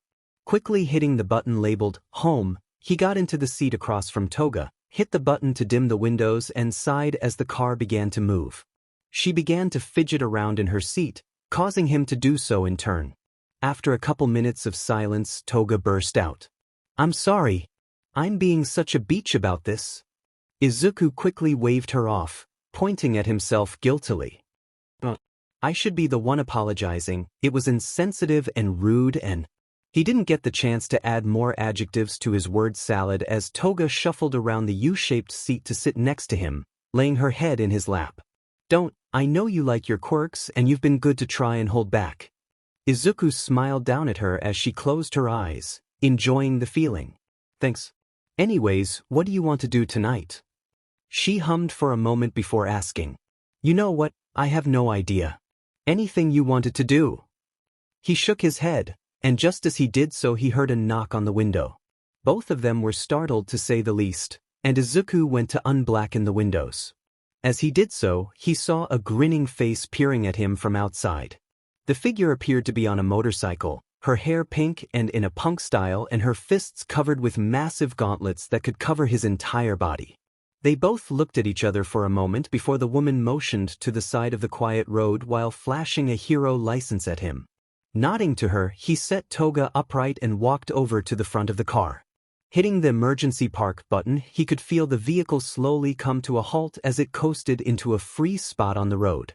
Opening the door, he got up and out to see the woman getting off her motorcycle and walking over to him with a now serious look on her face. "Hey kid, the name's Vi and I got a bone to pick with you. Do you have a license?" Izuku shook his head, quite terrified of the woman as she blew a piece of bubblegum slowly and popped it. "Well, fairly certain that's against the law. You're coming with me, kid." Quite mad with fear at the thought, Izuku said, "You're riding a motorcycle without a helmet? Heroics doesn't give you a pass out of that." Vi's eyes widened for a moment before she grinned at him. "Sharp and a pair on you too. I like you, kid. What's your name?" Toga climbed out of the car as he answered. "Izuku Midoriya, Heroics course at UA. Behind me is Toga Himiko, also in the Heroics course." Vi nodded as she brought out a communicator and spoke into it. "Kate, got the auto with the military signal. Perps are 2 kids from you today, Heroics if they're being honest. Their names are Izuku Midoriya and Toga Himiko, respond please." There was a silence for a couple seconds before a voice spoke up in English. "Got them, Vi, they're legit. Bring them into the station and we can process them." Vi nodded and turned to them. "Okay kids, let's get you to the station and we can get this all sorted out. Do you have any way of getting that thing to the station?" Izuku pondered it for a moment before walking over to the car and looking into the screen. Typing in Mizudafu police station, he watched as the GPS system locked the destination, now displaying various stats and the option to go. Getting back out, he turned back to Vi and said, "It can take us to Mizudafu police station, a couple miles from here. Will that be okay?" Vi hummed before shaking her head lackadaisically. "Yeah, but I'll need to come with you to stop a runner. You mind if I throw this thing into the back?" Vi turned back to her motorcycle to the confused looks of Toga and Izuku, who were quickly awed as it began to fold down on itself until it was naught but a large briefcase. Motioning for her to put it in the back, they got back into the car, hearing a thud as the trunk was closed before watching as Vi got into the car with them and closed the door behind her. Izuku hit the go button and felt as the car began to move. "So Miss Vi, what's the problem?" She boredly looked at him as she subconsciously began to mess around with her gauntlets. "This stuff is property of Institute, my agency. More accurately, it's tapping into our secret satellite system that makes it all possible, and this is a massive breach of regulation blah blah blah. We're just going to have a nice little chat and see where you got the access to it along with our own military-grade equipment."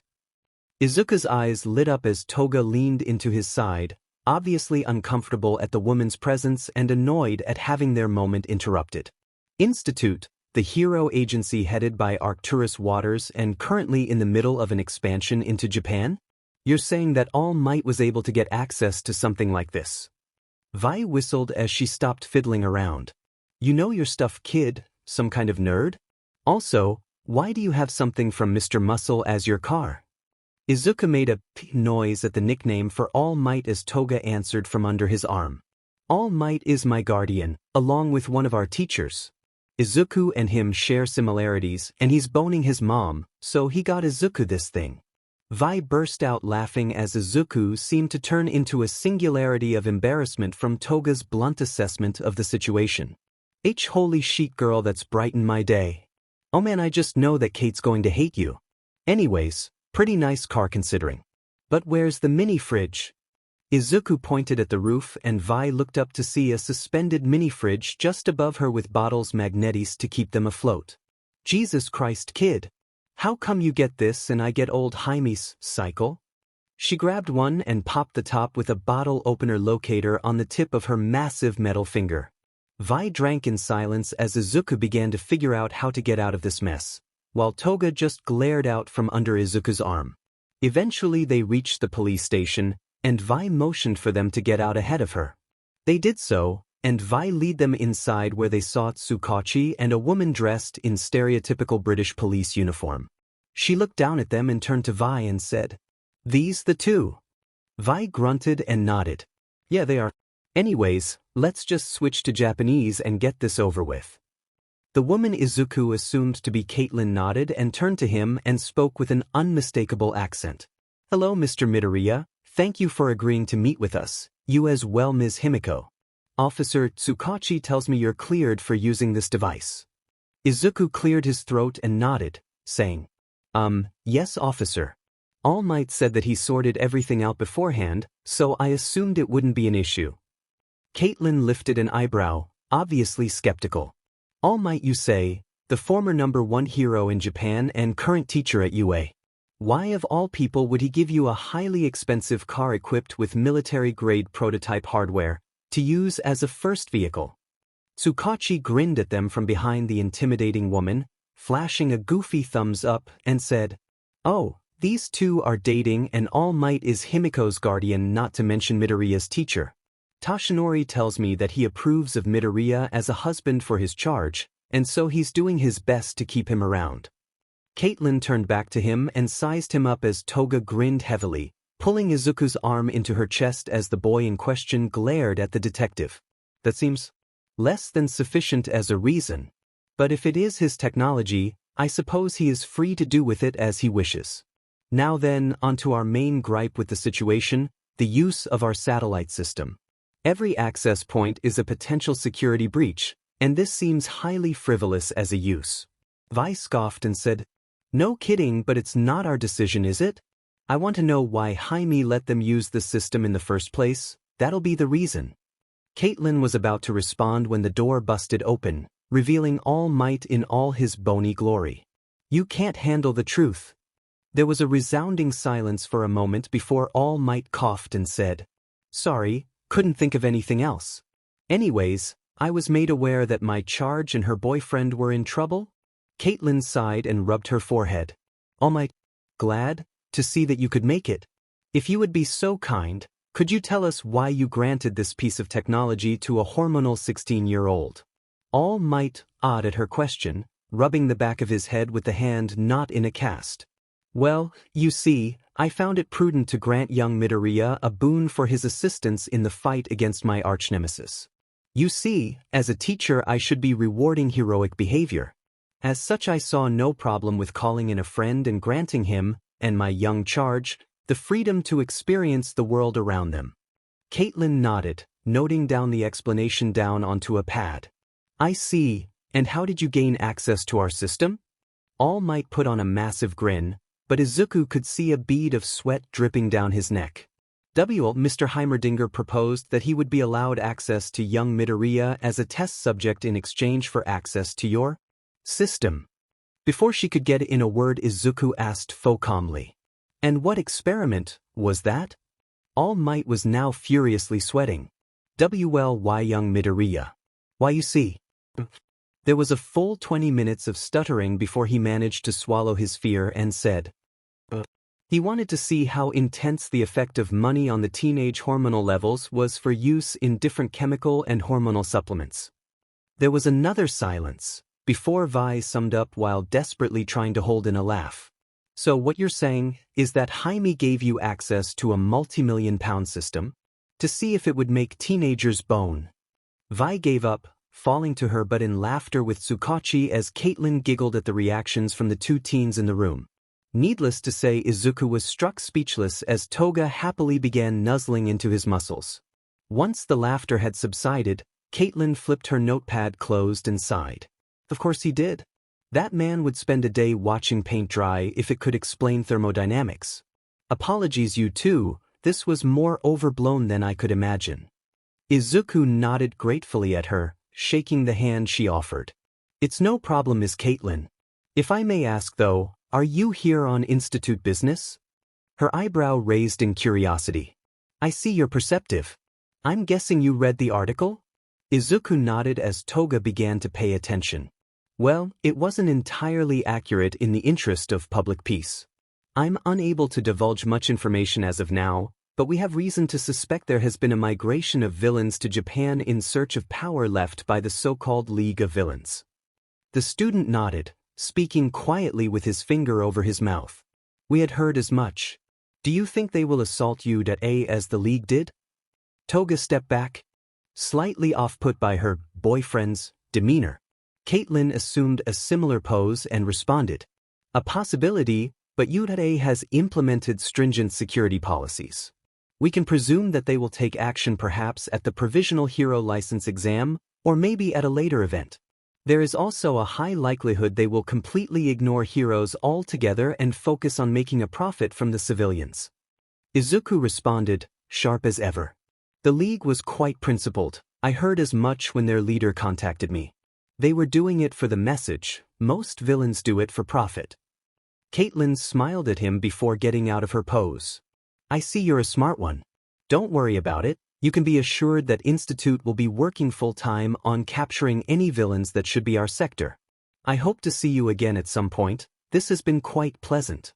Izuku grinned at her and said, likewise, it's really cool to talk to someone on the same wavelength.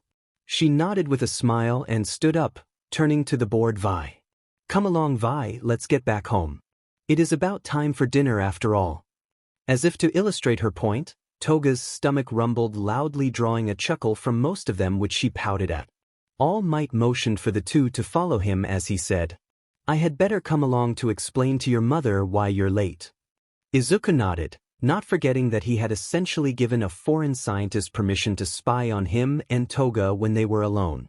Toga grabbed onto his arm once more and leaned into his side, sighing in happiness at the warmth.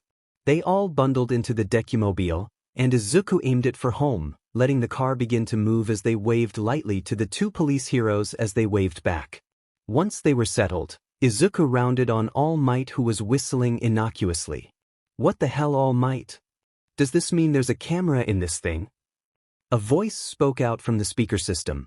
Several actually better angles. Both Izuku and Toga jumped at the voice. Toga called out angrily, And who are you, Mr. Voice? It laughed in a somewhat mad giggle before it said, Why, the creator of this fine automobile, of course. Heimerdinger at your service, young miss. All Might called out, Sorry I couldn't keep it a secret, but they were about to be arrested by Caitlin and Vi. Heimerdinger just chuckled, before appearing on a screen in the window. He seemed to be as tall as Recovery Girl, with a massive head of hair which seemed to have forgotten the concept of barber. It's no bother. I'm fairly certain that they were close enough to performing the act when that dunderhead Vi stepped in. Hello, you two. Izuku looked at him blankly before the scientist was interrupted by a voice from off-screen. Hey Doc. Who are you talking to? A boy, just older than them, came into shot holding a box. He seemed to be pretty rugged, wearing a leather coat and having a crystal embedded in the gauntlet which contrasted his boyish face and blonde hair. Just some test subjects who found out I had been watching them. Say hello, Ezreal, don't be rude. The boy dropped the box and pushed the scientist out of the way, introducing himself with a flourish and a roguish grin to Toga. The name's Ezreal, Explorer, Pathfinder, Genius, Lady Killer. Toga scoffed, taking the wind out of the boy's sails as Izuku growled at him. Nice to meet you, I'm Izuku and this is Toga, my girlfriend. He didn't seem to notice his voice darkening at the final part, but Ezreal certainly did as he held up his hands in peace. Hey now, don't worry about that, I've already got myself a lady. Anyways, peace out, ciao for now, see ya? The boy walked off and Heimerdinger re-entered the shot. Well that's that. Tada! The call cut off, and they were left in silence. All Might seemed to be more interested in his thoughts, so Toga took the opportunity to cuddle up next to Izuku. Toga? What's up? She smiled up at him, running her hand lightly over his chest as she said, A girl likes it when her man defends his property.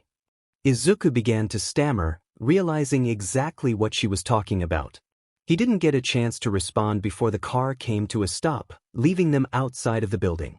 They all piled out and walked up to the apartment, where Inko greeted them before noticing Toshinori standing there. Oh, hello Toshinori, what are you doing here? The former hero put a hand on Izuku's hair, ruffling it with raucous laugh. Why, an explanation. Young Midoriya and Himiko were late for dinner due to my mistake. I do hope you can forgive me, my lady. Inko swooned, making Izuku and Toga recoil slightly. They continued their little verbal dance, and once they showed no signs of stopping, the two teenagers walked in ahead of them. Toga pulled Izuku into their room, giggling as she closed the door. "Let's leave those two to their romantics." Izuku grinned at her, glad that the focus was away from his little outburst. "No kidding. Didn't expect them to happen. I mean, I'm glad it's all might and not." He caught himself, and Toga noticed his crestfallen expression. She walked up to him and laid a hand on his shoulder, lightly pushing him to sit down on the stripped bed. "Izuku, I know it's not my place to ask, but what happened to your father?" Izuku didn't respond immediately and just breathed semi-heavily. Toga sat down next to him, holding his hand in hers as she began to see some color appear in his cheeks and forehead. "My dad." Toga spoke up softly. "You don't have to say anything if you don't want to." He cut her off and began to speak, devoid of emotion in his voice and a worrying lack of tact. "My dad left us when I was diagnosed quirkless. He never calls, he never sends letters. He never divorced Mom, he sends us money every month so that we don't press charges. The last thing I can remember him saying is, 'No son of mine is going to be a FING invalid.' Honestly, I forget that I'm supposed to hate him some days." Toga wrapped her arms around him, pulling his face down into the crook of her neck as she said shakily, "There's no need to hate him, Izuku, because I'm here." His breath caught in his throat as she slied his hair, feeling her tears stream down his back. She continued, obviously not bothered by them. "I never really knew my parents, maybe my mom. All I can remember is the face of the woman who ran my orphanage, but I kill." Izuku returned the hug, hearing her breath hitch as he stayed silent. She swallowed her breath and continued, "I killed her." "What?" Her eyes go dull, "But I was just so hungry. I'm scared. What if I drain you too much? What if I hurt the girls, or the league comes for me? I can't do this, I can't be a hero." Izuku squeezed her a bit harder, interrupting her. "Don't say these things, please. You can't let something like that hold you down." He could feel a slight twinge as she smiled against him. Once they were done and separated, Izuku grabbed a tissue from a box on his nightstand and dried her tears. She grinned suggestively, nodding at the box to lighten the mood which he just scoffed at in mock exasperation. Once he was done, Toga asked curiously, "Hey, you said that you were diagnosed as quirkless. No offense, but the whole green lightning and punching stuff seems not quirkless." Izuku laughed and leaned up against the wall. "I was a late bloomer, really late." He seemed to pause for a moment before shaking his head. "You know what? Screw it, you should know. I'll talk to All Might and see if we can let you in." Her curiosity was obviously piqued as she crawled up to him, inadvertently giving him a nice view as she asked, What secret?" Izuku grinned and shook her head, making a zipping motion across his mouth. "Nope, not gonna tell." She was nearly on top of him at this point, making her biggest puppy eyes. "Come on, Izuku. I wanna know." He made a show of fainting, making her giggle and collapse onto him. They laughed for a moment before they fell silent, basking in each other's warmth. "You know, Aizu, we won't be able to sleep together when we head to the dorms. How is a girl supposed to cope?"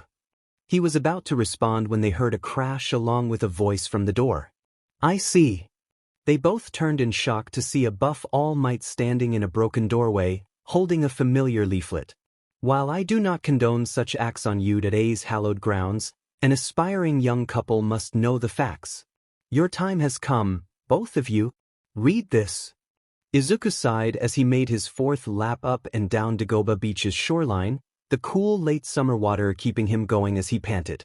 Today was the first day of the special training Aizawa was giving them, but of course he just had to lose his imagination for one day.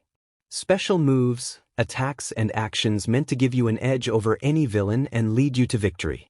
Izuku had spent most of his childhood watching Heroes, so he had a pretty intricate idea of how a special move was supposed to look and work, but he hadn't spent much time thinking about how his own was supposed to work. Looking up at the beach, he took note of a couple classmates who had followed himself and Ragdoll to the beach, namely Tiu and Koda. Aizawa had been reluctant to allow them to leave the main group of them in UA but accepted that Tsuyu would be better off in the ocean. Koda needed animals to work with and Ragdoll wouldn't accept chaperoning his students if it didn't include Izuku.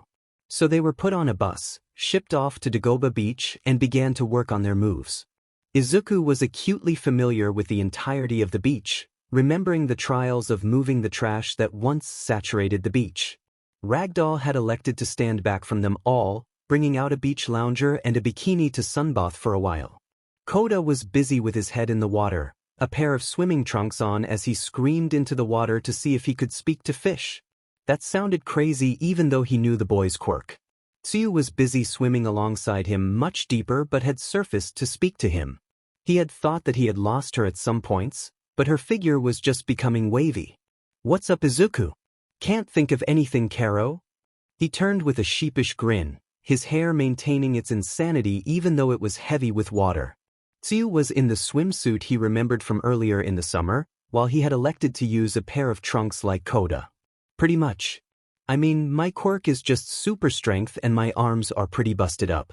I can't work at 100%, not as I am now." She put a finger on her chin, a habit Izuku had noticed she did whenever she was debating on if something she was about to say was appropriate. "Well, I think there's a bunch of stuff you could try. Remember back at the USJ? That was pretty cool from my perspective, Karo."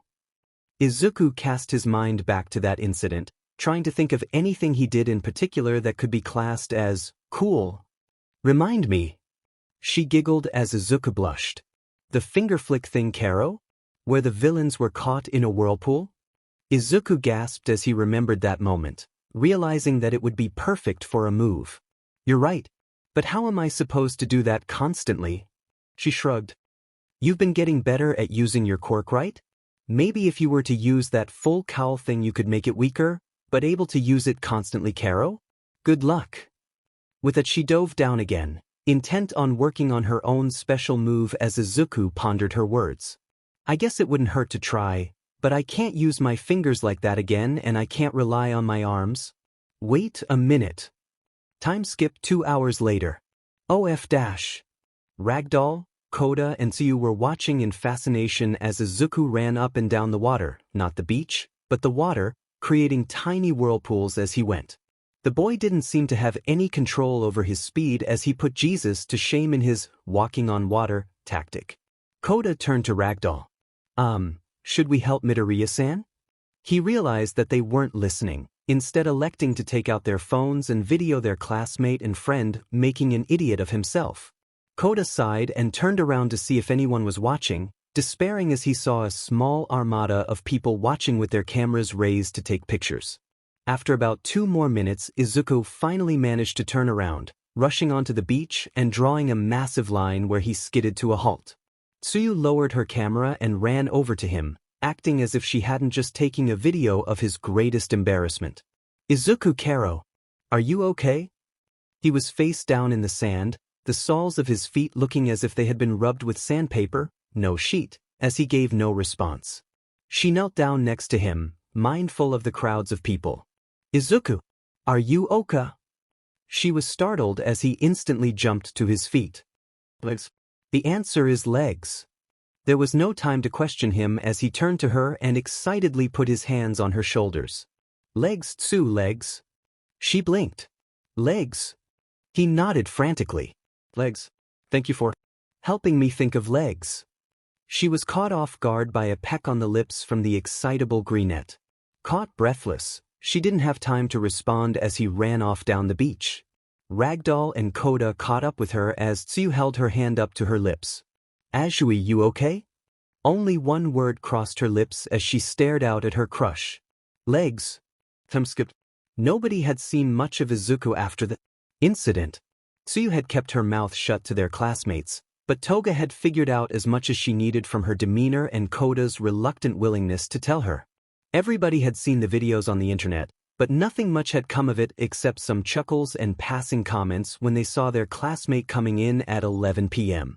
Tsuyu was often gone at the same times as him, but when the behavior was raised to Toga during gossip she just grinned, stating, "I mean, I don't blame him.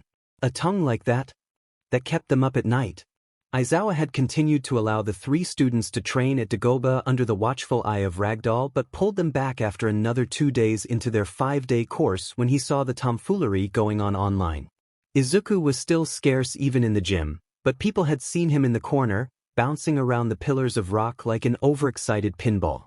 On the final day, everyone was in full swing.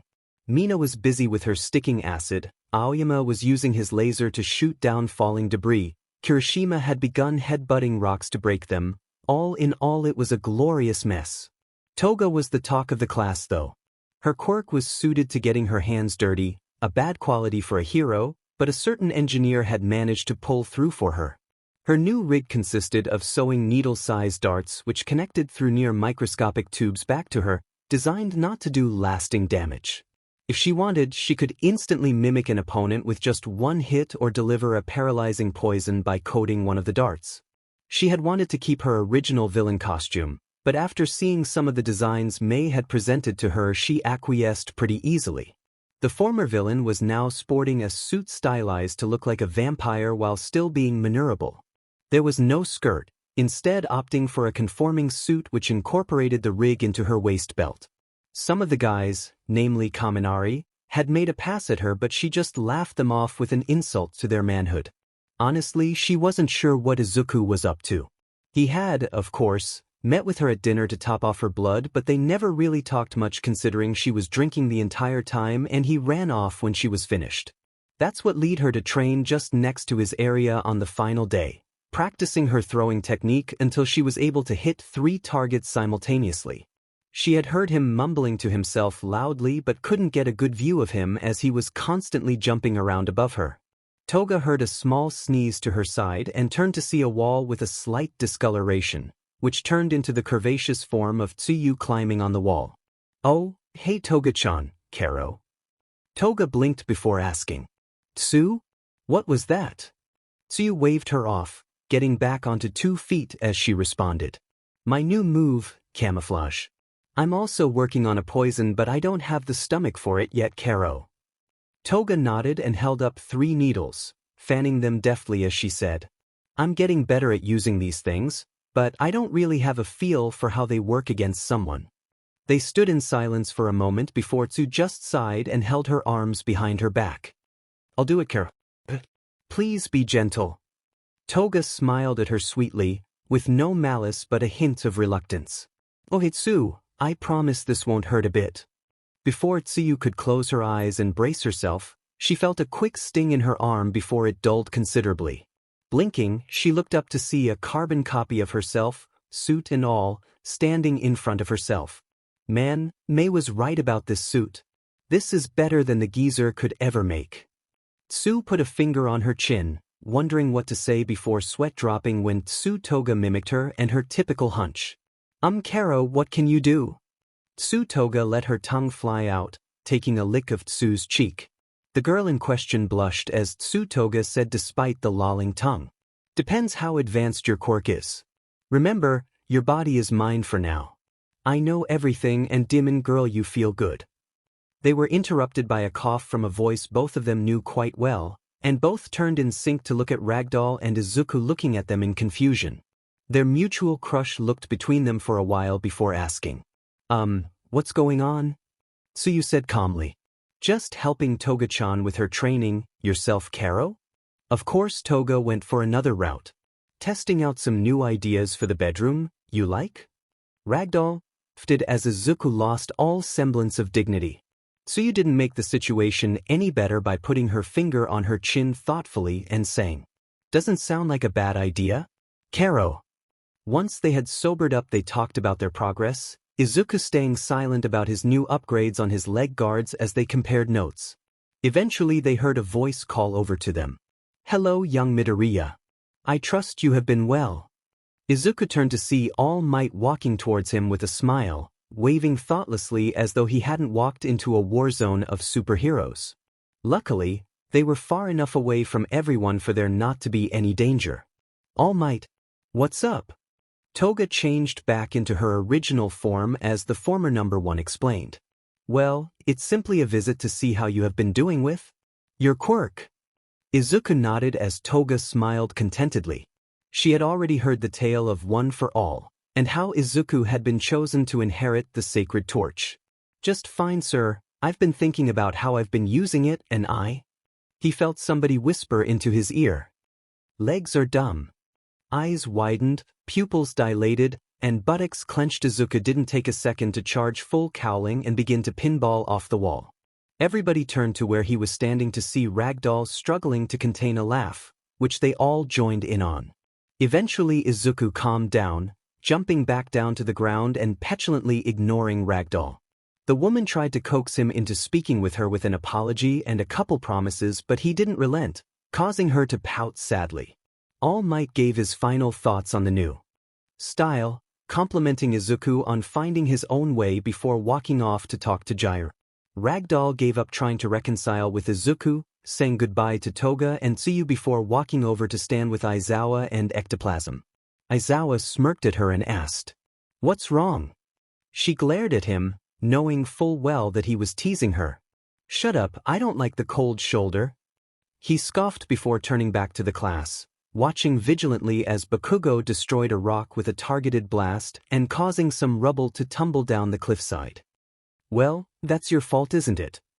Ragdoll pouted again, weakly refuting. "It was just a joke. Not that you'll ever need to worry about that though, lover boy." Aizawa boredly looked at her, no sign of emotion in his eyes except boredom. "What are you talking about?" Ectoplasm piped up. "Shota, we all know that Mandalay visits Ragdoll on the weekends. But against common logic, after we see her leave Ragdoll's dormitory, she walks up towards the male dorms.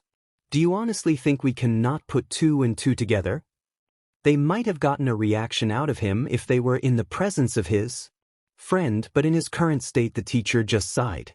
You act like that's something to be worked up about. Shino and I go back a long time and we're just friends.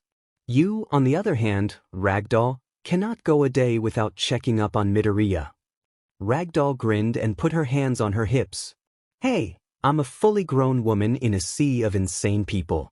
Also, I want to see if I can get Izuku to join the Pussycats."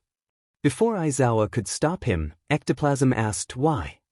A large, sinister grin stretched over her face. "Why, costumes of course. Keeping him tied down, fitting him for a marching band uniform, getting him a tail." The two men fell green at the thought. Aizawa grimaced at the thought of having Shino dress him up in the Pussycats uniform and suddenly felt a duty to keep Ragdoll away from Izuku, a duty as an educator of course. Moving swiftly on. They all turned to see Nizu standing there with an older man and a woman in a police uniform with a rifle. His face was hardened, well-kempt facial hair grayed and suit perfectly laundered. Nizu pointed up to the man and said, "Aizawa-sensei, please meet Mr. Winters and Caitlin. They will be working with us as representatives of Institute." Winters nodded to him as Caitlin looked out over the class, examining each of them until her eyes landed on a certain greenette. "Midoriya?" They all turned to her and she explained, "Oh, I recognized one of your students, apologies." Aizawa waved her off and turned around, shouting, "Midoriya, get over here." The student said goodbye to the two Tsuyas before charging full cowl and jumping from rock to rock down. He skidded to a halt in front of his teacher and asked, "What can I help you with?" He turned to allow him to see the two visitors, which caused Izuku to perk up. "Ms. Caitlin, what are you doing here? Also hello Mr. Winters." The old man appraised the young student imperiously for a moment before saying, "Hello Mr. Midoriya. As I understand it, you and Caitlin share a shallow history?" The student nodded terrifiedly as Caitlin cleared her throat and said with a slight smile, "Yes, sir, we had a run-in concerning the discrepancy in our engineering department. As I recall it, he was roped into one of Heimerdinger's experiments." Winters hmed before nodding and extending his hand to the young boy. "I see, it is a pleasure to meet someone who caused Caitlin to give such glowing reviews about." Caitlin spluttered as Izuku clasped the man's hand, and he could see a glint of mischief in the old man's eyes as he said, "Likewise, sir, what brings you here?" "Institute business." He let go and motioned at the rest of his class as Ragdoll glared at Caitlin, who was somewhat returning the sentiment. Examining the current stock of heroes in training, of course. I hear you have done research into our agency? Izuku nodded, and Nizu looked on happily at the participation. Yes, sir. Institute was established 20 years ago as a government-sponsored hero organization and special operatives branch of the armed forces. Over the years it has grown into a somewhat all-encompassing hero agency for Britain, allowing taxes and payment to be consolidated. From what I hear, you are currently engaged in a large-scale operation in the Scottish Highlands against the terrorist Jinx, who hasn't been sighted in weeks. An eyebrow was raised on the old man's wrinkled forehead. Oh, and what do you think of the situation with Jinx? Izuku grimaced, forgetting about the adults with eyes on him. She is a 20-year-old villain, quirk, hack savant. Using a material that is exclusive to British territories, Jinx is able to create most anything out of it considering its omnipotent usefulness. She destroyed 1/4 of Manchester, half of Dublin, and was last sighted attempting to rig a bomb to go off in Aberdeen, which was projected to destroy 4 buildings and kill 300 people. Winters nodded as Aizawa grinned satisfied, glad that his student was so studious. I see you really know your stuff then. I'm certain you're aware, but we must require the utmost discretion in the matter. The boy nodded solemnly before Winters began again, now looking at Aizawa. You seem to be a good teacher. It is a pleasure to meet you, Mr. Aizawa. Aizawa nodded before turning to Izuku again. Midoriya, you can go back to training now. A small cough interjected and they all turned to look at Caitlin. I was wondering what you were practicing as a technique? Izuku grinned and motioned down to his legs, now adorned in metallic guards. Working on a new way of fighting, I call it shoot style. She nodded, obviously impressed as Ragdoll fumed at the woman. I see. Perhaps I could test the limits of this shoot style? Perhaps a small wager? There was a resounding call of disapproval from the other teachers before Izuku grinned and nodded. Name your terms. Caitlin grinned, bringing up her rifle. I have a single magazine, 6 rounds, all stunning bullets. If you dodge all of them, I'll take you in for an internship. I win, you offer yourself for one of Heimerdinger's test drives. Mr. Winters felt Nizu tug at his leg and ask, Arcturus, why are you so lenient with your bodyguard? This seems wholly inappropriate. He smiled, his lips cracking upwards at the corners as he said, because we want him to succeed, and Caitlin is one of our best marksmen. I doubt he will succeed, but there is no loss for us if he does. They turned back to see that most of the class had gathered around to watch them despite Aizawa's protests. Ragdoll had given up, sitting to the side dejectedly as she watched Izuku smile while ignoring her. Who the hell is this woman? Butting in like a butt. Nizu cleared his throat before calling out a countdown. Izuku's body lit up in green lightning. Caitlin looked down her scope, aiming for his center of mass. 3, 2, go. Izuku jumped as hard as he could, letting the dart fly through his legs before twisting in the air to avoid the follow-up. He turned his head to see Caitlin still aiming at him, her finger close to twitching on the trigger as he bounced off the roof to avoid another dart. 3 down, 3 to go. Come on. They continued that dance for another 2 darts, but he realized something as he looked at Caitlin again. Her face was twisted into a calm grin, and his heart sank when he realized she had been holding back. He was in mid-flight, her finger was hovering over the trigger, but a strategy came into his head. It was crazy, but it might just work. Bouncing off a rock face, he didn't jump off in the direction he normally would, but instead aimed straight for her. The trigger was pulled, the dart flew, it was a centimeter from his face. Is this a tie? The dart had hit him right between the eyes, and the stunning agent instantly got to work, but it was too late to dodge him. He barreled right into her, bringing both down to the ground with a crash. Once the dust had cleared, Class A could all see their resident pinball draped on top of the strange hero, completely rigid as they were both on the ground. Winters began to chuckle as most of them began to crack up at the scene while Caitlin tried to push the boy off to no avail. Eventually Ragdoll huffed and stomped forward, grabbing Izuku and pulling him off. His body was still completely rigid, the dart having fallen from his forehead. Caitlin stood up, nodding to Ragdoll before rubbing the area of her back she had landed on. Well, that was interesting. Aizawa sighed as he glared at the cheering class, signaling for them to get back to work. This was way too predictable. Midoriya has a slightly suicidal streak when it comes to being in a corner. Winter's eyebrow went up again. You mean that he was able to detect when Caitlyn stopped holding back? Aizawa nodded, hiding a grin of pride. Most likely.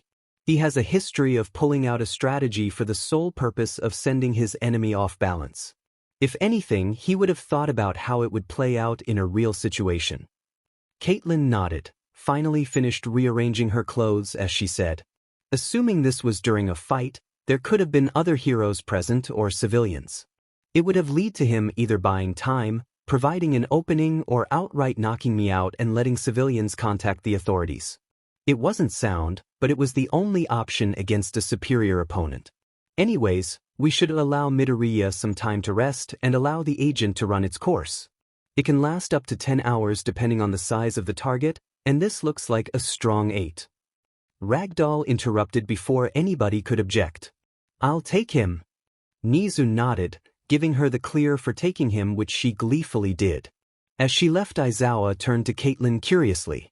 So, what are you going to do about that bet? The marksman smirked, looking at the boy being carried off. Oh, that was an empty wager. The teacher's eyes went wide. What do you? A grin across her face told him everything he needed. I heard from my brother about him when I asked. He's supposed to be a quick learner with a hell of a lucky streak. Considering that, along with him already being familiar with our agency, it would be a simple matter to bring him for an internship. I always intended to see if he would be worth picking up, and being an intern with us automatically entails being one of Heimerdinger's test subjects. Everything worked out and nothing was lost. Unfortunately, the knock from the fall along with the area my dart hit makes it possible that he lost all recollection of the fight. The scheming grin on her face gave all of the Yuta teachers the shivers, but they didn't notice a certain invisible frog girl on the wall, listening into everything. Tsuyu scrambled back up the cliff face to see Toga and Ochako watching the entire proceedings. Ochako took the initiative, asking worriedly, "What's wrong, Tsu? What happened to Deku?" She turned back visible before saying worriedly, "I don't know, but it doesn't sound like good news for Izuku Karo." Toga grimaced, playing with one of her needles. "So what do we do? He ain't going into this without knowing what he's getting into, not on my watch." They all stood around in a circle, wondering about what they were going to do to keep Izuku away from this Caitlyn. "You know, I think I have an idea. It might be crazy, Karo, but I think I have an idea." Toga and Ochako turned to Tsuyu, who was busy thinking. "What is it?" Tsuyu looked up, her eyes dead serious as she said, "May. Puff change time skip, savior of storytelling." Izuku groaned as he sat up, reflexively putting a hand to his head as he tried to stave off the stinging in his brain. He looked around in the relative darkness to see that the room had mostly been decorated in pastel greens and yellows. Small manga cats covered the walls, while the bedding he was in appeared to be covered by a massive cat head.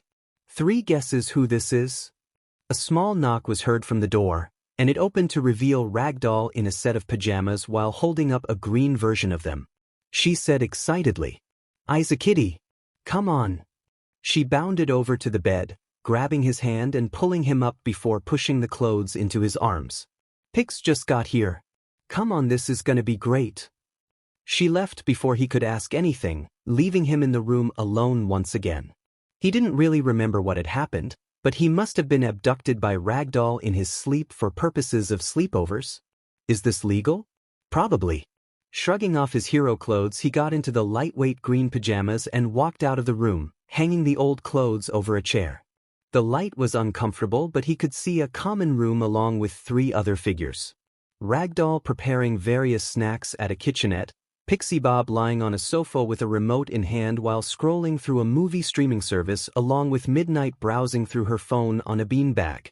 Pixie Bob noticed him come through the door and grinned. "Hey Midoriya. Long time no see."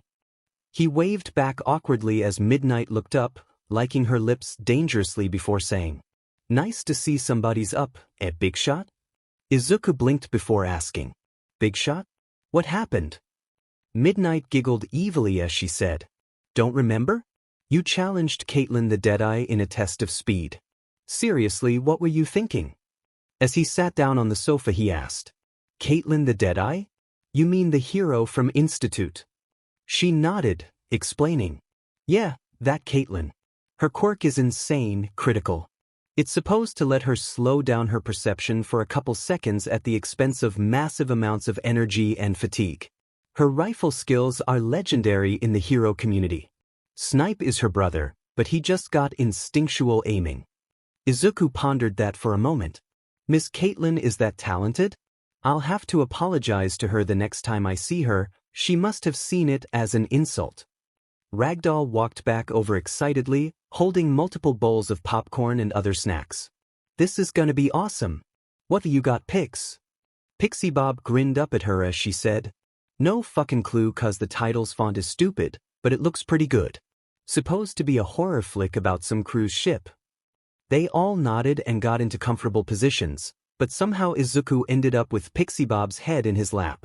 Ragdoll caught his eye and grinned supportingly, flashing him a thumbs up before the title card rolled. Surprisingly, Izuku enjoyed the movie despite the uncomfortable feeling of Pixie Bob jumping every time there was a jump scare. Ragdoll was struggling to contain her laughter as Izuku shifted uncomfortably while Pixie Bob tried to get as close as possible, hiding her eyes from the screen. Eventually the climax of the action began, causing Pixie Bob to begin to shiver in fear. It was kind of funny to Izuku, but it was also kinda weird when she cried out while looping her arms around his midriff. Midnight and Ragdoll laughed as their student tried to pry the woman double his age off of him. Eventually he gave up, turning back to the movie with a sigh and not noticing the rougeish grin Pixie Bob had adopted at her success. The movie ended, and Izuku went to pry off Pixie Bob but began to panic when he saw she had fallen asleep. Ragdoll laughed and turned the lights back on, revealing that she was looking pretty fine considering the movie. Pix, get off him. He's like half your age. Midnight butted in with a dangerous smile. Nothing wrong with it, Rag. I'm not hearing a no in any case. Izuku tried to push her off to no avail, only succeeding in making her tighten her grip. In his efforts, he noticed that her clothes were becoming dangerously strained, causing him to stop and look at Ragdoll with pleading eyes. She shook her head with a mischievous grin as Midnight yawned dramatically. Well, I should probably get going myself. Thanks for the invite, Rag. Ragdoll grinned happily at her before moving over to her own room. Likewise, good night, Midnight. Izuku, don't do anything I wouldn't. She flicked the lights off again, leaving with Midnight and leaving Izuku with the sleeping Pixie Bob. He looked down at her with a sigh, realizing he wouldn't be able to escape without inviting her ire. Resting his head back he sat in the quiet, the only sound being Pixie Bob's snoring as he dreaded the sleepless night he was about to have. Tsuyu knocked on the door of the development studio as Uraraka and Toga kept vigil over the corridors, terrified that a teacher or guard would appear to bust them. Tsu has assured them that it was all a part of the plan, but the dangers associated with it were great. The door opened ominously, mist swirling at their feet as they peered in. They saw a figure sat on a veritable throne of scraps and inventions. Toga could make out her pink hair hanging down to her shoulders, covering her eyes as she fiddled with a spanner. The figure looked up to the three, beckoning them in quickly before the door shut. I've been expecting you three. I know what you want and I have it. Tsuyu gulped before saying, May, do you think you can help us out with this Karo? We're willing to help you out in return with something. May grinned, grabbing a random invention from her pile and tossing it between her hands. I want in. I've heard about this Heimerdinger guy and he ain't going to butt into my market. In return, I reckon I could get some upgrades done to your rooms and costumes. Now then, shall we begin? All three gulped as May went over to the spare costumes closet, grabbing their costumes and a notepad and pen. This was going to be a long night,